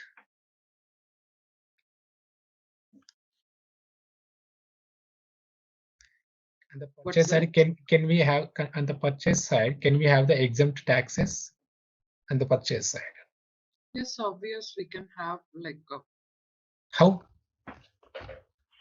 tax exemptions like based on the products also. Based on the products also, that's okay. That's okay. But your taxes will calculate it based on the vendor point of view, right? Not on the product wise. On the purchase side, it is always on the physical origin country. Why we don't have exempt taxes on the purchase? Because the vendor don't hold any exempt certificates. Only customers will hold the exempt certificates. Most of the cases. As of now, I don't see whether we have an exempt tax code for the purchase side. I see only on the sales side. Okay, for customers, then why only for customers? Because customers will have some. We are also customer for the vendor, right? Yeah. Then the customer become vendor and vendor become a customer. For that can't be an input tax, right? So he will purchasing something. So he is selling something. So for him, it is not an input tax, right? I understand vendor become a customer, customer become a vendor. But here, your vendor means you are selling something to the customer, right? And the same time, you are purchasing something from the different vendor. So then that case, you become a customer, but in your first scenario, you will become a vendor, right? Yeah. So accordingly, you have to select that. When you are customer, yes, you have an exempt certificate, you can show up. But when you are acting as a vendor, you don't have an exempt certificate, right? But here, showing up the certificate means? The certificate means we will get some certificate from the government for particular state or region. So in that state here, a state or region, so I am exempted from the taxes. You will get some certification from the government. For example, you know, right, SEZs and FTZ. Special zone economics, right? Special economic zones. Here we don't have any taxes. What is a FTZ? It's a free trade zones. Means in the free trade zones also we don't collect any taxes from the customers, right? Like that, we will hold some certificate from the government. So the government will issue some certificate, so and so customer from so and so region and so state is completely exempt. In certificate also we have different kind of certificates. You are clear, right? Yeah. So we have different. So it is, you mean to say that it's not applicable on products, rather it's on the customer side? Yes, it will only on the customer side. Because products will don't have any exempt certificates, only the customers will have the exempt certificates. In Vertex, we have separate topic for ECM, exempt certificate management. Okay. So for that, we'll use for customers. But most of the cases we use only customers. As of now, I don't see any exempt customers for vendor. 99% I'm telling you, I don't see, but I'm not sure whether they will use an exempt certificate for whether for vendors or not. But as per my knowledge, vendors don't hold any exempt certificate. Only customers will do. Okay, let me. Yeah, okay, that's fine. Like, yeah, even May, I will recheck. Yeah. Yeah, maybe you can recheck. Yeah. Okay, so here I'm creating some out of scope.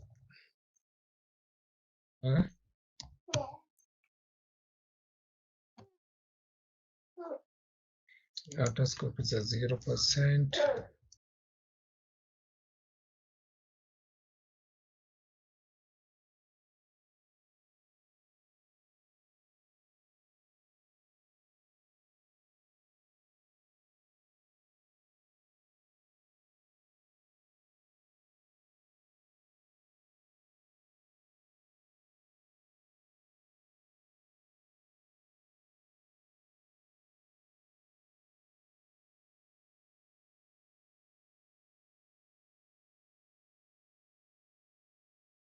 Okay, what I'll do now, I'll create one RCM tax code now. So I have created A0, A1, A2, right?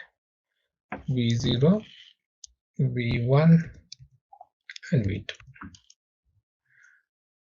0%, 19%, and again, this is out of scope. This is 0, same. I'll create now some RCM tax code. For example, I'll create some A3. Sorry. RCM is only for on the purchase side, right? Not on the sales side. Create A3.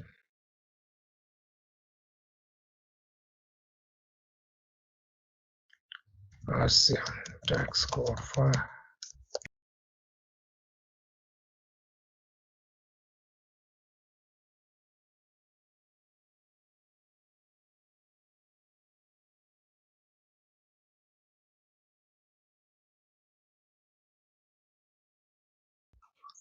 now here I maintain 19%. So here tell me what is the percentage I have to maintain.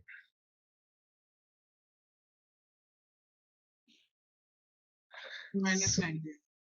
Minus 19. Minus 19. How come minus 19?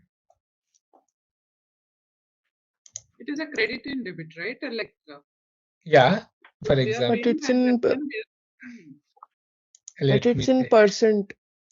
It's in percent. That's okay. No need to maintain percentage. That's okay. Okay. So here, if you see for the step 60, it is calculating 19% on the net amount, right? For example, 100 rupees your net amount, and that it is calculating 19%. Should it be 100%? Yeah, I am telling you that. So here for the 670, I am telling to the system that whatever the tax amount you have calculated in the above step, right? So that tax amount will become your net amount right here, right? So to nullify each other, you want to take the total tax amount as your net amount, right? Yes or no? Right. In the procedure, it is defined as the 60, not 10. Yes. Right? That's Yes. reason. That is a case, then yeah, it has to change. Yes. It has to change. It should be minus 100%. 100%. Then only it will calculate the. Yeah. Then only it will nullify each other. If you maintain 19%, what will happen? It will calculate 38%. No, that is for 10. If we are maintaining both instead of 60, if we maintain 10, then obviously we have to maintain 9. Yes, in that case it is correct. But here we are using 60, so you have to maintain 100. Right? So now you tell me, ESA is the output accounting key. Am I right?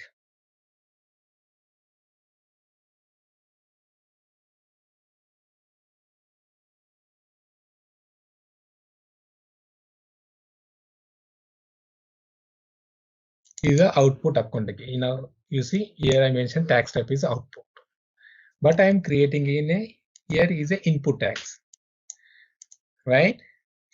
And ESC is again is a input ESC.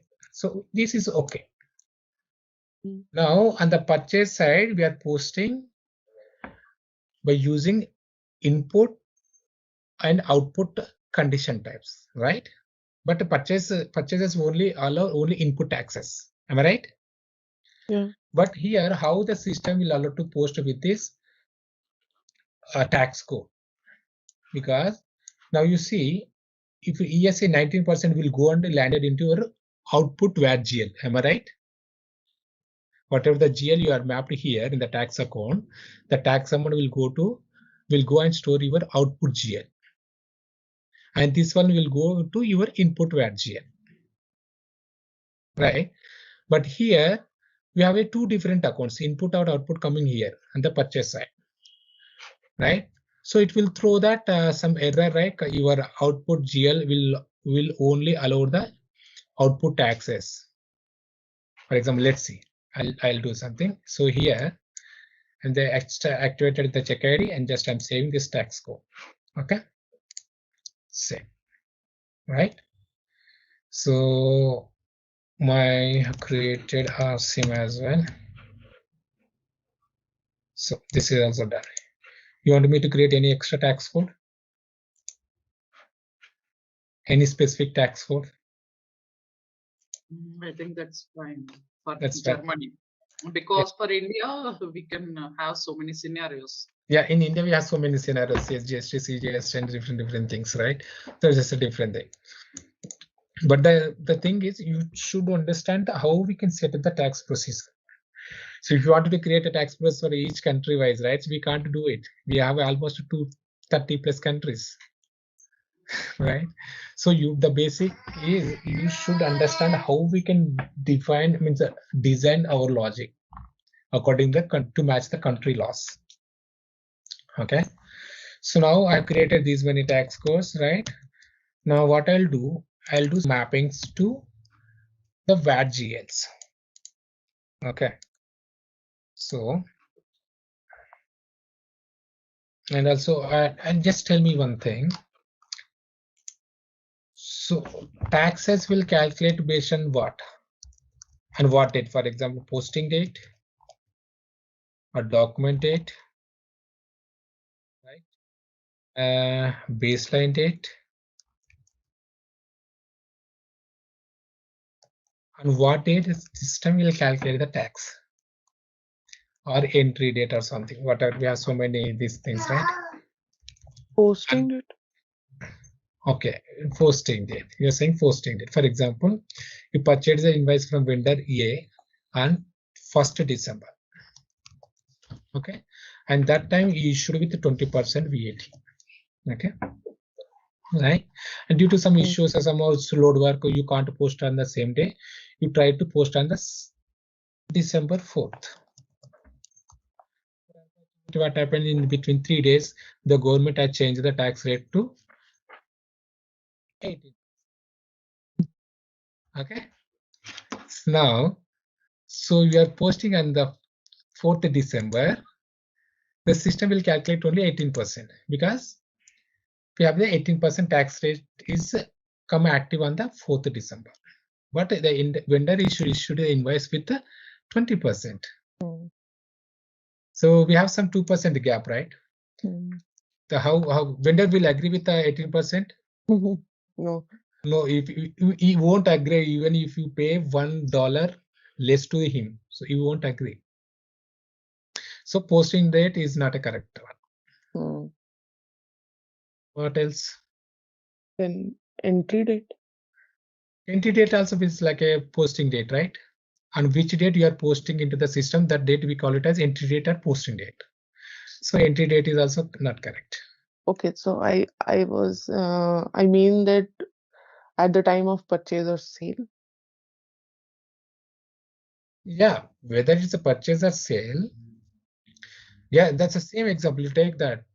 Then it will take that original rate. Original rate in the sense 1st December? No, 1st December. See, entry date is what? What is entry date? On which date you are posting particular transaction, anything in the system, that date we call it as entry date. Like same posting date. Posting date, entry date become both are similar, almost same.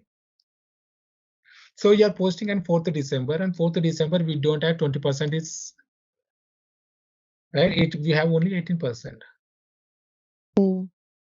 Right. Then so options are not there. We have only these options, right? Document date and posting date.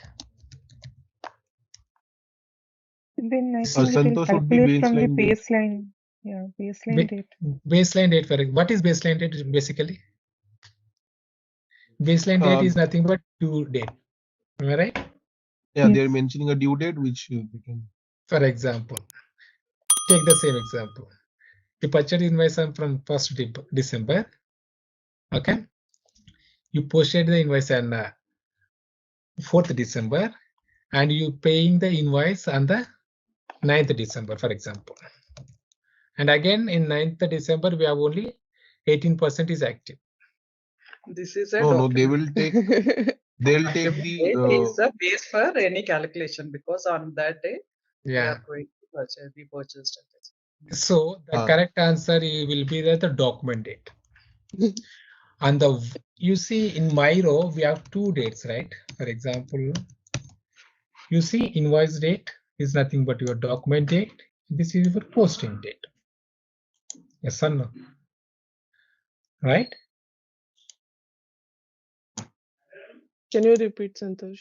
So in any transactions, okay, we have document date and the posting date. For example, if you take Myro, your taxes will calculate based on the invoice date. Invoice date is nothing but your document date. Okay, invoice date is nothing but your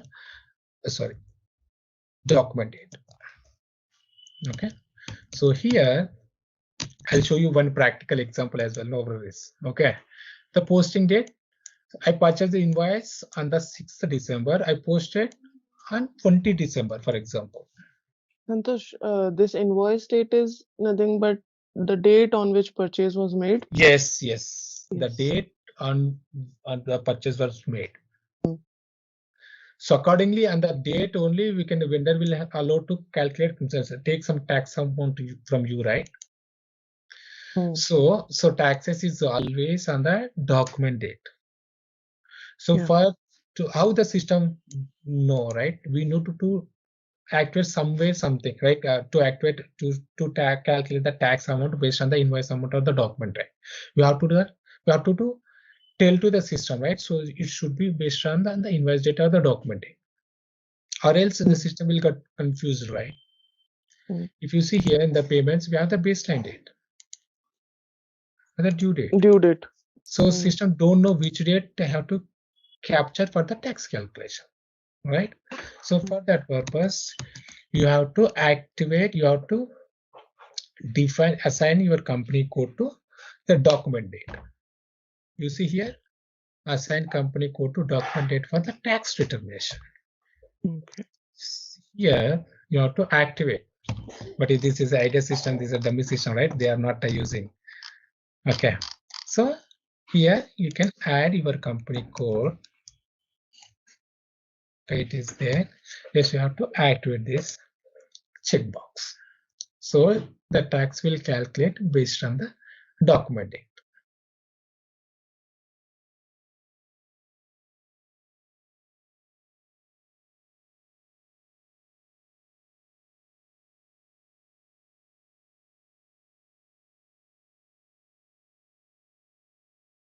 Now I create the tax codes, right?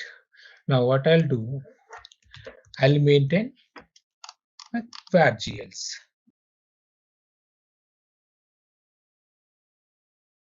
So we have to assign your VARGLs to your tax codes.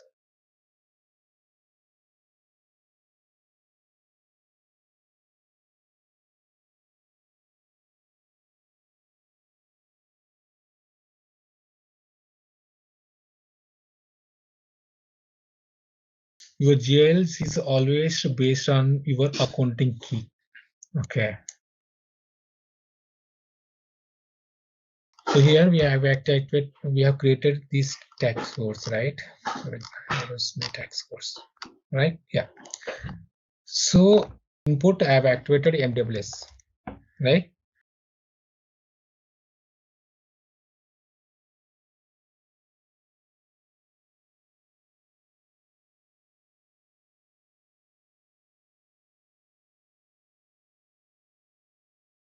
Here I activated ESA and ESC, right?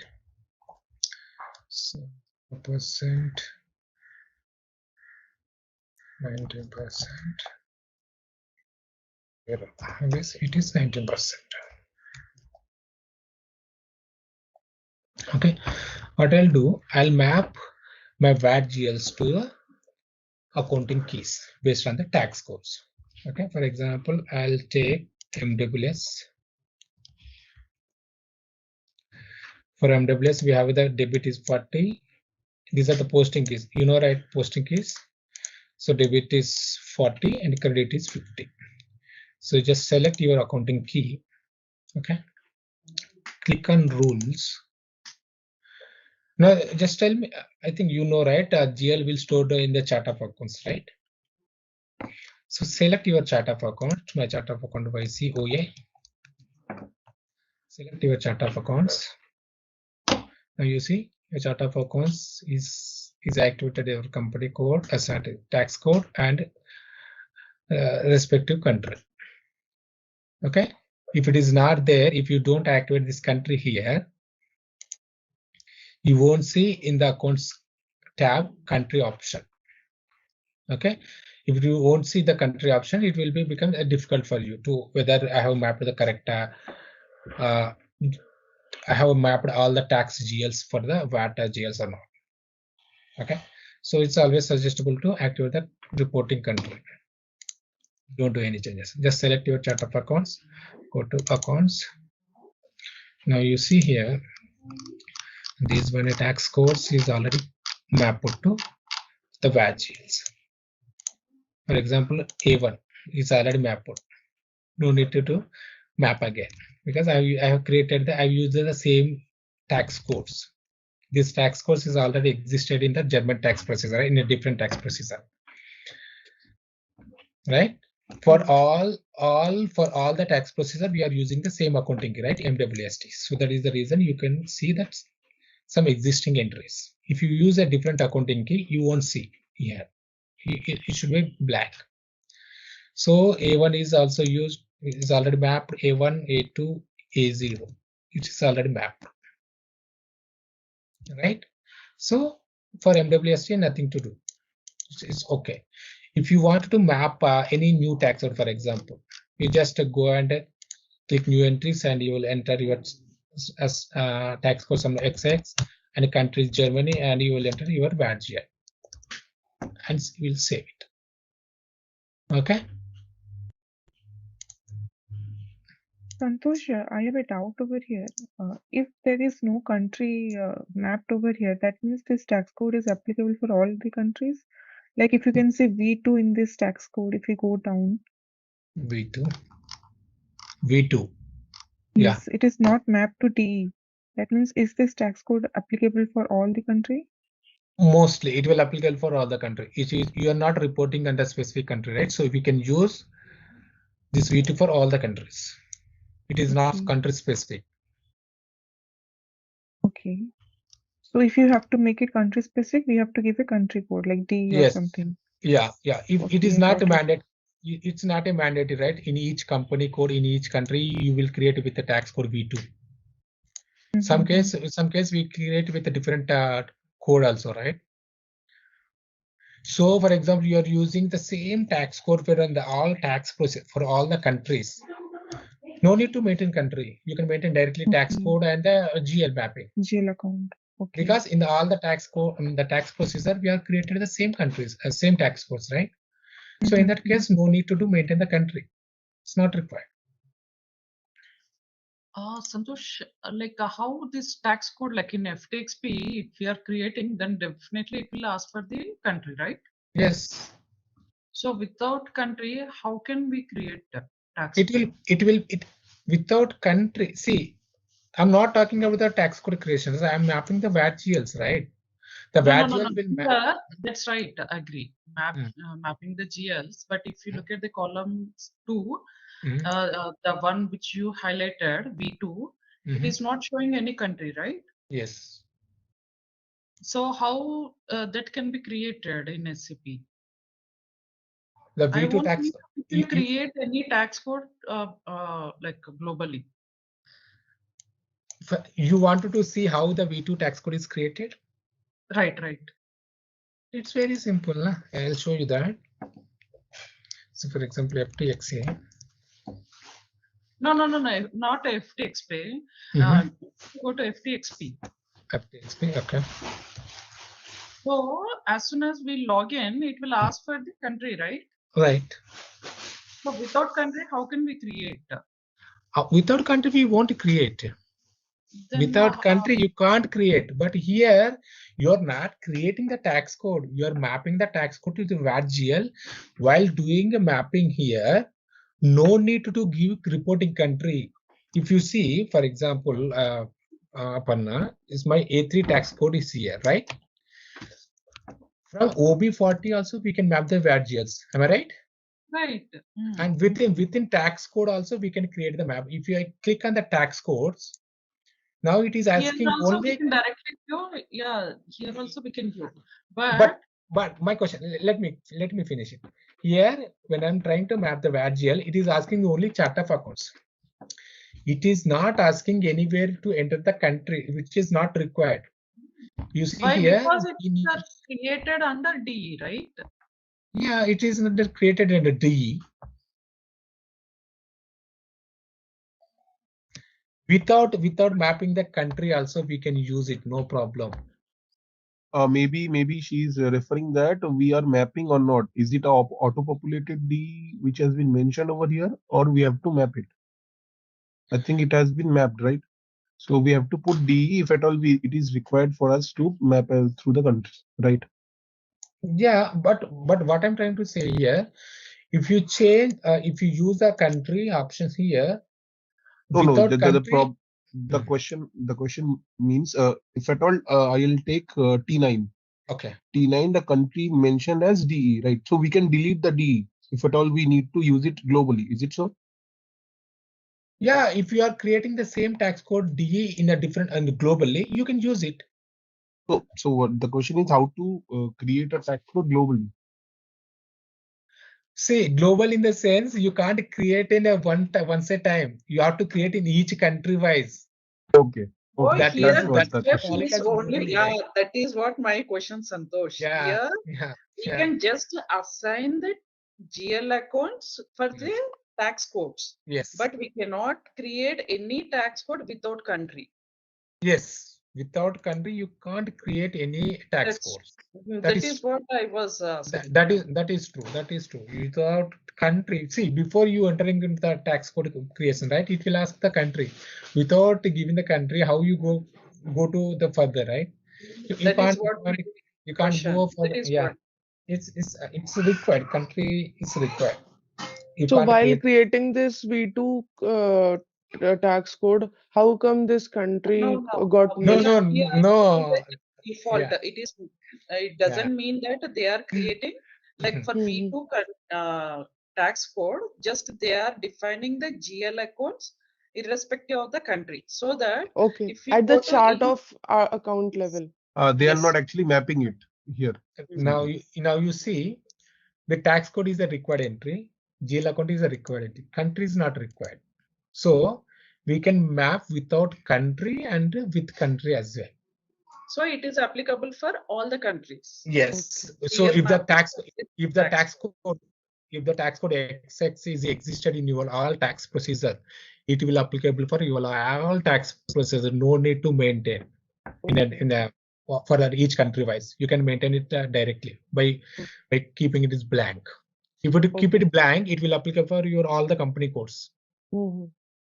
Right. Also one thing, Santosh, I have for using this tax code, which is for all globally, we have to map it with every company country codes, right? Yes. For creation part.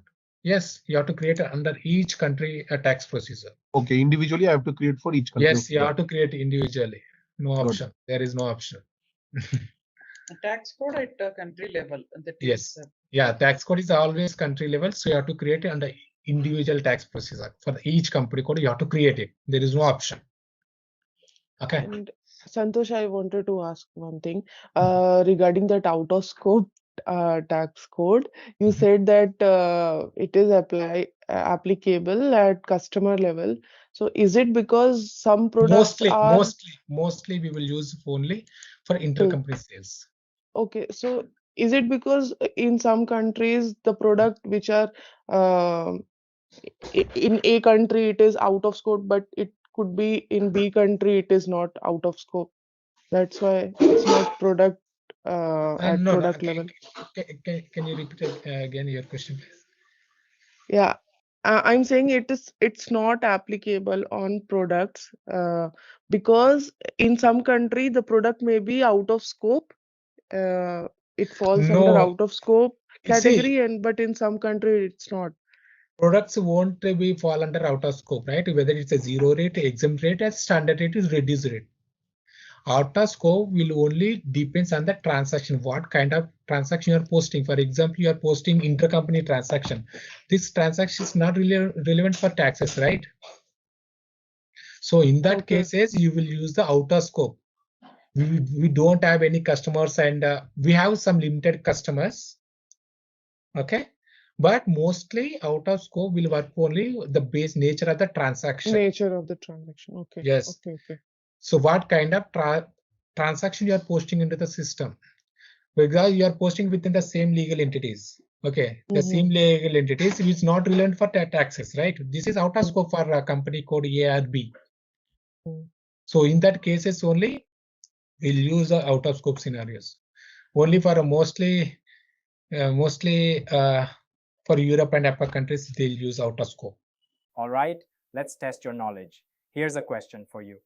In the context of SAP Vertex, what does the term Vertex O series refer to? Option A, a new version of S4HANA.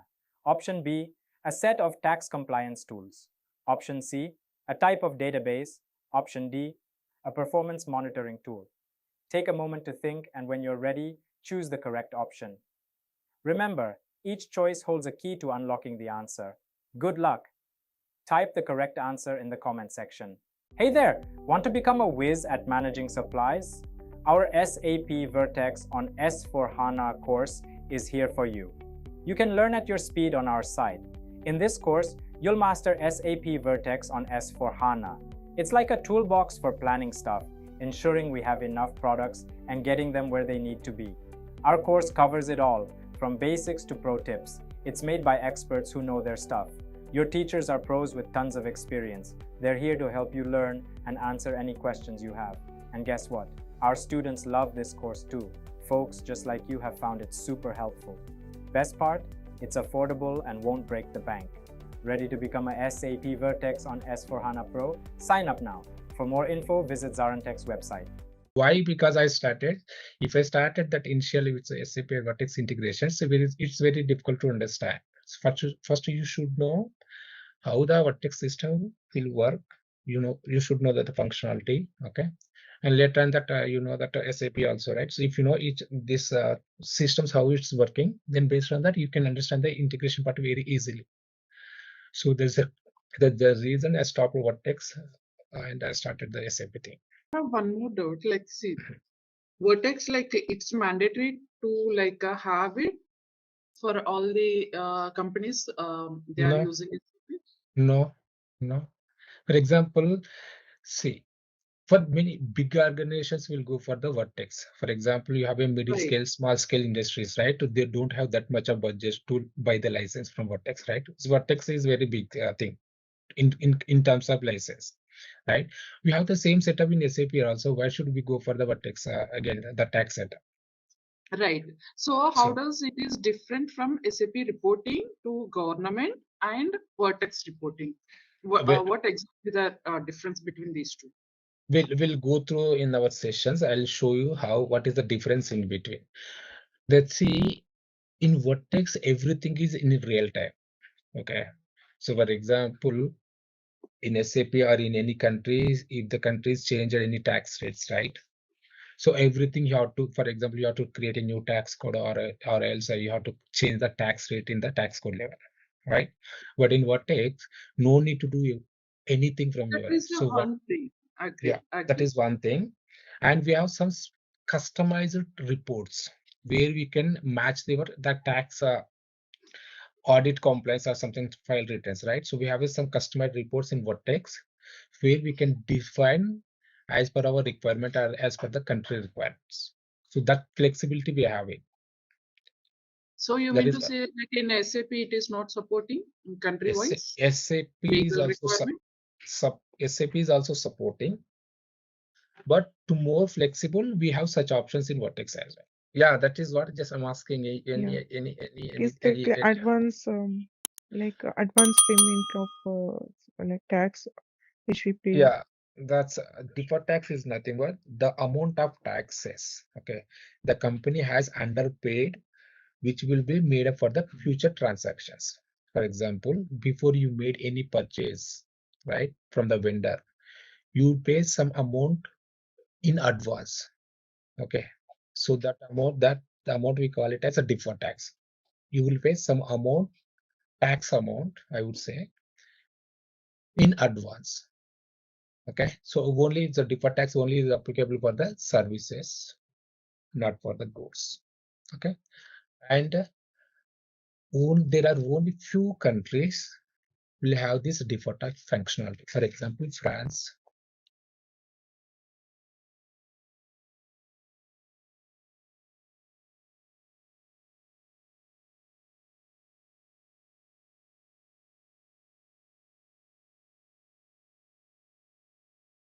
I think it's a Singapore or Malaysia. I don't remember exactly. It's a Singapore or Malaysia. There are some certain countries are followed this deferred tax functionality. It is not existed in all the countries. Only few countries are followed the deferred tax. You know, right? Withholding taxes also will have only limited countries, right? India, Thailand, right?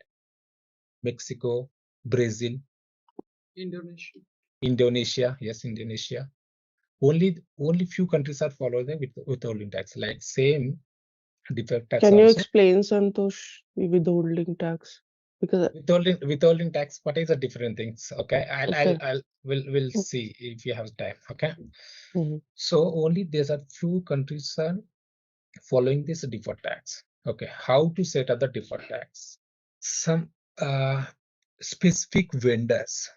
Okay, all the vendors are not deferred vendors. Okay, there are only specific vendors. They always issue only deferred related invoices. They will not as like a regular vendor. Okay, we can hard code those vendor with the direct to the tax code something. Okay, they won't issue. If Yeah. that is the case, Yeah. just I had got that vendor can be like supplier. Can supply the materials as well as services also. So if that is the case, then if the tax code. If that vendor is a deferred vendor, he won't supply goods. Okay, that's the reason I'm telling that we have the specific vendors for the deferred. They won't supply goods.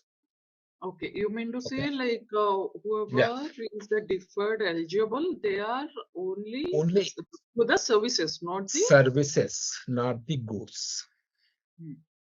Okay. So if you have, for example, you have a request from the business that this vendor is a deferred vendor. Okay. You can go ahead and ask them that if this vendor is a deferred vendor, this end vendor will issue always the same kind of invoices. If yes, we will directly go and outcode that vendor with a particular tax code, right? With a tax rate. So that's the functionality we can do in generally. So we can hard code them directly. No need. If in case going forward, if that vendor is becoming a regular vendor, right? If it changes the business, right? So in that case, you have to remove from hard coding, from the default setup. So in that case, we can use that vendor as a regular vendor, and you can sell both goods or services. the first thing, we have to define a deferred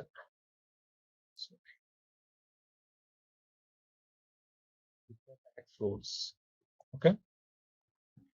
The second thing, we have to assign deferred tax rules to your company code.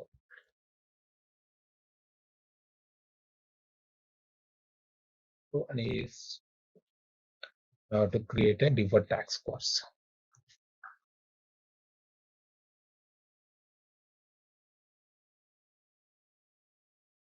For tax codes. Again, here we need some deferred tax code. I told you, right? We will pay the taxes in advance, right? In advance, in the sense, if the actual purchase is not made, right? The tax amount cannot, the vendor, he can't store the tax amount in the VAT GL, right? Input VAT GL. Yes or no? For example. Right. Because again, it is going to be submitted to the government, right? Yes, yes. So what you do, you will store the tax amount in a deferred VAT GL. Okay. For example, I paid 1,000 rupees in advance as a tax amount. Okay. So I have not made any purchases. So what vendor do? You store that 1,000 rupees in a VAT GL. For example, my VAT GL is 1122. Okay. So now, for example, when I purchase any transactions, so in that times my tax amount is again same 1,000 rupees, right? So that time I no need to pay the taxes again, right? So I have some advance with the vendor. So you can adjust, you can reconcile with that, right? So what he do, he will transfer this deferred amount from to his actual VAT GL. For example, 123. So this is, we call it as a deferred tax program, transfer program. We have some certain program where we can run that program and we can transfer that the deferred VAT GL amount to your actual input GL. Okay, so that is the purpose. So we will create a deferred tax for the deferred transaction, and to transfer your deferred amount to your actual amount, right? Your actual VAT GL. So in that case, we will use our target tax code. Maybe I will go through that. Okay, you will get to know how it works. Okay. Santosh, I have one doubt here. The deferred tax is mainly for purchases, right? Assume that my company is a service provider and we may give like subcontracting to other vendor who can do service on behalf of me. If that is a case, this deferred tax is like input or output, like how it is going to be? Deferred tax is always input only, right? Input. Okay. So if I'm doing, our company is doing services to customer. Okay. Okay. In that case, like whoever is receiving the services, they can claim the deferred tax on us, our company code. They can claim the deferred tax. You mean customer? Right. For example, if the customer is purchased from you, so they can claim the deferred. Yes. Okay. So because of some like location or something, like we can give subcontracting services to some other vendor on our behalf. Okay. Yeah. Okay. I understand. Okay. For example. Okay. Okay. So if that is the case, how it is going to work? So for example, you said, for example, customer C is a customer, okay, and your company is A. So earlier you made some purchases, deferred transactions to this customer, right? So later on you have changed it from A to B, some third party vendor, right? Right? What they do? Right.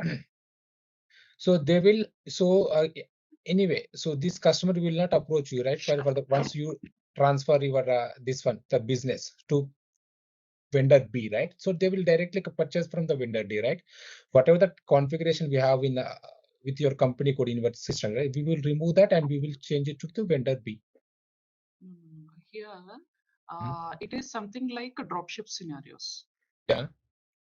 Okay, so we will get the order, okay, for service providing. Okay, one thing, and that this deferred tax and this non-deductible tax only existed within domestic country, domestic only.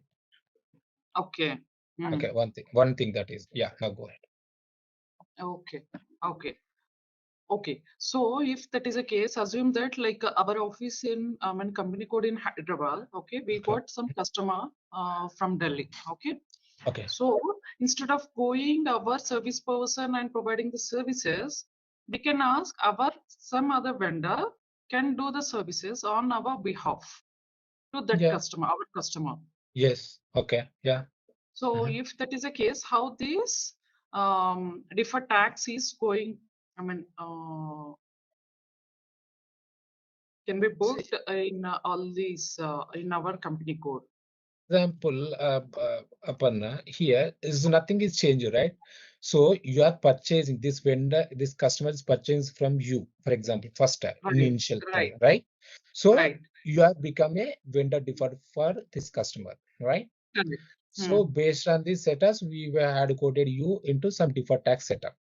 So later on, you have changed your services to vendor B, which is in Delhi, right? This is only one time, not regular. Not one time, for example. So in that case, I will not do any hard coding. So I will do some setup. I will do some tax assist rules if you are using Vertex. Okay.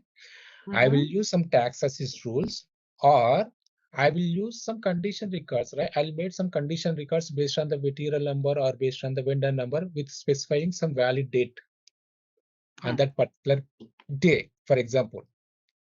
So in that way also I can hard code that vendor only for one time. Maybe I hope you understood that, right? Yeah, I got that point. Yep. It's clear, right? So first we'll see how we can define the deferred tax rules. So the path for this,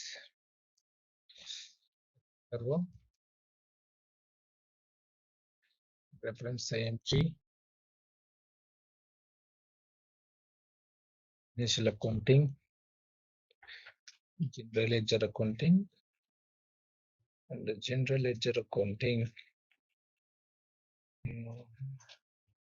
periodic processing,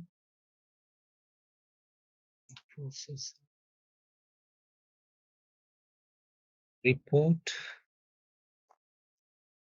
the report,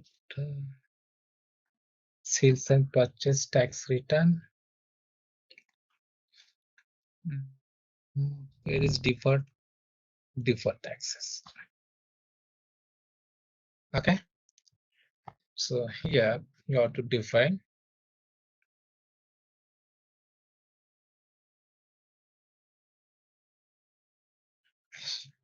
okay, somebody is already.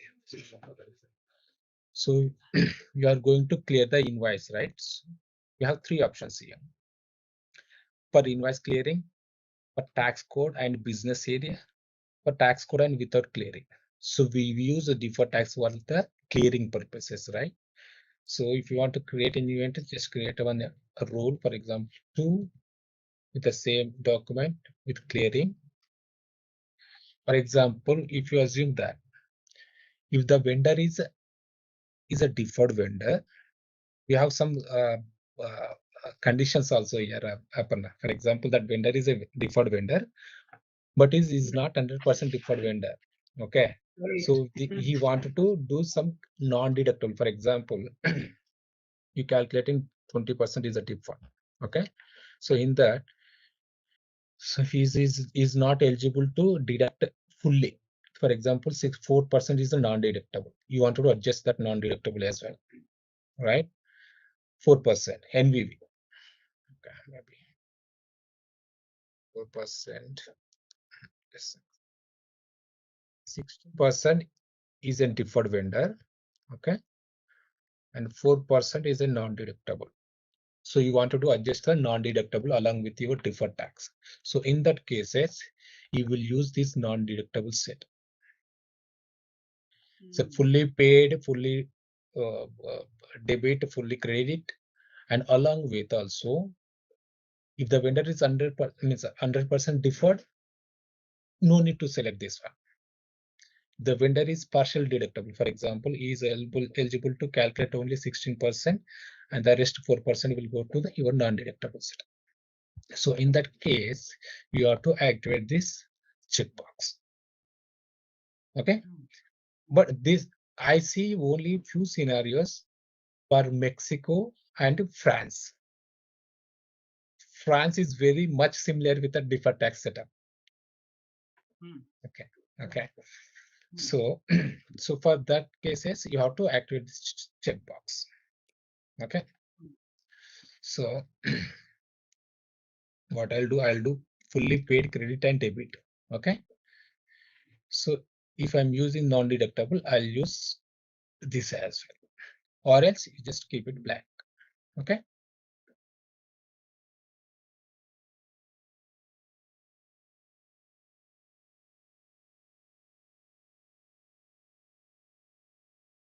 Now this is at the client level.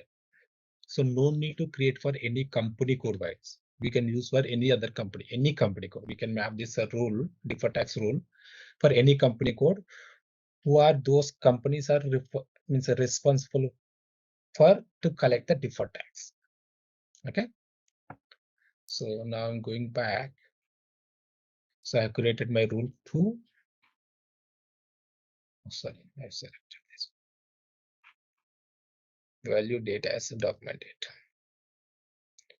Tax is always on the document date, right? Now go back. Now you can assign to your company code.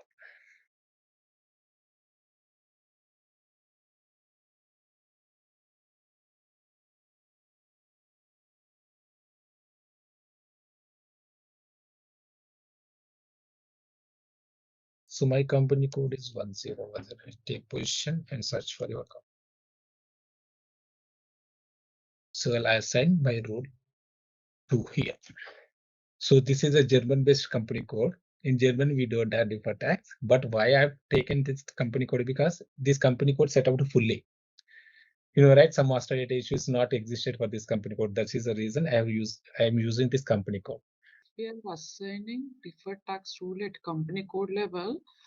So how like a system will identify respective vendor belongs to deferred or not only based on the tax code? So which is in no. See why we are assigning in the sense you have to transfer your deferred VAT amount, right? Your deferred VAT amount GL to your actual GL. So that is the reason we are mapping the deferred tax rule to your company code. Forgot about the vendor. Anyway, we will hardcode that vendor. My doubt is if you go to the previous setup configuration, deferred tax rule configuration. Deferred tax rule configuration.